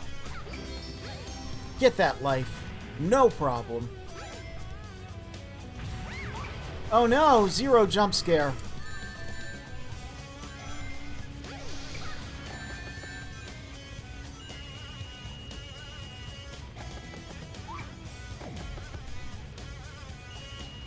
Truly a powerful foe. And it's nice to get an Amy level where she actually gets to do some running around and platforming a bit. I think her mechanics really are some of the most fun in the game. She's got really fun movement, and it's a shame they don't make better use of that. I think it's just simply that her story is a little too short. No, it's even scarier than Frebby 5 Bears.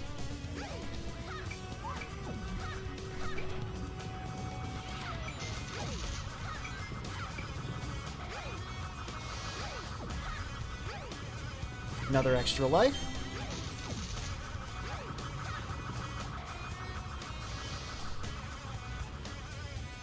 This wacky room. Whoa, that wacky camera. So, I think there's like a joke to this. I've never... Hold on a minute. Shipping containers. Boss, we need to Fulton extract these. Anyway, I never quite got the joke to this. There's these different paths. I think they're randomized, but I also think that you always just go to this one, and it's the right way. Okay, so it's not randomized at all. It's just weird. Oh no.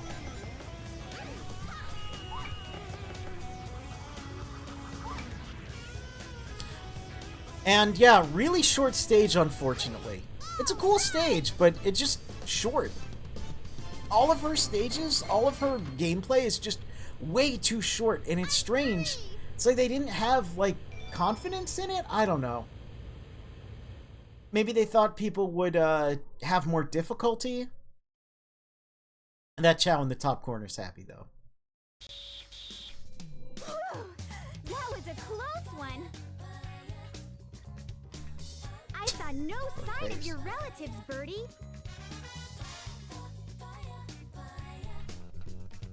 Oh, you escaped from the egg carrier. So maybe your family's still in there. Let's investigate, wanna? Amy's getting a little chaotic towards the end of her story. Well, let's just keep busting up Eggman bases. Why not?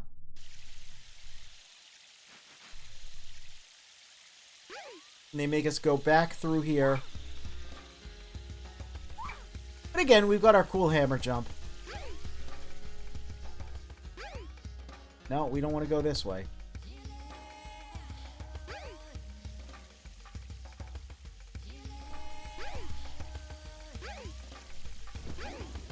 I don't know exactly what's happening, but, well, been an explorer for 25 years. I must be dreaming. I can't believe a beautiful girl like you would be in a place like this. Sir?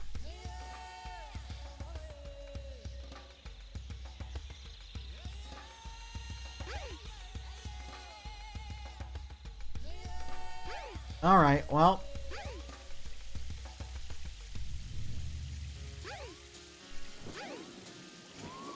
Well, look, there's Big's house.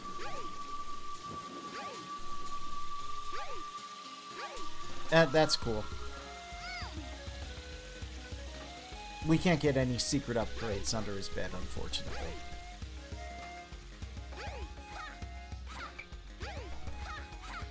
So before that weird encounter, I was going to say, it feels like there's a I don't know if it's a Dreamcast performance issue, but it does feel like there's a little drag in this area. Like it's a little hard to get moving. Although it might just be the weird slopes, because as I'm jumping downwards, I seem to have a lot of velocity from that.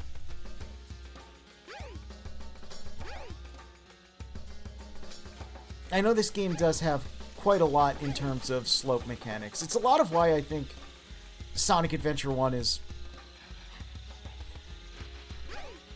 one of my more favorite 3D Sonic games, physics-wise. Yeah, because there's absolute drag going up here. Your inertia and momentum are actually really, really affected by the ground terrain.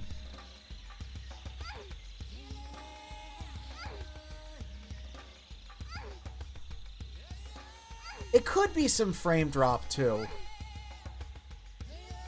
from the game, just because it's so dense there. I don't remember it feeling as sluggish when I would play Sonic Adventure DX, which runs at a stable 60. So it could very well be some actual frame drop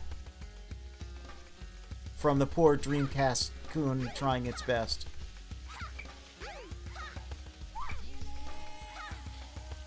But there is a definite, like, even this going up, I can feel, like, when I jump, there's, like, a weird drag. Nowhere near as bad as it was in there, though. Just a thing to be aware of. Again, the best way to play this game probably is the Steam version with all of the Dreamcast restoration mods, but this exists now, by the way, just this casual little raft. And it takes us to the egg carrier that is crashed in the ocean.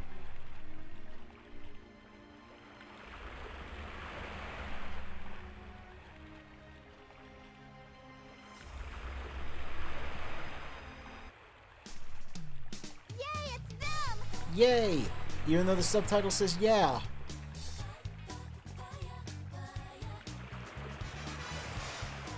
Oh no, a triangle. Oh no! Oh no! Are you okay? You idiot! How could you do this? You idiot! You forgot to mention the Boopons!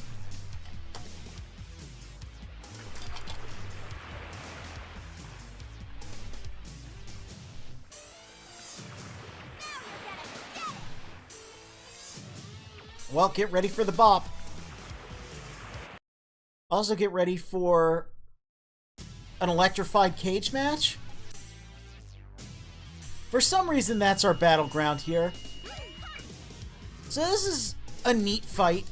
I think anything that Sonic doesn't get to do in this game is particularly interesting, just because Sonic gets the most amount of stages and bosses. So you get something like this that is completely unique. It's pretty cool. This setup of fighting a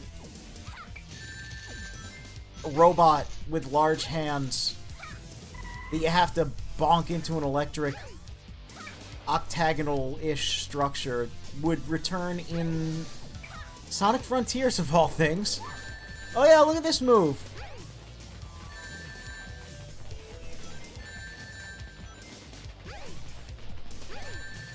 Yeah, you can just get hit by it. It doesn't really matter. Whoa, he kind of flipped a dip there.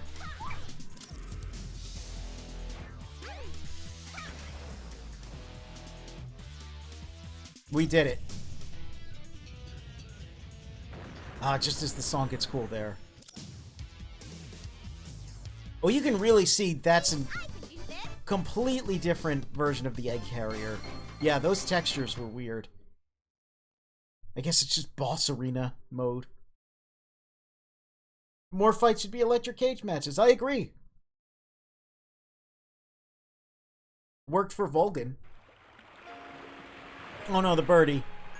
There's her distressed face again. Are you okay? Can you fly? He's alright. He's flapping away. Oh no!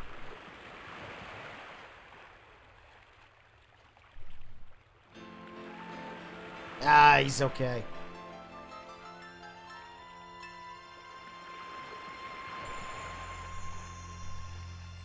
Who's that pink bird, though? Whoa! You did it! Now you three can live in peace again.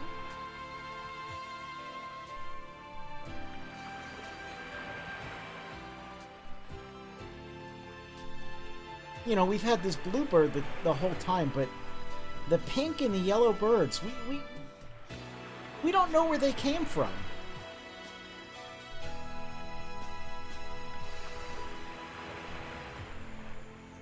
I'm so happy. She's so happy. I'm going to try my best too.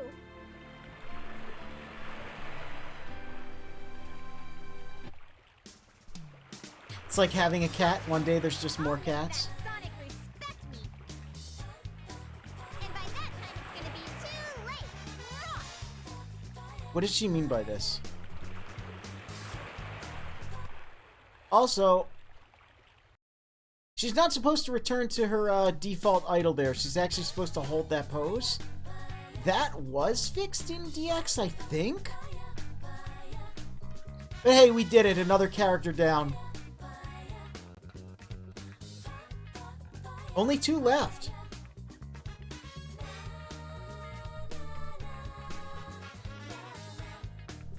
Just, man, I love her faces, though. They're really funny.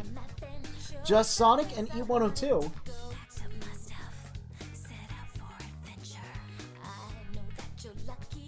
Now, I mentioned... God, that lyric.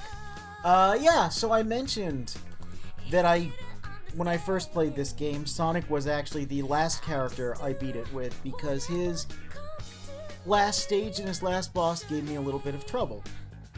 Since we're now 4 for 6, I figure we'll do the same thing. We'll take a look at what's left for E102. He's got quite a bit to go. I mean, you know, we only really just got started. Yep, Yuji Naka, everyone's favorite financial criminal. He worked on this game. Did you know, before he was a world-renowned inside trader, financial crimesman, Yuji Naka actually made video games. It's true.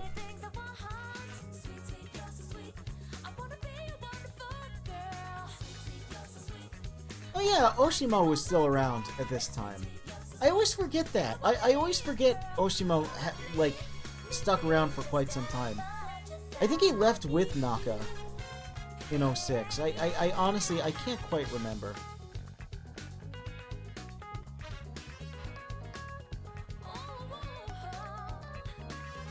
Of course, he did return to work with Sega on Sonic Superstars. A game that maybe people like? I don't know. I really liked it. It seems like a game that kind of just came and went, but even when I think about it, you know, kind of so did, like, Mario Wonder. Like, at the time, people were comparing the games, and of course, people said Mario Wonder was much better. And I do think, like, visually, the game looks a lot nicer. I do like what they did aesthetically with that game. But I also feel like people just kind of stopped talking about it. I feel like people just... Oh my god, that Amy face, look at her. Rules how some guy went to Yuji Naka like, don't tell anyone, but we're making a Dragon Quest mobile game, and he just went, quote, investing and put all his savings into Square Enix shares. One of the producers to ever exist. Yeah, what a lame thing to do, you know? Like, what a absolute lame crime.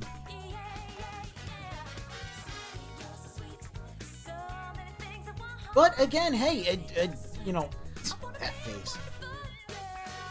I liked Sonic Superstars. And I like Trip the Sun Gazer's design. So, you know, if his crimes directly, and they did in a way, directly lead to Sega and Oshima being on working terms and open to collaborating with each other, well, you know what? Do all the financial crimes you want, buddy.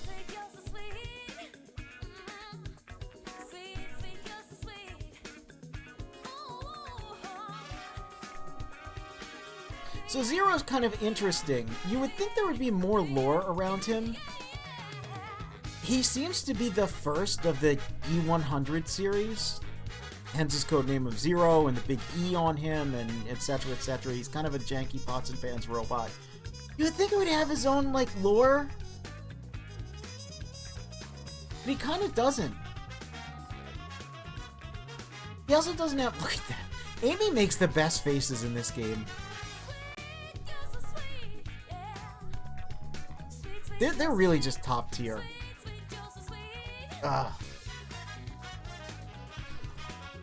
Anyway.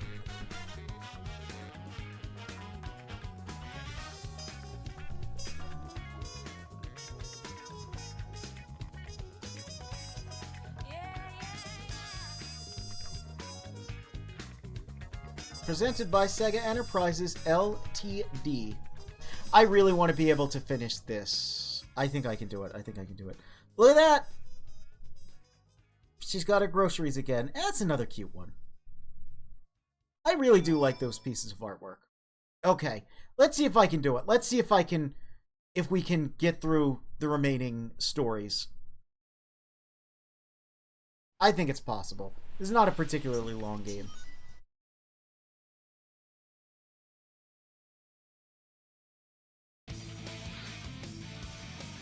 So like I said, we've got 2 more left. Select a character. And we're going to go to E102. Preparation complete. And we're going to go through all the way to the end for E102. Save Sonic for the finale. I am E102 Gamma. I have deleted Robotnik from my registry as my master. I will act at my own discretion from now on. I will destroy all of Dr. Robotnik's evil machines and rescue the animals. My mission is to save my fellow E-Series friends. Search commencing. I so love how it's just written like a data readout. Oh, it's so cool. Yep. This sequence again.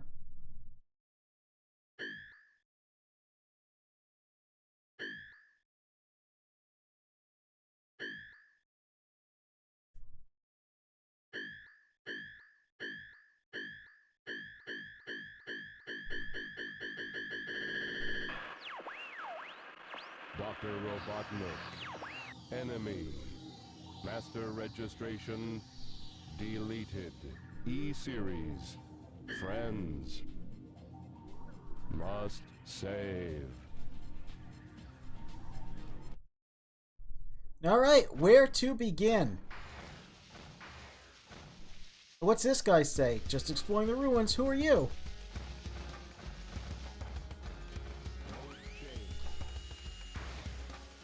So in addition to taking place primarily after most of the characters' stories,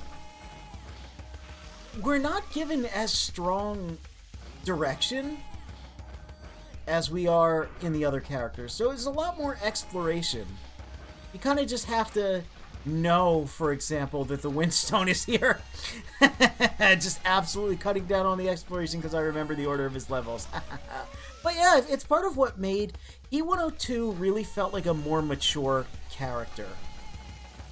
Each of the characters in this game, you know, they have their own gameplay, their own objectives, their own story, but everything about E102 just felt like, oh, this is the character for the big kids, you know? He's got a gun, he's got existential crises.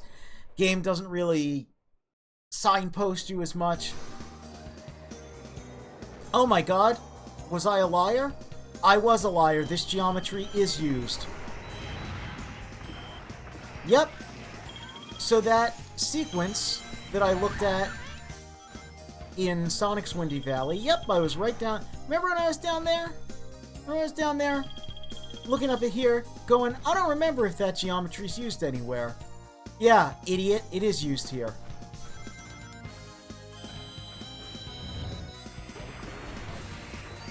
Yeah, just like his story, his gameplay, his exploration, even stuff like this where he gets exclusive parts of levels. It just felt more like, I don't know, grown up. I played this game first when I was exactly 12, so, you know. Also, check out these huge time bonuses we're getting. It's pretty cool. The robot you're looking for is up ahead.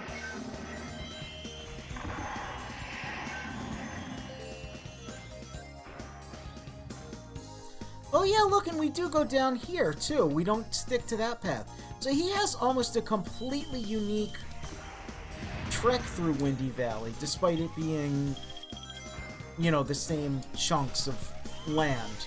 He just goes to the chunks that Sonic doesn't. Which is funny, because he does it so much later. Anyway, look, it's E103. He's been upgraded. He's got dual Mega Busters.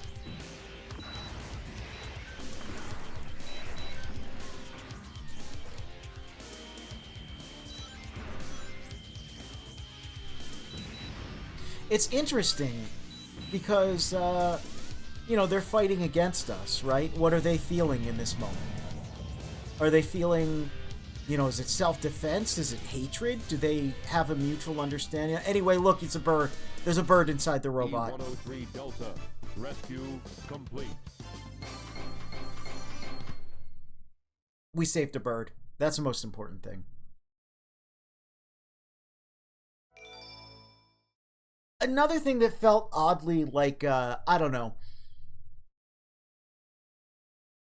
How would you describe, like challenging in a way, mentally, to, you know, because at this point I was playing Gex and Crash Bandicoot, and even like Twisted Metal, which is on the surface more mature. It's just a goofy, you know, smash around your little Tonka trucks and Hot Wheels game.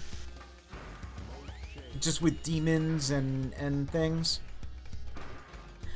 I always found it a little unnerving in a way that you defeat the enemy and it says rescue, you know, E102 vocalizes rescue mission complete, but then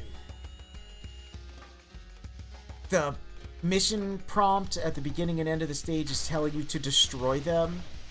And you know what you're doing. You're destroying the robot to free the animal, but it's like, I don't know, even nowadays, it's kind of impressive that they were able to get away with this. And yeah, no guidance here. You just know to go to Red Mountain. There's not these big cutscenes in the middle of most of what he's doing. Oh, but there is this good-ass music.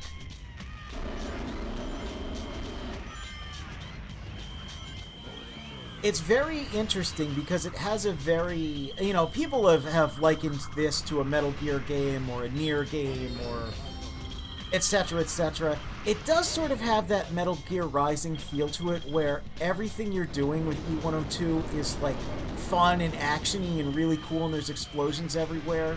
But you know you're, like, doing a violence. But also, you are saving the creatures inside them. You're liberating them from their cruel fate. But robot cool. You know? This robot cool.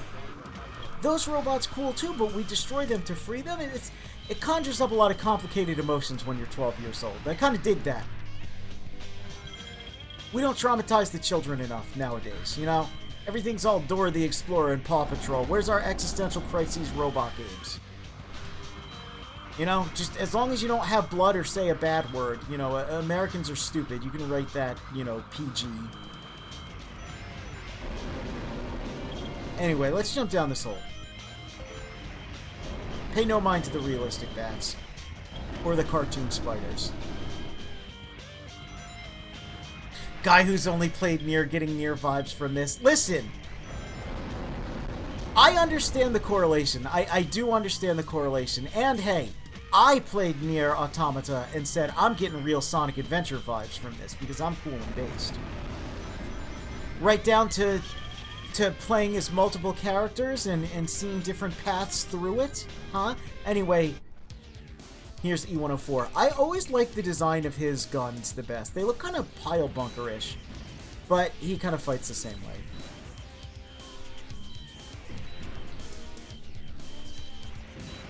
I think we're swinging back to traumatizing children again. Good. I felt that, quote, rescuing them by destroying them was kind of morbid, but I see someone propose the idea that the robots are a husk and the animal is the real one. It's weird, right? Because it's kind of yes and no. We see E102 starts to demonstrate more of a personality. And even the other robots, when they rescue the frogs, demonstrate a personality by arguing amongst themselves. But is this just the program? Is this just, you know, brainwashing? Why is there fire still present on the black screen? Okay, that was awkward. E-103 Delta, E-104 Epsilon. Rescue mission accomplished. E-105 Zeta, E-101 Beta. Location unknown.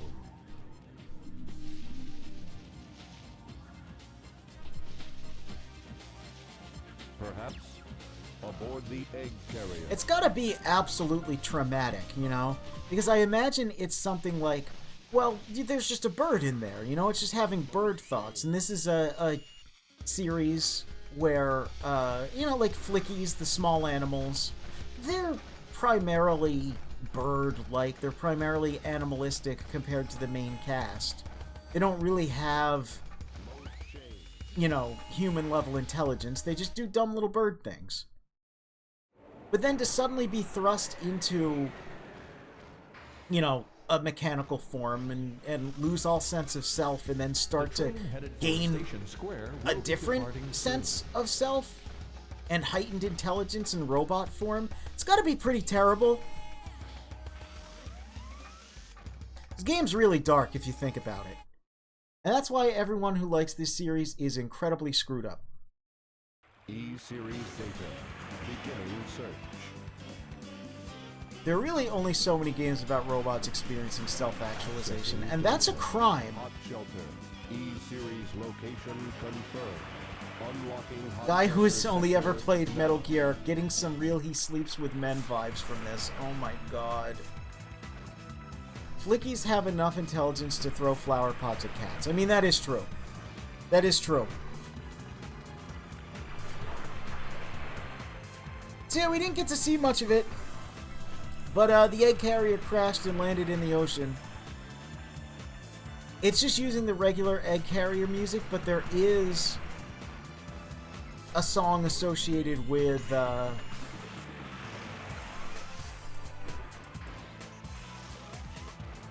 what potentially could be a unique theme for this. It's a little party theme. I played it last time. There's a lot of weird unused music. Hey, go down.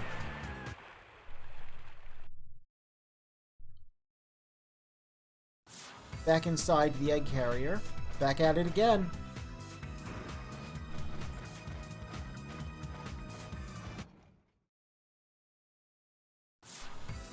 And this weird room, it has a bunch of bizarre pistons and things. And get a load of this. We get a super gun. Here's your laser blaster. Its blast damages enemies in a wide pattern. Something about Tikal saying that is a little odd. So I feel like there is also some other weird detail in here. But since I don't have access to free cam, I don't think we can really see it. So that'll be maybe a future stream when I play other versions of this game. You know, we're about to decimate our final brethren here. But before we do, it would be a tragedy if E102 never got to experience one of the greatest joys in life. The Chow Garden. So let's grab this funky little egg here.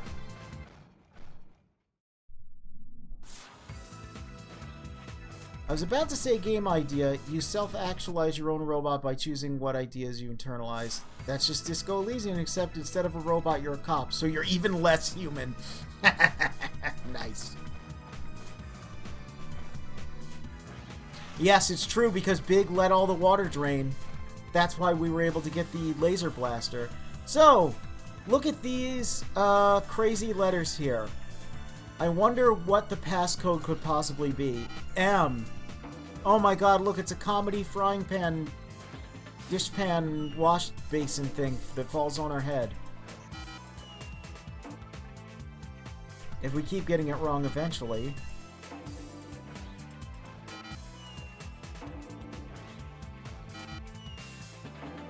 I think we have to, hold on.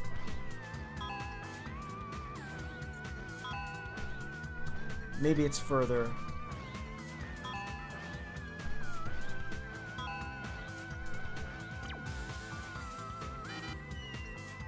Yeah, there we go.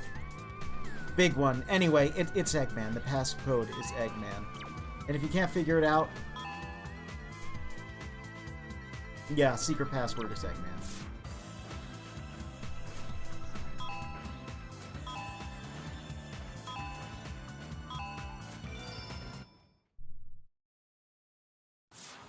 Men gag, yep. Gaming, yep. It's all of those words and more.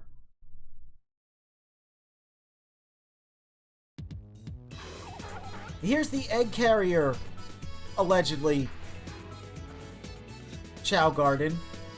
It also has a missile crashed into it, so I guess he's done this before. And it's got this weird little room here. I've never understood this place. It's so bizarre. There's a big satellite dish on top. There's also a ton of water around here that E102 can't get in. But if you notice, it's quite deep, so yeah, you can drown with every other character in this water. For some characters, it's the only place they can drown, which is a little dark.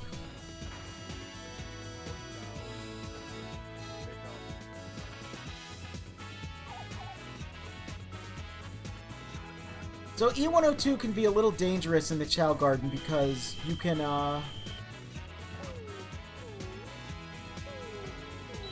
target Chow, which you do not want to do. See? You can shoot them. That's evil.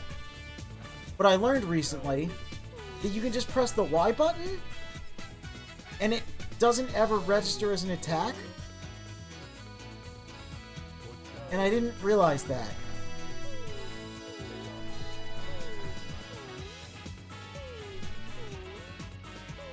E102 is very difficult in the Chow Garden because he's so big.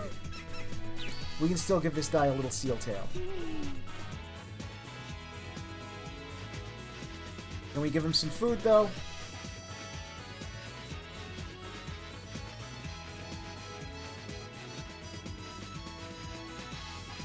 Come on. Well, this little guy seems happy. Even though we kind of blasted him a little bit. It is really funny seeing E102 handle the Chow. And you can just barely see he's got a little goofy face here.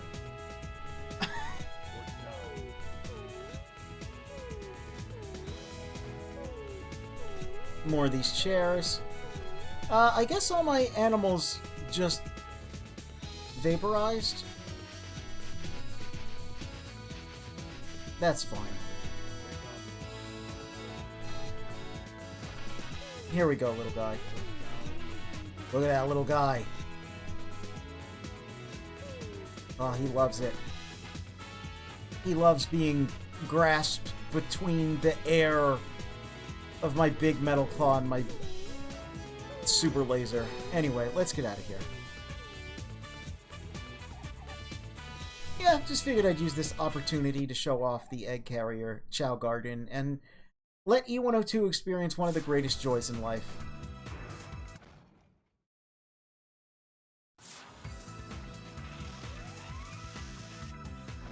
So, we gotta go to the hot shelter. We know where that is. It's right here.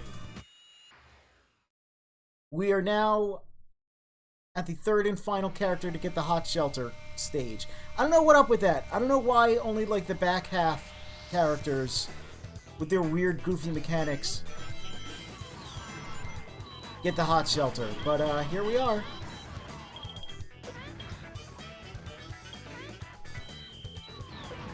And once again, we can enter both the men's room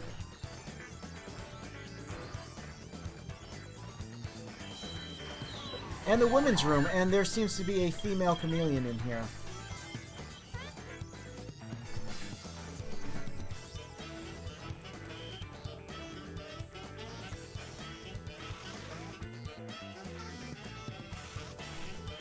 Whoops, well, I bungled that.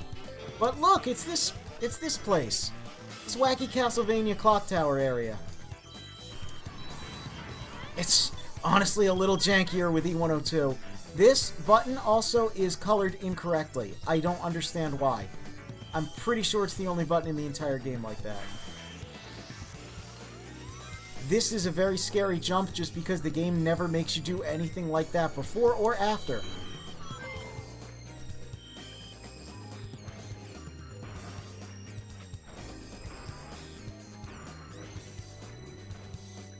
Oh, are all the buttons in here red?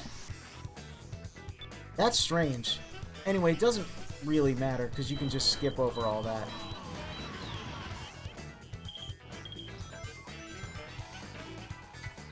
We don't need to crank it, we're a robot.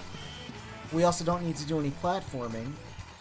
Yeah, I guess in E102's version of this stage, all the buttons are red for some reason. That's not what it was like with Amy.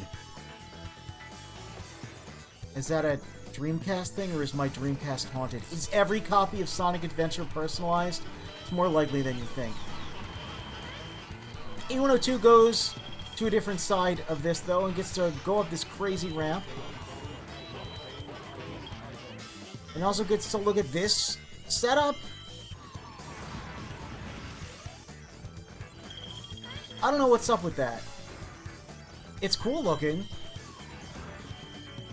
Again, the interiors of all the Eggman levels, I think, are some of the best looking in the game.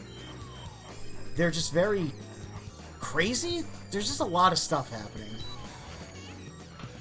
Anyway, ramp it! Hell yeah!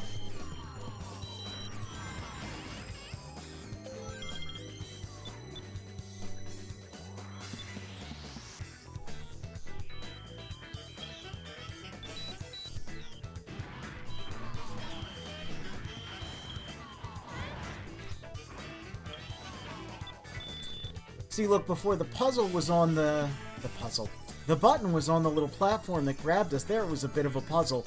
Anyway, check this out. There's like an entire rail station inside of the egg carrier, I guess. Hot Shelter is an impossible space zone. But then again, so is... Oh, yeah, look, there's some issues here, because that's completely red. So I guess anything that's the white material is getting changed red? I wonder why that is. I wonder if that's hardware accurate, TM. Yeah, the inside and outside levels for the egg carrier just don't make any sense. And you know what? That's fine. I'd like if they made a little more sense, but whatever.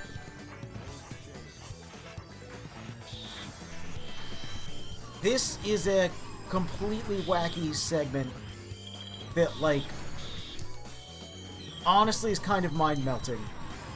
So much movement is happening, so many things are going on. I feel like this would later inspire Bullet Station.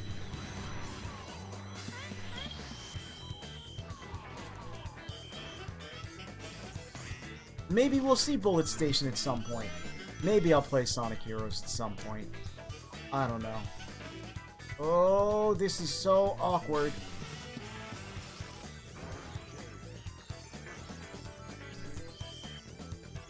Uh-oh. Kind of running out of time here, also. There we go.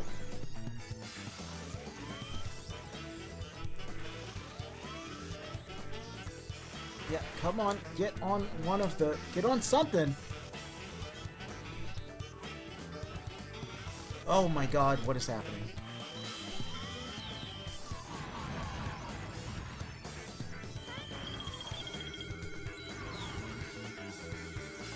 Anyway, we pressed the button, so we're off of this crazy ride. And there's a whole plethora of stuff to shoot here, because they know that that is just a gigantic time waster. Yeah, the time limit in this stage is actually, like... can be kind of a thing.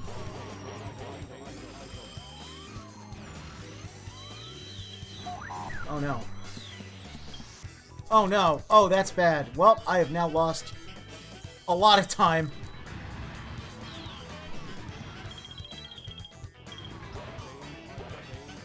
Uh-oh. I was kind of afraid this would end up happening. Because we've got an actual different boss fight. E105. Who is made out of Sega Dreamcast.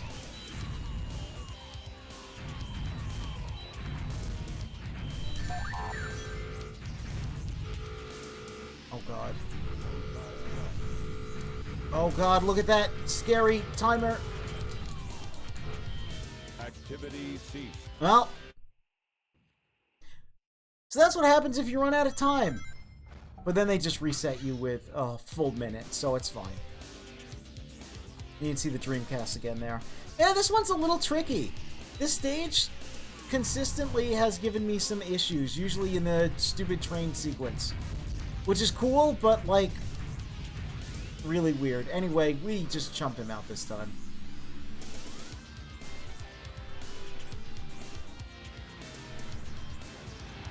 I don't know what happened to E105 to get converted into a, like, septuple Dreamcast. Oh. That's a camera angle.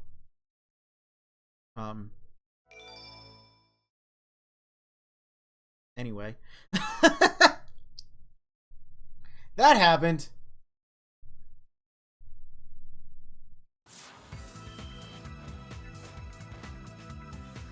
Let's just call the train, shall we?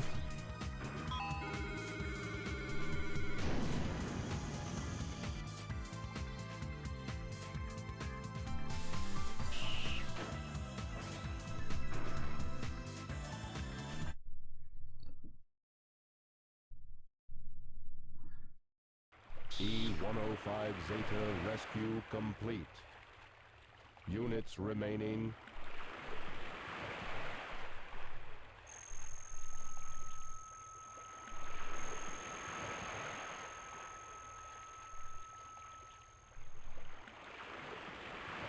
Gamma.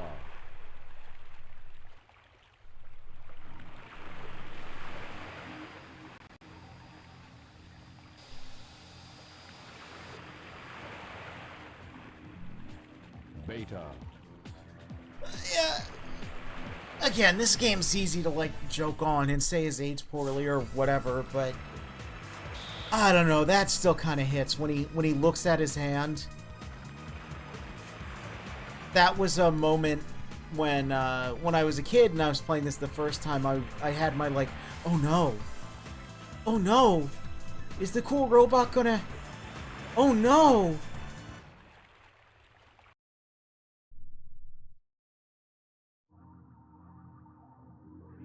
Here's E101's upgrade.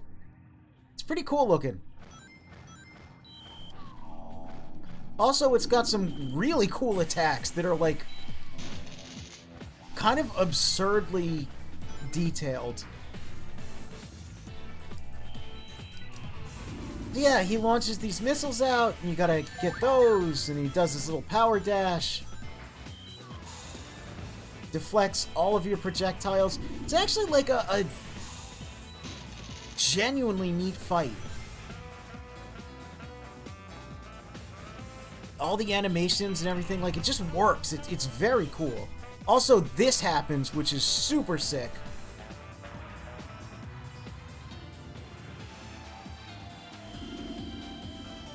I genuinely think, out of everything in this game, E102's story and gameplay have aged the best.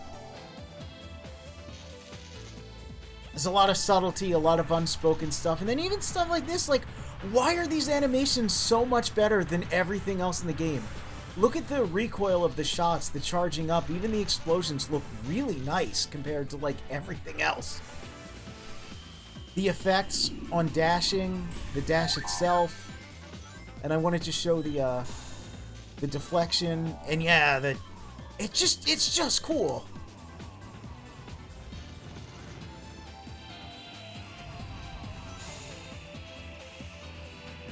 He's also kind of huge. I don't think I ever realized.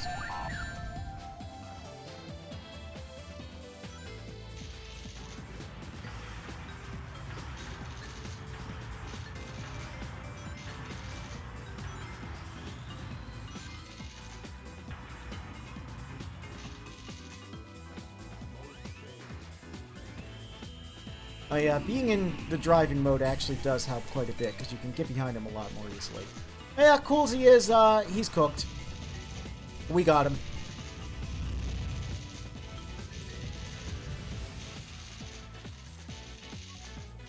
Mission complete.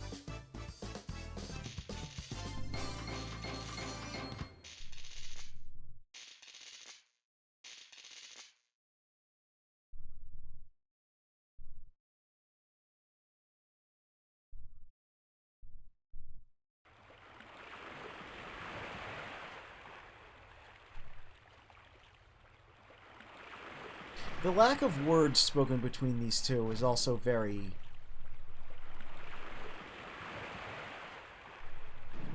I don't know, it's just kind of... I like it. I like it. Because why would they speak? They're robots. They don't need to speak.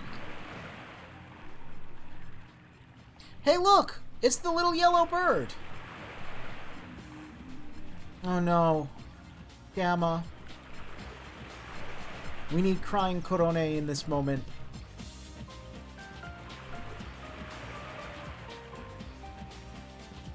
Well, look, it's your brother.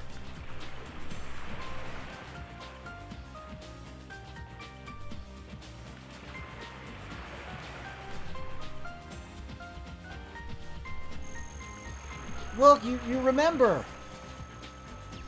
You remember who you truly were.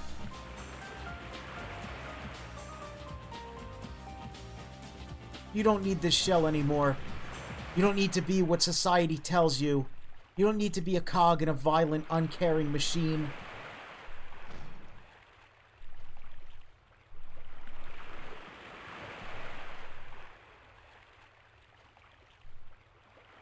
You can take control of your own destiny. You could break the cycle of violence and hatred and oppression as a little bird flies away.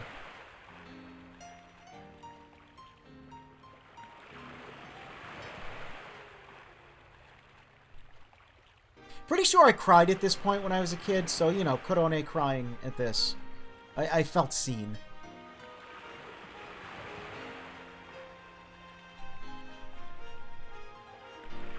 I felt understood, truly.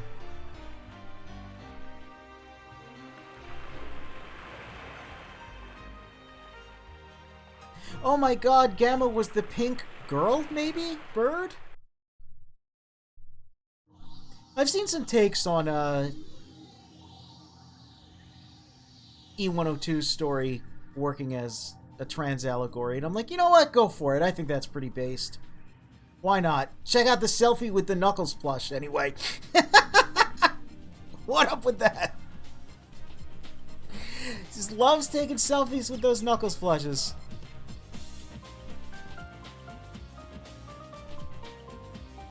And the Sonic plush. Yeah, E102's story definitely is the best, still, by far. Like, just as a video game story. People will bring it up a lot when discussions of, you know, like, anytime there's a game that really tries super hard to be a cinematic, like, deep and moving thing and completely flops, people will bring up how E102's story successfully stirs up emotions in people to this day, despite being a janky add-on character that started as a playable egg robo, of all things. If you look at the original concept art for E102, it's very clear that the character was sort of born from egg robo. And it just works. Like, the story just works. It's still really good. The gameplay is among my favorite in the game, despite it being very non-traditional. Remember that? Remember when we got the frog?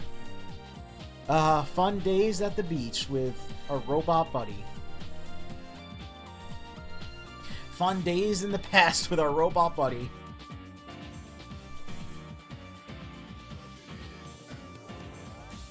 I still really, really like E102. It's funny because, I mean, you know, I do have my robot bias. I love when a robot exists in something. I think robots are rad because I'm eternally 12 years old. But it's funny how much I love emotionally moving, peace-loving robot E102. The most human of all characters in this franchise. But I also love Omega. Omega's just great. We'll get to Omega. We'll get to Omega at some point in the future. But you want to talk about, like, doing the complete opposite with a character. Oh, I love it. It's kind of secretly genius. I don't think Omega gets enough credit. I've heard a couple people say, you know, you stretch the definitions enough, you get them in a room, you get them on a podcast with a Yeti, a blue Yeti microphone in front of them, and enough time. Oh look, E102's hovering without the hover disc. But, you know, you get enough time, you could convince someone that Sonic the Hedgehog is actually a mecha series. And I think stuff like, yeah, the story of E102 and later stuff with Omega and all that, I could see it. I could see it. I think it's where some of the better storytelling lies. Now, there's a couple reasons.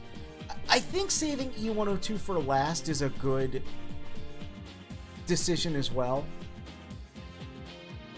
It's a nice way to kind of, you know, finish up on a very emotional moment. But I also really like the idea of finishing E102, and now we're about to blast through a Sonic level. What's the last thing we saw Sonic do? Well, he splatted, he cartoon Looney Tunes splatted on the ground. It says that he hates Eggman and he just wants to go after him. I think that's really funny. I think it's great that this game is capable of telling so many different stories that intertwingle and intertwine, and I think it's kind of great that up until the last moment, Sonic's is kind of the most emotionally vacant, like, hey, yeah, I'm a cool video game guy on this new technology console. Let's go fast and blast ass. Like, it's just, it's great. It's genuinely great. Whether or not they intended that. Oh, look at that. I love that too. You just get the two birds here flying through Windy Valley. That's cute. 48, by the way.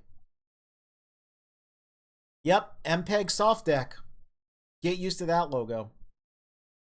All right. All right, we're going to do it. Even though I probably shouldn't.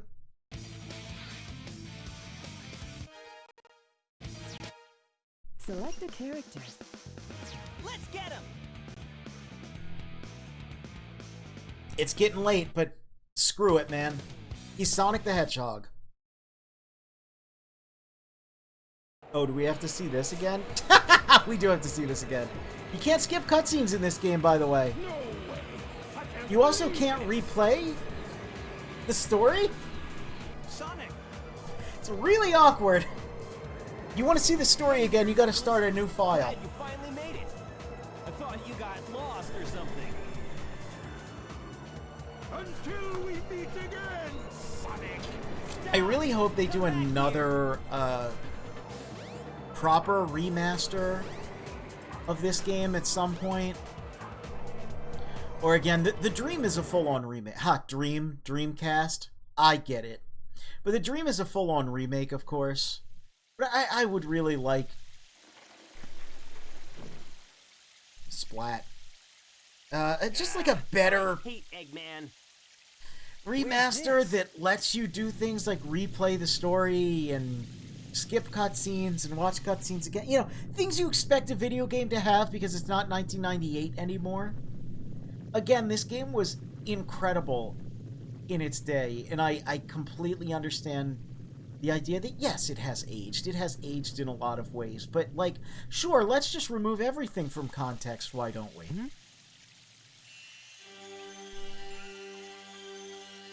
A mature, dialogue-heavy movie with, you know, intellectual themes. Ah, that just sucks because it has no action scenes. An action movie that's about the stunts and effects and, you know, creative vision behind making an exciting thrill. Ah, that movie's dumb. It's so stupid. It's so bad because they don't have long, boring conversations. Sure, just remove everything from context and become a content goblin. I crashed into my microphone. Let's just go to Lost World.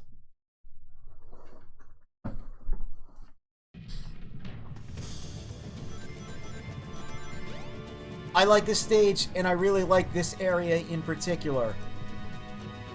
I think it's really cool that the inside of the ruins are, like, kept up better than the outside.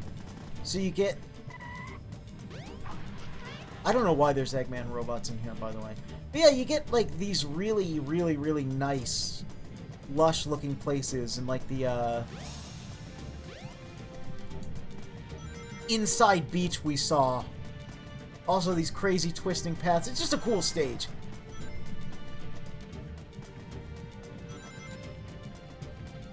Not every element of this stage is as cool, though. I really don't get this sequence, for example. It's kind of just weird. Kind of arbitrary.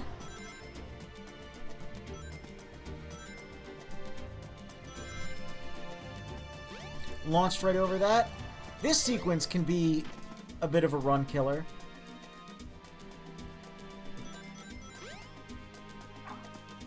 Because you gotta go in here and oh my god. It's Snake Way. Press this switch to raise the water level. So I noted before in the Echidna Ruins that there seemed to be a lot of serpent imagery, a lot of water. And we're seeing that, you know, represented here by, I don't know, like a golem serpent? I don't really understand what's happening here, but...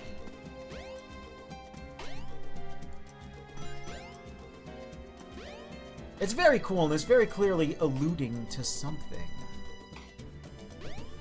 The imagery is too persistent. What could it mean?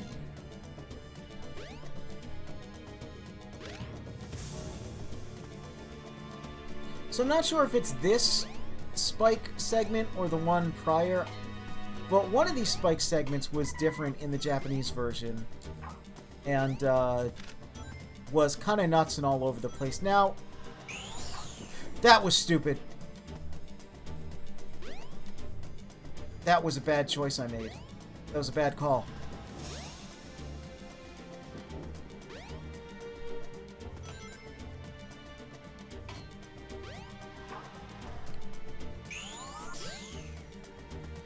There we go.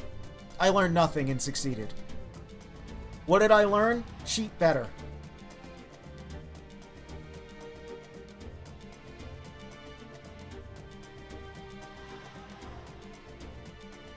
Yeah, this whole sequence can be a little frustrating because they want you to do a lot of precision platforming, which I think feels fine, it feels okay, but people are really, really bad at precision platforming with Sonic. Also, this Snake's animations, wow. Okay. Those animations are fucked in the GameCube version. I never noticed. I just happened to be looking at it, and I'm like, wow, this thing's moving a lot smoother than I remember.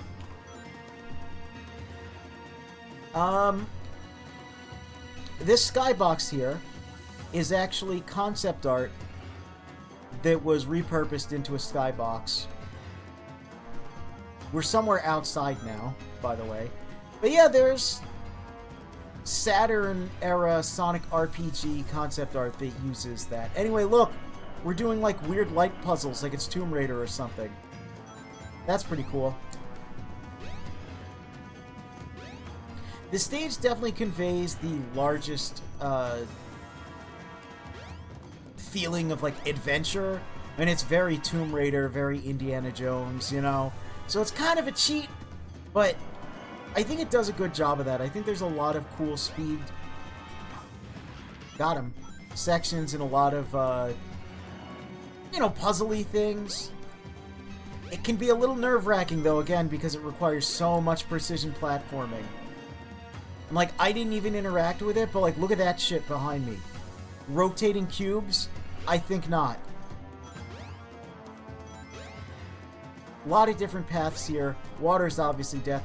Check it out! This is why you want the shortened lightspeed dash time, because, yeah, requires a lightspeed dash there. And again, requiring upgrades.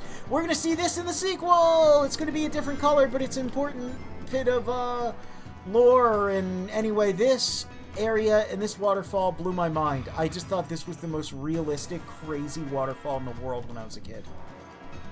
And again, I love how lush and green it is in a lot of these places.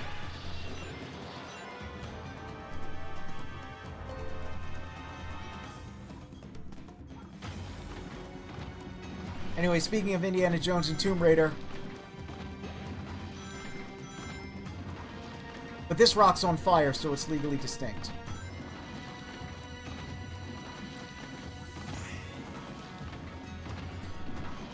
I was gonna say, I'm pretty sure that spring can kill you in the GameCube version, but then it almost killed me there. Hey, look, this is a familiar sight. Except now, there's like a big ray of light coming down, which I remembered being there.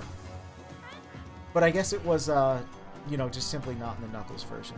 I always spin dash off the stairs and land over the snake entrance for no reason. It gives extra speed. It gives no extra speed benefit. I just think it's cool. Yeah, I've done that before. It is quite fun. Sonic franchise should Final Fantasy VII remake itself to recreate the adventure through to 06 era in their new engine, ostensibly hit all the same story beats, but retcon in Silver at an earlier point, have him mysteriously guide everyone to a future where Maria doesn't die and becomes a key present character because he's aware of the currently existing timeline. Thank you, Sega. Accept cash via PayPal. You know what?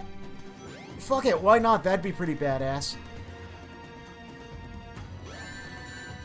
I think that's pretty cool, actually, yeah. Why not? Yeah, you know, why not?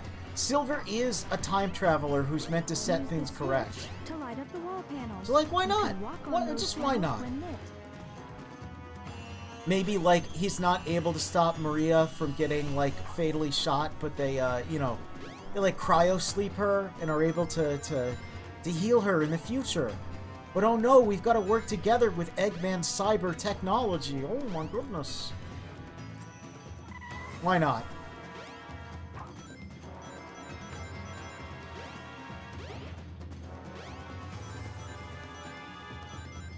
Look, we actually make use of these now. I don't want to do no platforming, yo. I want to do a spin dash. Well, bungled that. I'm afraid it's been 9 years. M has come too. I'm afraid it's been 50 years. I've heard some peeps trying to get, like, there's some effort on the inside since it looks like Sage is going to stick around as a character, which is cool because I quite like Sage. Oh my god, spoilers, we're talking about future games, and I keep trying to not do that, but, you know, it'll happen. To have something with Sage and Shadow, because she's kind of a member of the Robotnik family. You know, there could be some sort of connection there, like he sees some of Maria's, like, kindness in her. I don't know. Let's get the rings here. Apparently, someone talked to Sage's voice actress, the English voice actress, about this, and she was, like, kind of way into the idea, like, she really liked it.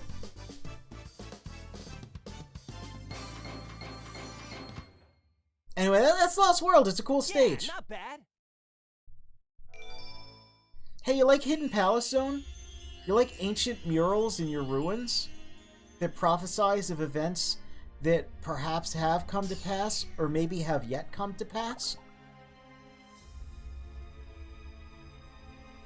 The endless cycle of time events retold again and again. What's this? Well, if you're into it, check this shit out. Maybe Professor Gerald saw this. He might have also seen the one in Hidden Palace.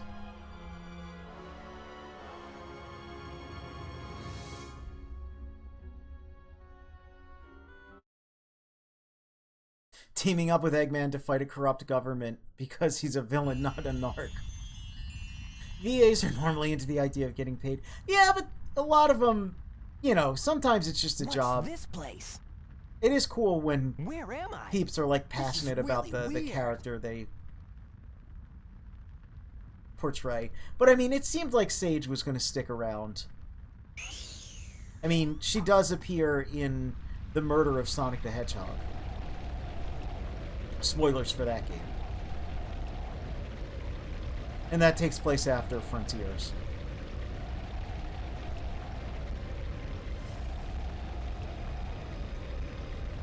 I want to talk more about later characters in the franchise, but there's important things happening on screen right now. I'll talk about Sage when we play Frontiers. And I'll talk about Shadow when we play Adventure 2, and, you know. I must stop this now. I'll talk about Metal Sonic when I'm forced to play through Sonic Heroes and cheat my way to the true final boss because screw those special stages.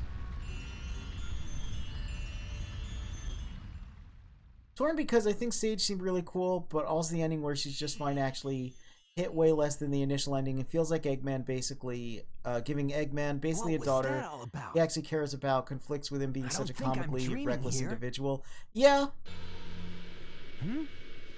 I could see that. It seemed like there was a backup of the Sage data in the original ending anyway. Like, it seemed like it was, like, kind of left open. Oh, the skybox is tearing apart. Don't look at that.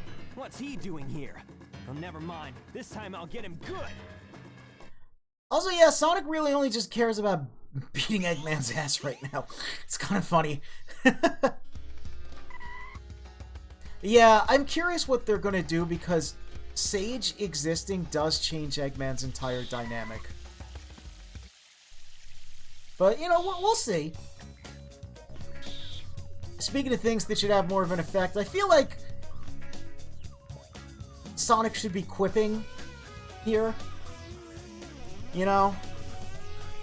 About two of his robotic doppelganger foes not being able to fight him. You know, I feel like he should be being snarky towards Metal Sonic in this tube here. I think it would be pretty fun if, you know, they're not shut down, they're just like in a type of stasis, so like Metal Sonic's just like, ooh, I hate that guy. Ooh, anyway, look at this puzzle again. Also, Infinite's voice actor. I mean, you know, Liam O'Brien, I'm sure he likes getting paid. But I get it.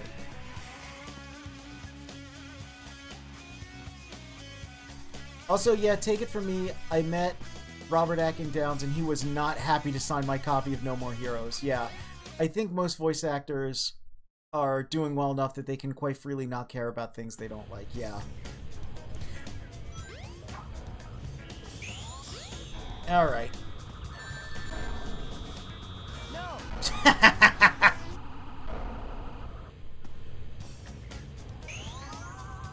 Anyway. So Lightspeed attack's pretty alright. Why does he home into the laser?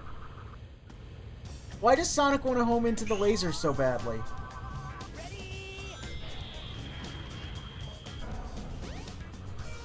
Is that to incentivize me to Lightspeed attack more? That's a little odd.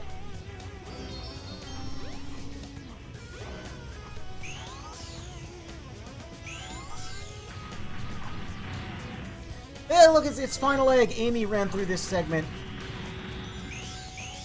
She took this door, but it's closed off for us and this area is open, so let's go through here. She still found her way here, though. But again, you see another door she went through. Why does he keep homing for the lasers? Any day now, Sonic, any day.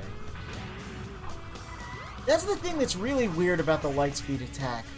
For something called the Lightspeed attack, it's extremely slow.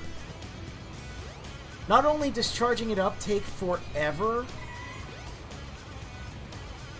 but he oftentimes circles around an enemy desperately searching for an opening. I can see why they just outright got rid of the Lightspeed attack and turned the Lightspeed dash into a single button press in the future.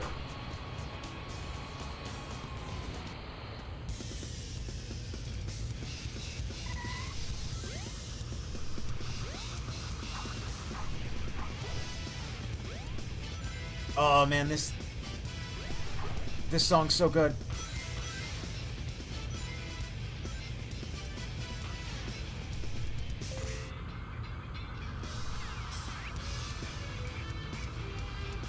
Oh, I love that bass guitar. The bass guitar is the absolute electric guitar squealing over top of it. So good.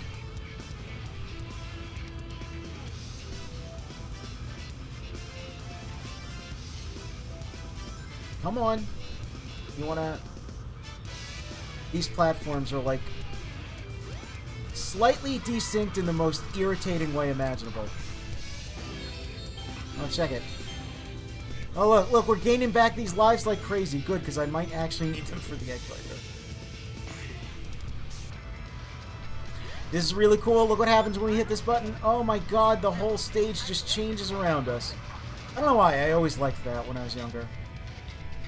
I just like, most 3D video games at this point were very static. Like, the levels wouldn't really move around a lot. Sure, you'd get obstacles similar to these swinging hammers in like Crash Bandicoot levels and whatnot. You wouldn't get full-on like levels transforming and shifting before your very eyes, especially not in 1998.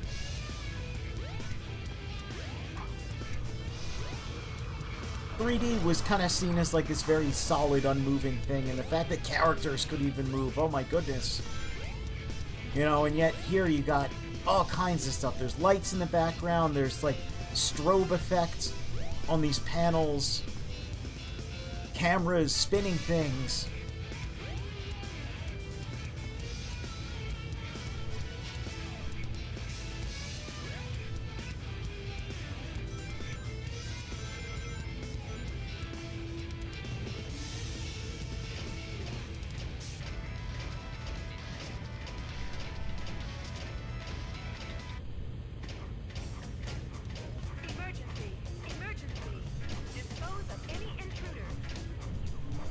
That's definitely Rouge the Bat voice. That is absolutely... absolutely Rouge. That's so funny.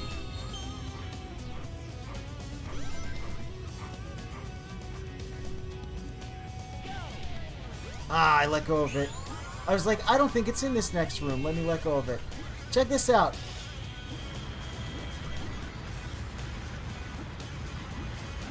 That's kind of cool. No reason to do any of it. Again, the Lightspeed attack really just wastes a lot of time. Funny enough, in Sonic Frontiers, Amy gets a homing attack ability that I think is a better way to handle the concept of light speed attack. We'll look at that when we get to it, but yeah, it is really funny going back to this. And it's just kind of pointless. It kind of helps you out with Chaos 6, as I demonstrated, but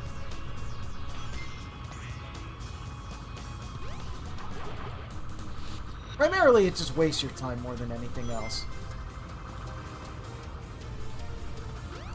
Yeah, final egg. Cool stage.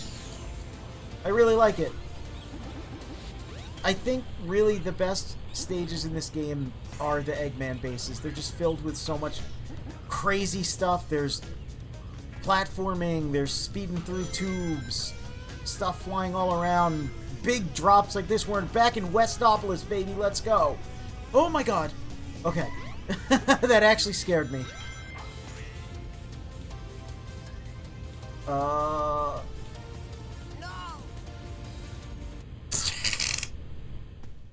That's why it scared me. Alright. Let's try to not have that happen this time. Jesus, it goes so fast. Like, that's actually kind of terrifying. The fact that the draw distance doesn't want to kick in and actually show you that platform doesn't help. More winding paths and another one of these rooms.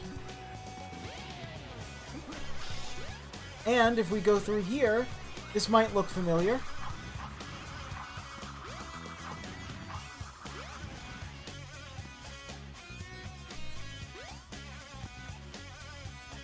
This is E102's room where we destroyed the Sonic target.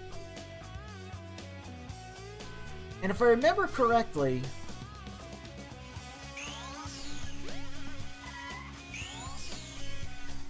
yep.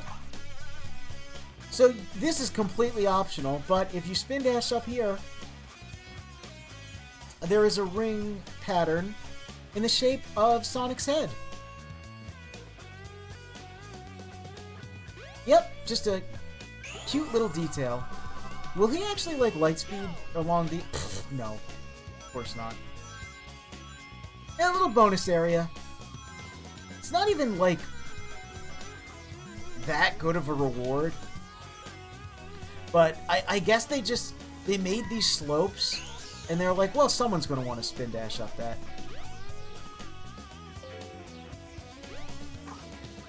Wow. Hey, let go. There we go. That's an enemy that would also kind of be revisited in Sonic Frontiers. Look! Me and Du Bois.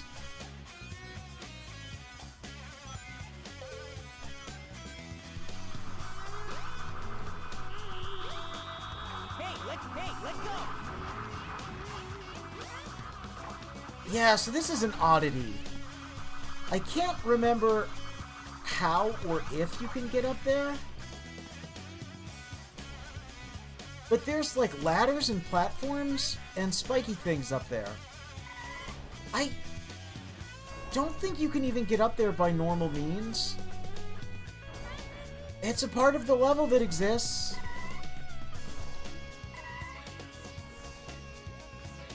Maybe if you, like, spin dash up that, I don't know. Anyway. Once again, lightspeed dash check. Yes. And yeah, that's just the end.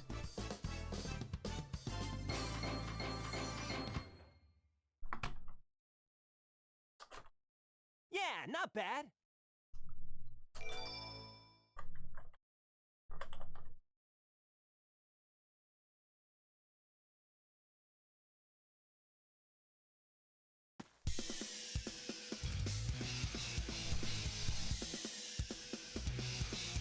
This room is set up as a bit of an Act 4, but it's all cutscene. You can see that little ramp that leads us here. Also, look, we're in the Rex hangar. Straight up just looks like the Rex hangar. It's kind of funny. But yeah, that ramp actually leads to the prior area. Eggman's textures are all screwed up there.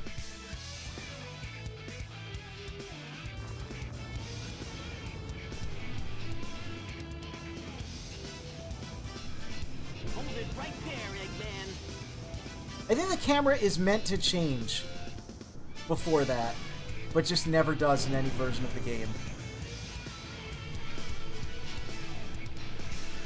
And I also think it's possible that that was meant to be playable, which is why it's set up as an Act 4. There's all kinds of screwy stuff in this game. But look, it's the Egg Viper. He's just actually chilling down there. Get a load of this. Get a load of this. Get a load of this. See if you can make it through here. This boss is a little nerve-wracking. Get a load of this. It's very easy to die.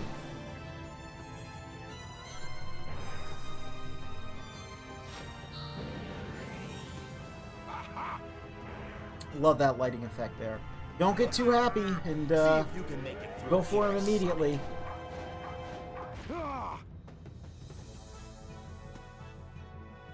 So, when I was younger, I assumed that, you know, they kept drilling into your head to use the light speed dash. And they make you use it several times in that stage. So I thought you were supposed to, like, lightspeed attack up this. Because, you know, and again, like, you're a little kid. You want to do the cool super moves and all that. But, yeah, no, it's weird. Lightspeed attack is so weird. The fact that there's never a real application for it in a boss fight, I think, is kind of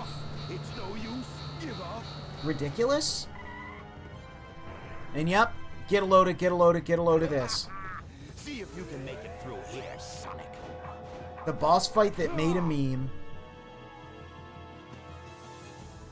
It does kind of look like the thing from Oil Ocean Zone. Yeah, the evil spiky shrimp tail. I never would have thought of that. It's no you. No way. I can't believe You can't believe this.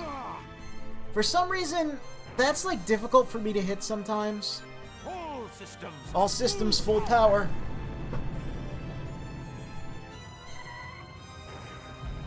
Oh no, he's starting to destroy the footholds. We certainly won't see this concept revisited time and time again.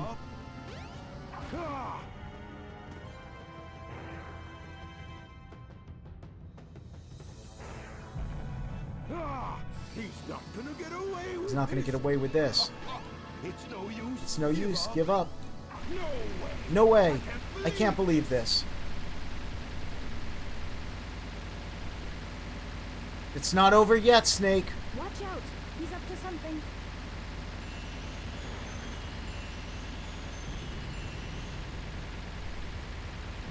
See you later, idiot. We did it. Hey, I'll play with you some other time. We did it. We got a load of that. I'm really glad I did that in one try. Oh, that fight can go very, very poorly.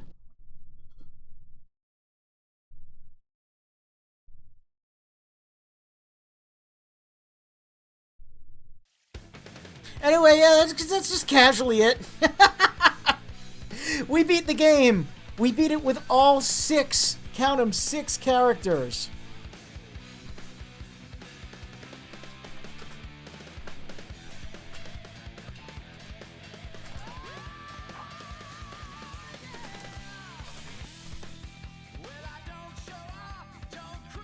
Only 6 of them.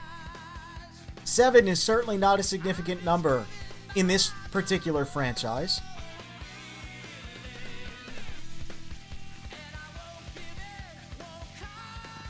Wow, Sonic's head just crashed into the camera there.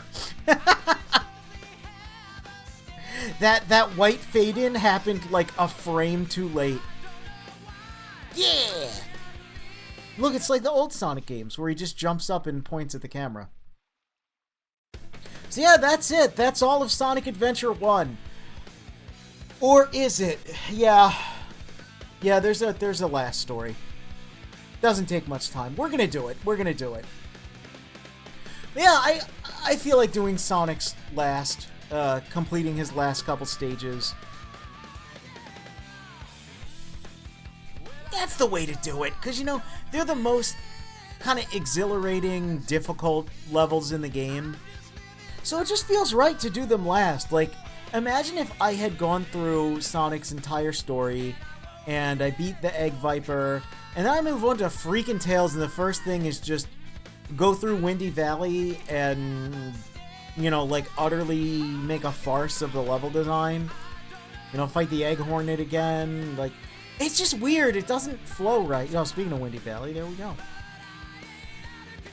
I don't know. I feel like I was right as a child, as a wee squid, and I had the right idea going through and oh, remember that?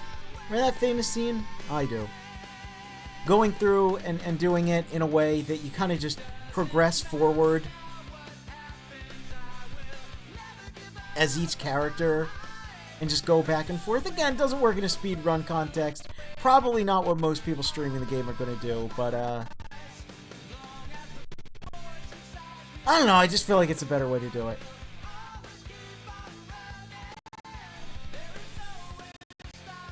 And I've enjoyed my time revisiting this game. I really have. Couple goofy jank things here and there, but that's just the Sonic way.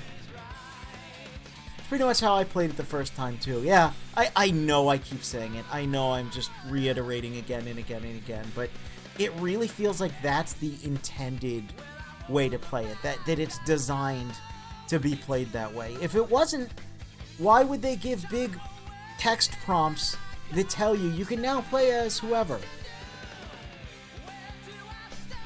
I think it is interesting, too, that one exists for Sonic. Every instance of Sonic appearing in a different character's story, there is a you can now play with Sonic pop-up that of course never gets used because he's the first and only playable character when you start the game. Makes me wonder if maybe there was a more free choice, like they let you pick any one to start as.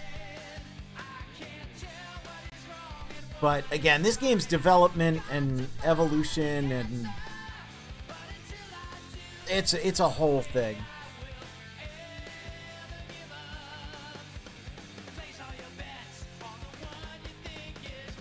But man, it's still really fun. It's still just an incredible experience.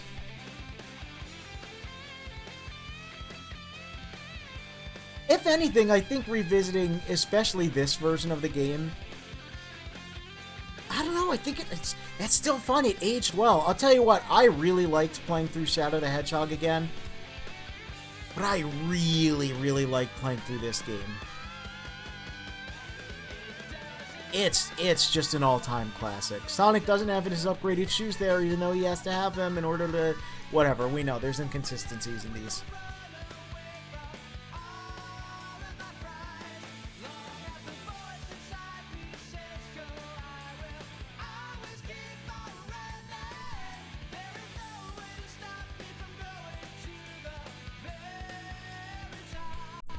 MPEG soft deck.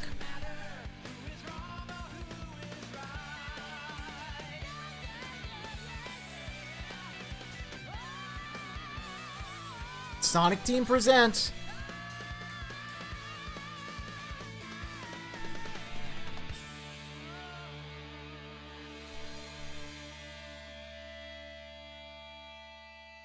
yeah, there it is. Oh, I love that. I love the sunglasses. I love the big goofy grin. He's just chilling at Emerald Coast with his big blue drink. Oh my gosh, that's it. It's all 6 characters. We have beat the game 100%. There's another. We all know that. Come on, come on. Come on. Don't be a stooge. Don't be a maroon. He's right there. It's Supersonic. Represented by a question mark as if we can't comprehend the idea of Supersonic, but they wanted it to be a big deal. This is the shortest path through the game. Also, look! There's a Tornado 2, and it has damaged textures. It is battle damaged.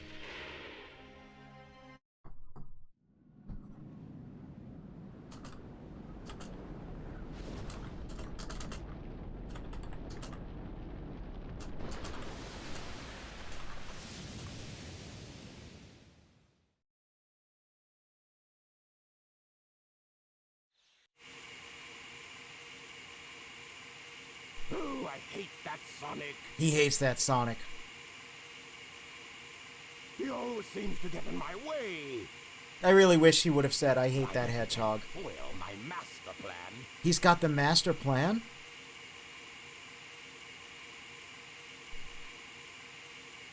Chaos! So I imagine him saying that.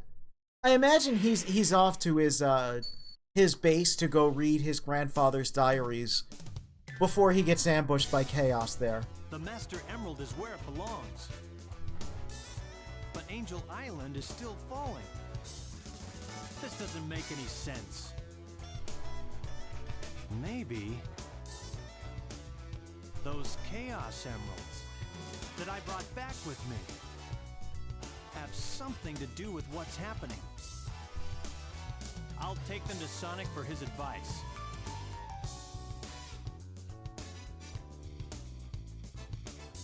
Oh no! Eggman!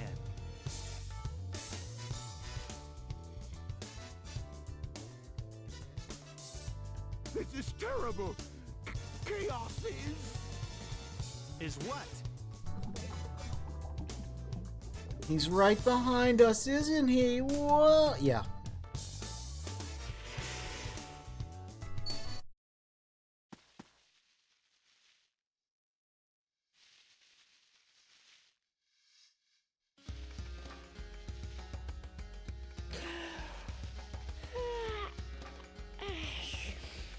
Yep. This Eggman learned his lesson. Yep.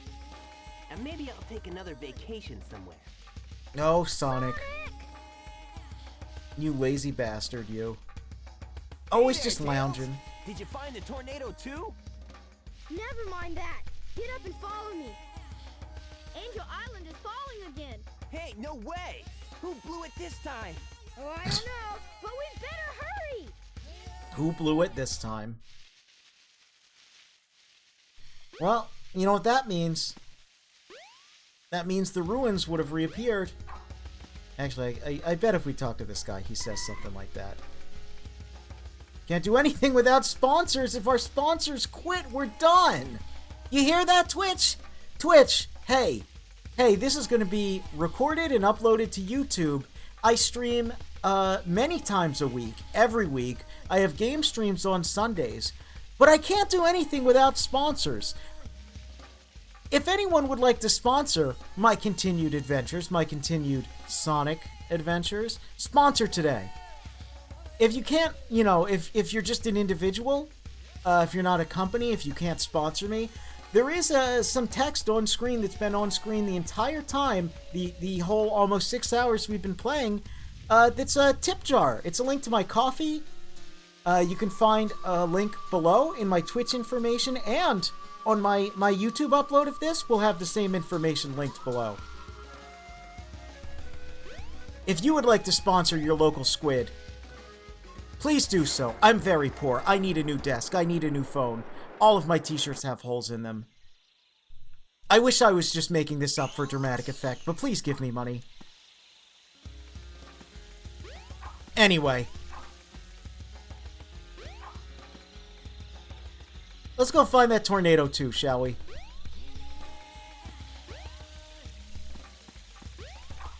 We know roughly whereabouts it is. We saw it next to Big's house.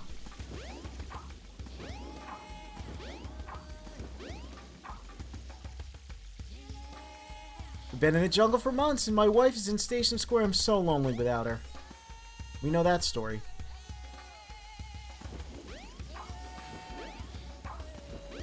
Camera going a little nuts, so Sonic doesn't want to exactly spin dash properly. Oh. Ah, that's right. I forgot the order of events. I got ahead of myself.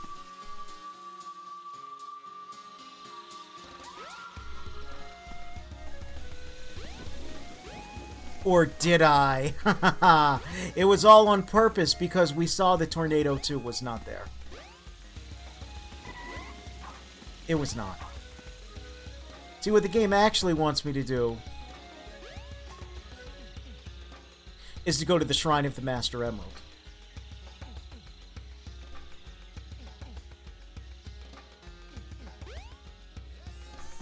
It also wants me to listen to the very loud cicadas outside my window. I hope my microphone has not been picking that up. But anyway.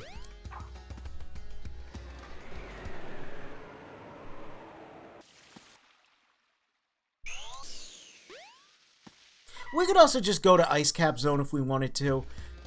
The Supersonic story exists in a weird state, and if you don't get certain upgrades with Sonic, if you somehow skip them...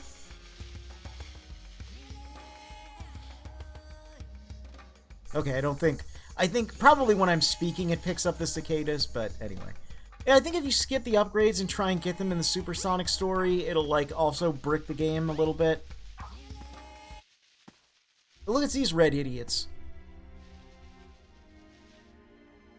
Sonic, sorry. Knuckles!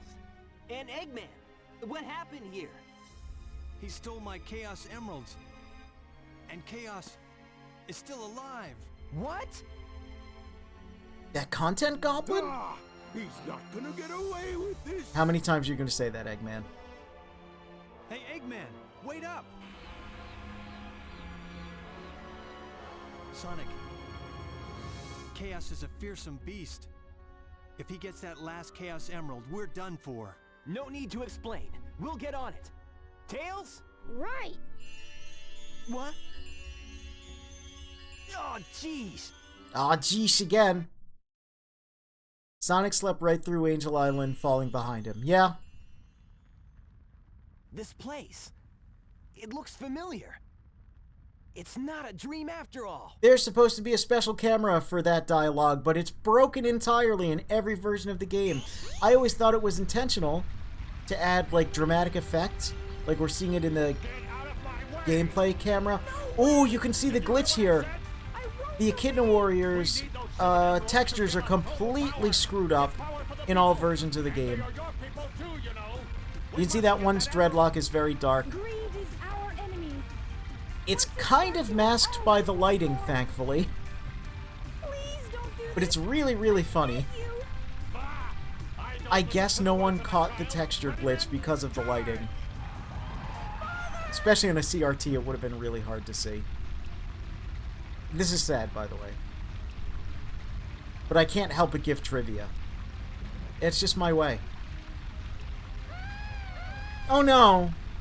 Don't abuse the Chow, come on. They're just little guys.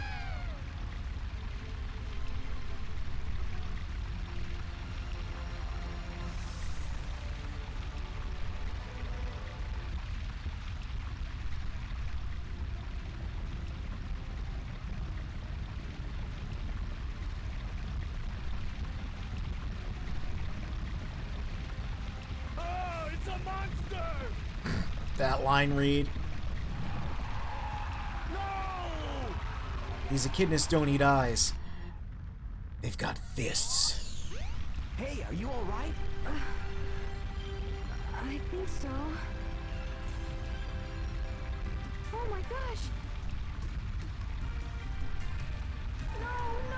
I've got like a volume limiter going here, but I'm looking at my stream recording and I'm hearing what's going into my ears, and every ounce of audio in this scene is absolutely peaking.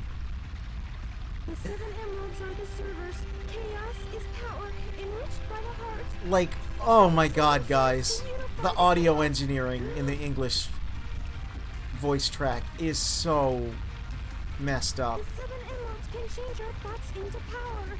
If this emerald controls that power, please, you must stop him. Yeah, I remember Chaos making the iconic roar there as well. It might be in the Japanese voice track.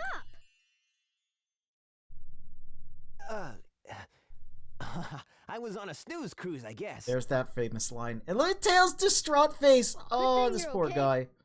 You just sort of conked out there. Knuckles left already. Come! We gotta go after the last emerald. Lead the way. It should still be on board the tornado, too. Well, when we...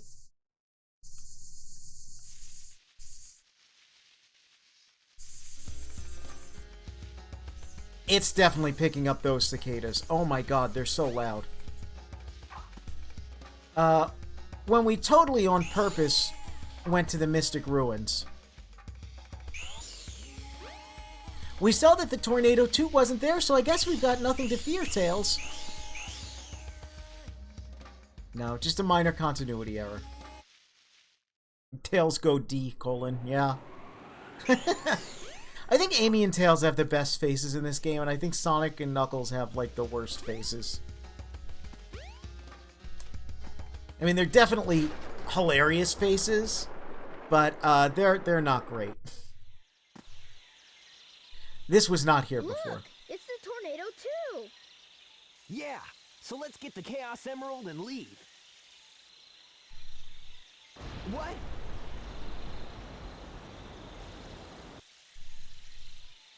No! He's got the last emerald! Now what do we do? I always love how Ryan Drummond's Sonic says Emerald.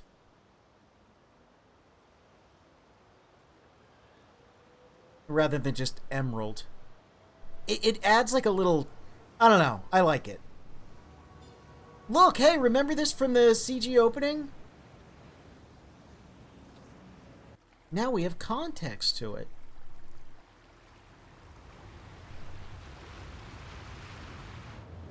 And again, it's like kind of scary in a way. It's not like bombastic rock music playing everywhere. There's just the sound effects of what's going on.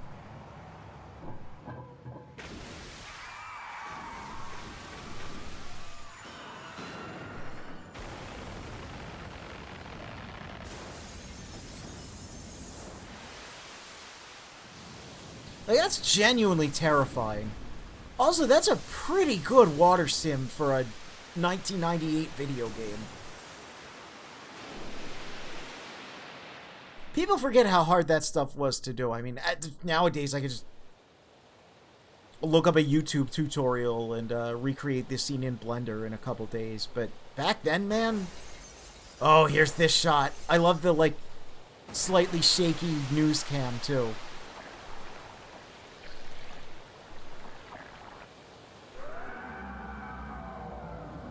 Oh, it's so good. Oh, it's so good.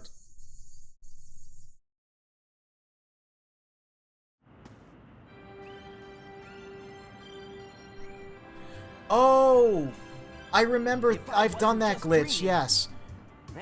If you mess with getting Sonic's upgrades in the wrong order, it corrupts Big's textures. Apparently they can just corrupt randomly also, but a couple different things can cause it. By the way, he built another egg carrier. Looks like he's after Chaos too. This egg carrier too was made because something like this could happen. You have defied your master, stupid beast. Now you must be destroyed and all... Wow, also, yeah, Perfect Chaos looks way worse on the GameCube. Like, the texture transparencies and everything are super fucked up. I did not realize... Jeez. I did not realize how bad it was. Look at him sniffing, though. Look at his weird little sniffy snoot. He's having a good time. Bye, Eggman. I've had enough. Who do you think you are, anyway? Oh, it's you. The one who sealed Chaos. No, they couldn't just say he repaired the egg carrier. He made a second one, just in case. That is a very Eggman thing to do. And it's a very, like, last episode of the Saturday Morning Kids anime thing, you know? You gotta show how serious the new threat is. So the old threat, it turns out we had another one. So you can just immediately tell the power of the new villain, you know? I can't get over how much better he looks on the Dreamcast than on the GameCube.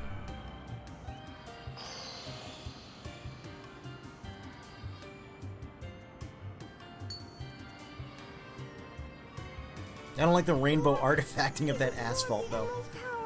He must be sealed in the Master Emerald now. How can that help? It It won't change how he feels inside, will it? His heart will still remain in turmoil, and his anger just won't vanish. He'll just be trapped forever. What choice do we have? Sonic having a weird moment of insight here. Ah, Big has his correct textures. How unfortunate. Everyone is here. Sonic! And check this out. Amy's got a bird following her, but it's E102. We know that now. Take this! Isn't that cool? Hey guys, what's up? Even Gamma gets represented here. Chaos only used the negative power of the emeralds. Sonic, you should be able to harness their real power. As much as I hate to admit it, I think Tails is right about this. Go, Sonic! Yeah, Sonic! Sonic! Sonic! The background chanting is real chanting that happened during an unveiling of this game. Our positive feelings toward each other can make them work. Our hearts together form awesome power.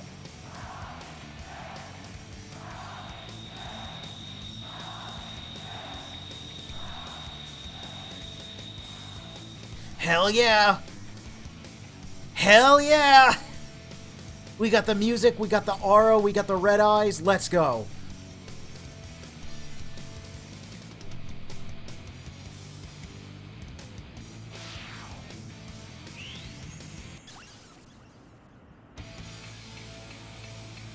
Yeah, I do like the speech Sonic gives about neutralizing the hatred and the turmoil. This is a game all about breaking the cycle of violence, and that message speaks to me. Anyway, cool as that is, here's a boss fight with the best song ever composed. Oh, I might not... Nope.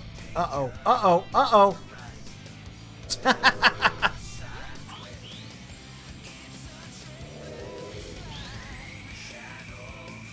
Nope. Not quite. I love the cycle of violins. Violins do sound pretty nice, yeah. There's like Big Ben in the background or something. Oh, is that meant to be the... Well, it just called out of existence, so I guess it's not meant to be anything. So we would see this fight revisited later in Sonic Generations, and I always thought that version of the fight was really cool as well. Yeah, there's that clock tower. Is that the one from Speed Highway? Looks very similar. But this is a very straightforward fight. It's just like, yo, go fast. You're supersonic? Just go fast. Go fast as you can.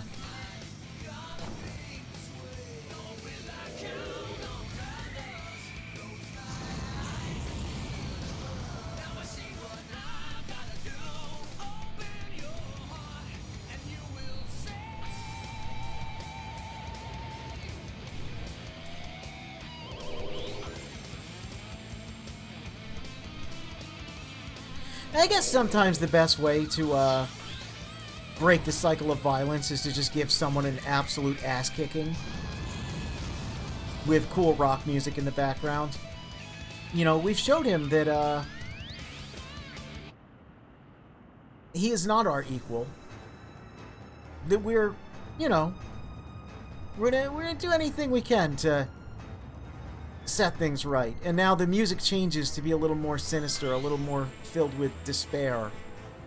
Like he's lashing out at us with his last-ditch effort, you know? Those feelings he can't quite let go of. The hatred and spite in his watery heart. My ass needs some rings.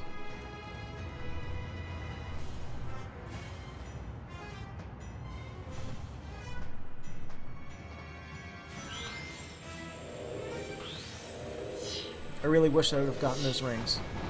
But if I can dodge... No! Uh-oh.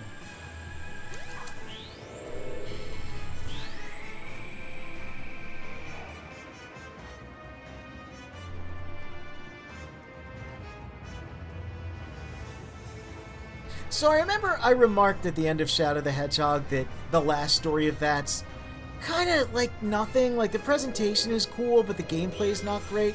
This is actually a very cool fight. Again, it's simple. It's just about going fast and maintaining your speed. But, like, isn't that what Sonic's all about, you know? I think it does that well.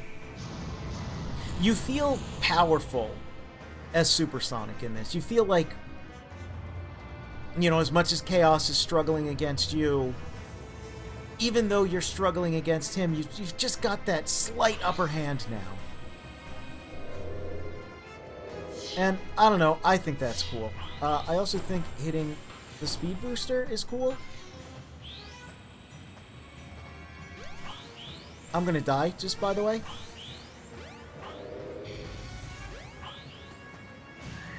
Oh! Well, that's unique. When you reach maximum Oh, right, you gotta start over at phase 1. Let's go. Open your heart, yeah. Beat up this big snaky guy.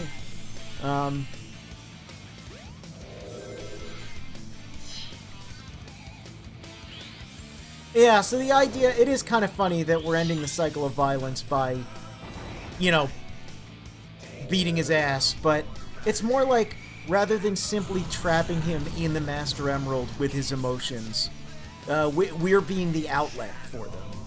That's how I've always looked at it anyway.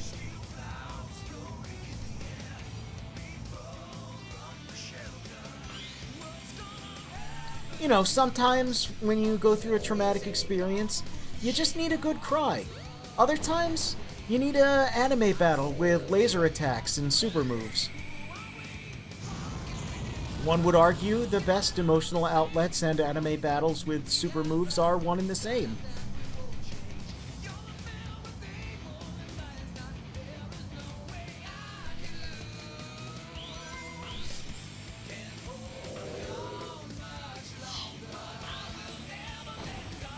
And, you know, I think Sonic's speech really is... conveys, like, why he's fighting now. You know, he's not just simply...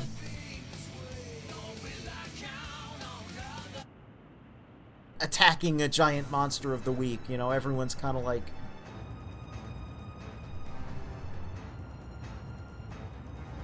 working together and saying, you know, we need to... You know, you need to let it go, big old water guy. I need to focus and try and actually hit this dude also. Like I said, it's not like Shadow the Hedgehog. It's not free. It's really cool to go fast, but you gotta apply yourself a little bit. And I think it, gameplay-wise, does just convey a core tenet of Sonic the Hedgehog here. Oh, God. Oh! See, I don't think I could have dodged that. I think I should have just moved prior. I should have just known ahead of time.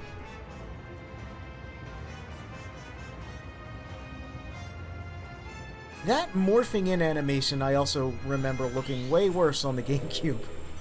Hey kids, play the Dreamcast version of this game any way you can. Jesus Christ. I don't know why I'm saying hey kids when we're all like adults, but I don't know, maybe some kid will watch this. And they'll be like, wow, I want to play Sonic the Hedgehog. And I'll say, yeah, learn about the Sega Dreamcast.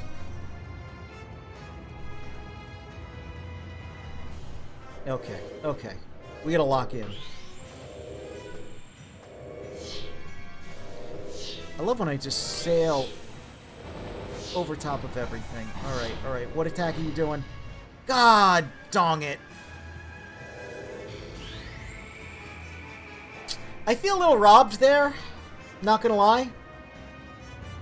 Boss ain't free.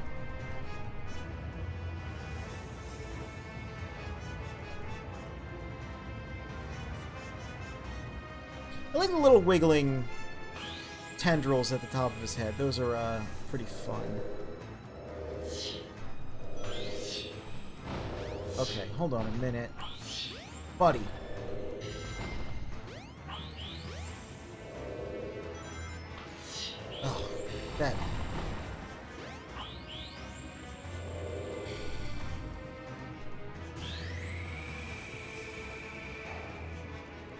For a second, I thought it was going to give it to me. Take 3. Probably.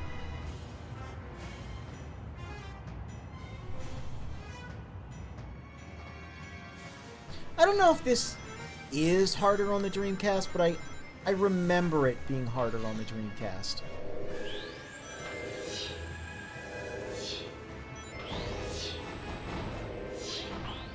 Yeah, I feel like that move never hits you on the GameCube. Jeez!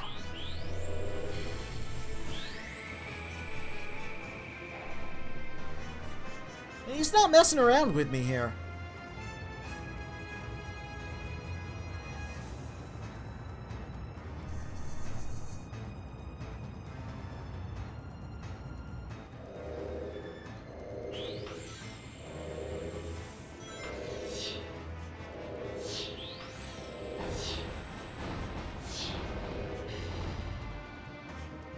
There we go. Too bad I have 4 seconds left. The game's just gonna, like, drop me in and immediately kill me? Because I don't think there's a pity or, like, nicety system here. Oh! Oh my god, this is the worst plan ever.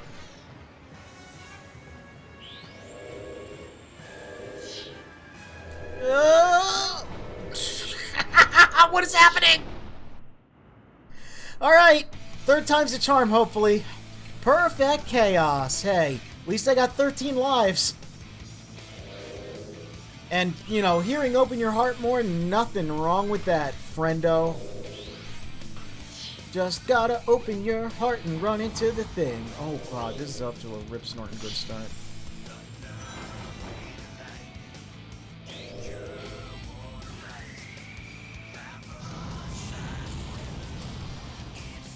See, later games, they would just add a boost button. Which, depending on who you talk to, either makes the series way better or completely ruins it.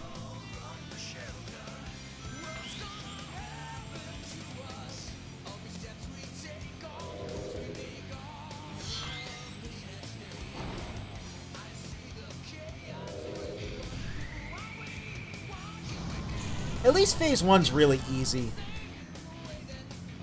It's just Phase 2 is a bit of a nightmare.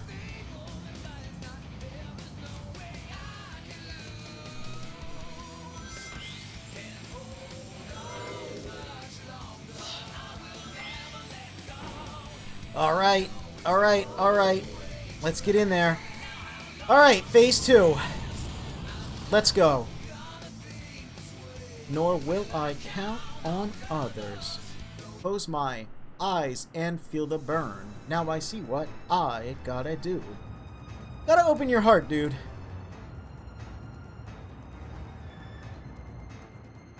Alright, let's check this out. Let's get it. Let's get in that. Oh god. Oh, Jesus. Come on. Guy! I'm about to start a new cycle of violence on this dude. Are you fucking kidding me with this shit? Are you... Is this a game to you, sir? It is a game. It's called Sonic Adventure for the Sega Dreamcast. Released in 1998 in Japan and 1999 in the rest of the world.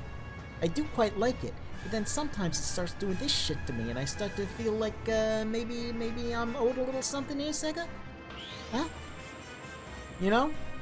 Remember what that Explorer said about sponsors? Maybe you could sponsor me. I've been saying a lot of nice things about your games and products and services. And this is what you do to me? What?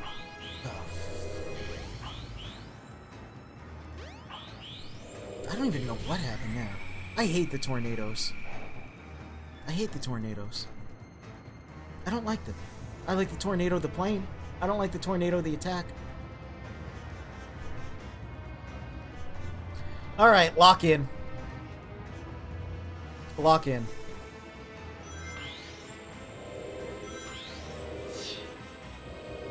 Jesus Christ.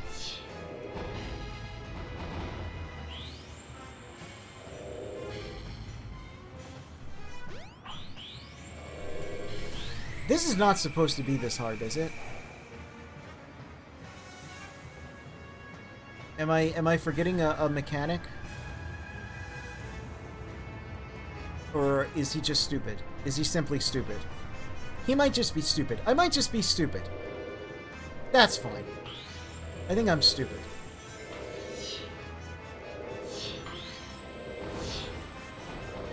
Oh my god. Come on. There we go.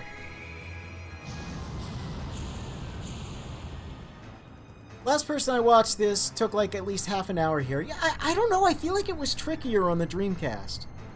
I could just be gaslighting myself, but I have like a distinct memory of getting to here in Sonic Adventure DX and having it go more smoothly. Please count. Okay, that counted. One more. I've got 34 seconds left. That's a number for you. I mean, that's enough time if everything goes smoothly, but the question is, will everything go smoothly? Well, I missed that line of free rings, so maybe not. Oh, you gotta be shitting me!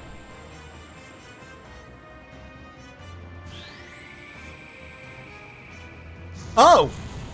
We did it anyway! They gave us the pity. We did it. We neutralized Chaos's heart by destroying his brain. Hey, I'll play with you some other time. I feel like I've seen you have a time with this before. I don't think I've ever streamed Sonic Adventure before. Have I? I don't believe so. It's possible I just forgot. Anyway, this is a moving, emotional scene. Head emptied. It's true.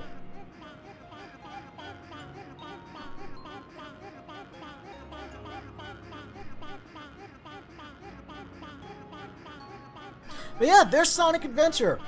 Still a cool game. I think I said pretty much everything there is to say about it. Chaos has changed again.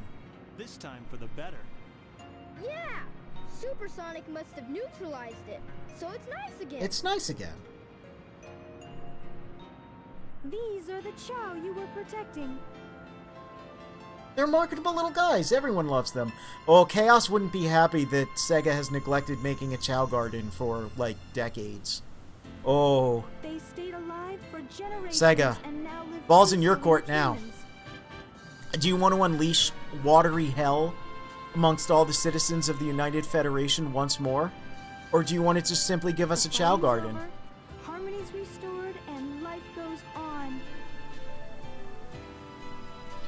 The NPCs have new dialogue in the final story, but there's no reason to go to Station Square. Oh, interesting. So much.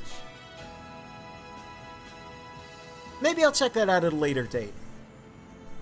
I do have to wrap things up here soon. Goblin decontented, it's true. Was that a Macross reference? Deculture? They did stay alive for Sonic Generations. Yes, the new version of Sonic Generations has more Chow content, which is good. Chow are sort of content goblins in a way. There's Eggman. I'm sure he's off to absolutely not assault a military base in like 15 seconds.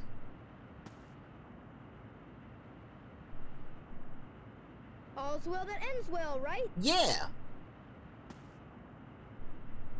Sonic? He ain't got time for this. He's off to another adventure. What does he do between Sonic Adventure 1 and 2? That's a good question. I don't think we know. I guess he goes to Sonic Shuffle. If that game's real. We don't know. Anyway, we did it. We beat Sonic Adventure. We did everything. I said everything I wanted to say. This game's still great. Play it yourself. Take the time to explore. Talk to the characters. Do the things. At a later date, I am going to look at Sonic Adventure DX. I don't think I'm going to play through everything on stream. I might just look at some of the extra content maybe look at the special NPC dialogue in the final story. I think that's probably the best way to do it. Just make that its own stream where I look at some of the extra stuff that's only in that version of the game. And then far off in the future, I'll play modded PC version with all the cool stuff. All the cool stuff people want me to check out, because I do want to check it out. Next time, however, will be something completely different. No more Needle Mouse games, for a little bit, at least. There are still plans to go forward to Metal Gear Acid. Go back to that. I should say, not forward, go back. But next time, we are going to be playing Soul Blade for the PlayStation 1. That's going to be the first of the fighting games I'll be looking back at. More about that when I, post my schedule. I'll post my schedule sometime early tomorrow. I'll probably stream tomorrow, but maybe not. We'll see. I'll let everyone know.